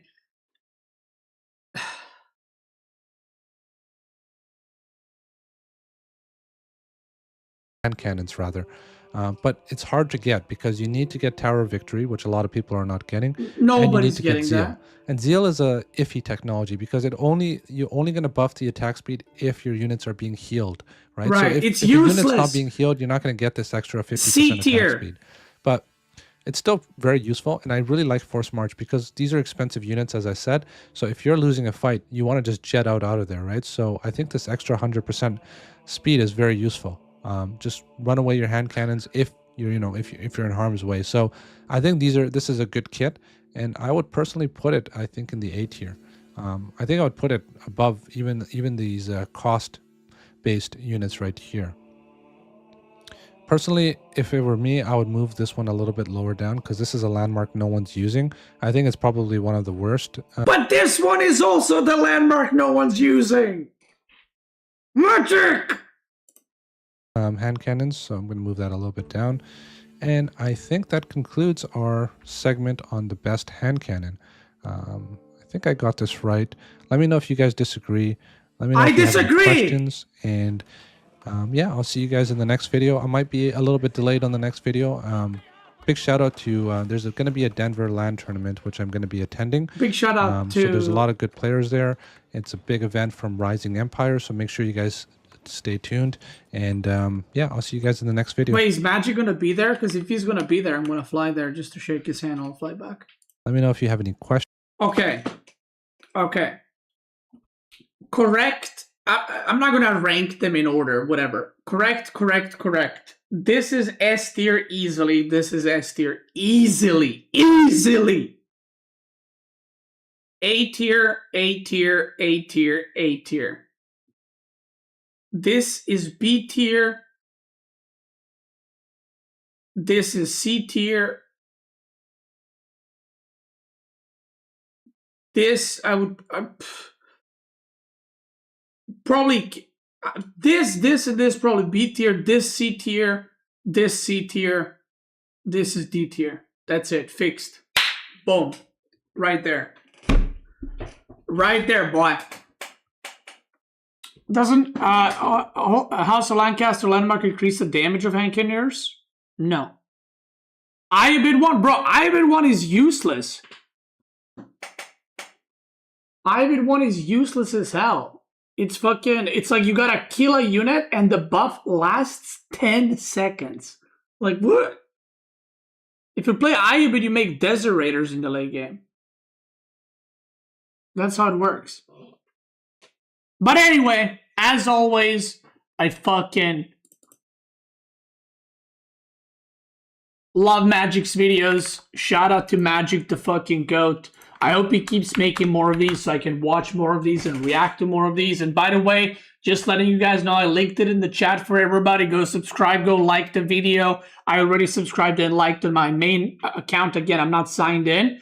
But just so you guys know, if someone's like, Beastie's stealing Magic's content, I talk with Magic. He says he loves when I watch his videos and all that. So don't worry about it. If at any point he says, yo, don't watch my videos on stream anymore, I will not, but he is all good with it. So if you're watching this on YouTube, thank you so much for watching. Magic, you and I are going towards the right path. We started off rough, right? Then it was rough again. Now we're moving into the right direction, but you have strayed off the path towards the end of the video. You almost nailed it though. You kind of, at the end you tripped up, but that's why there's going to be a next one. So yeah, if you're watching on YouTube, thank you so much again. Check Magic's YouTube channel as well. Twitch gamers or live viewers, let's keep going. Boom. All right.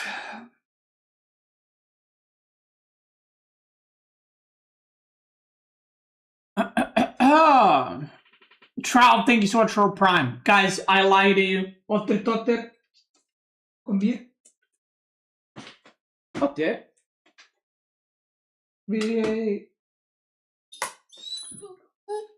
Wil je handelen? So, this doggo needs a walk. So, Gigi Dog and I are gonna go take a little walk right now. Chimera, welcome, brother, with that Prime. Gigi Doug, I'm going. I'm done. Yeah, we're gonna go take a walk, and I'll give you a little snack. So you're a snack. You're gonna be a walk dog into a snack dog. Yeah. Okay, guys. Thank you so much for watching. Have a good one. I will see you tomorrow with yet another stream. Wednesday, we're doing earlier stream, just so you guys know. Wednesday, I'm going to start around 3, hopefully. Tomorrow, stream same time. So that's it. Thank you, guys. Have a good night. Peace out. Catch you tomorrow.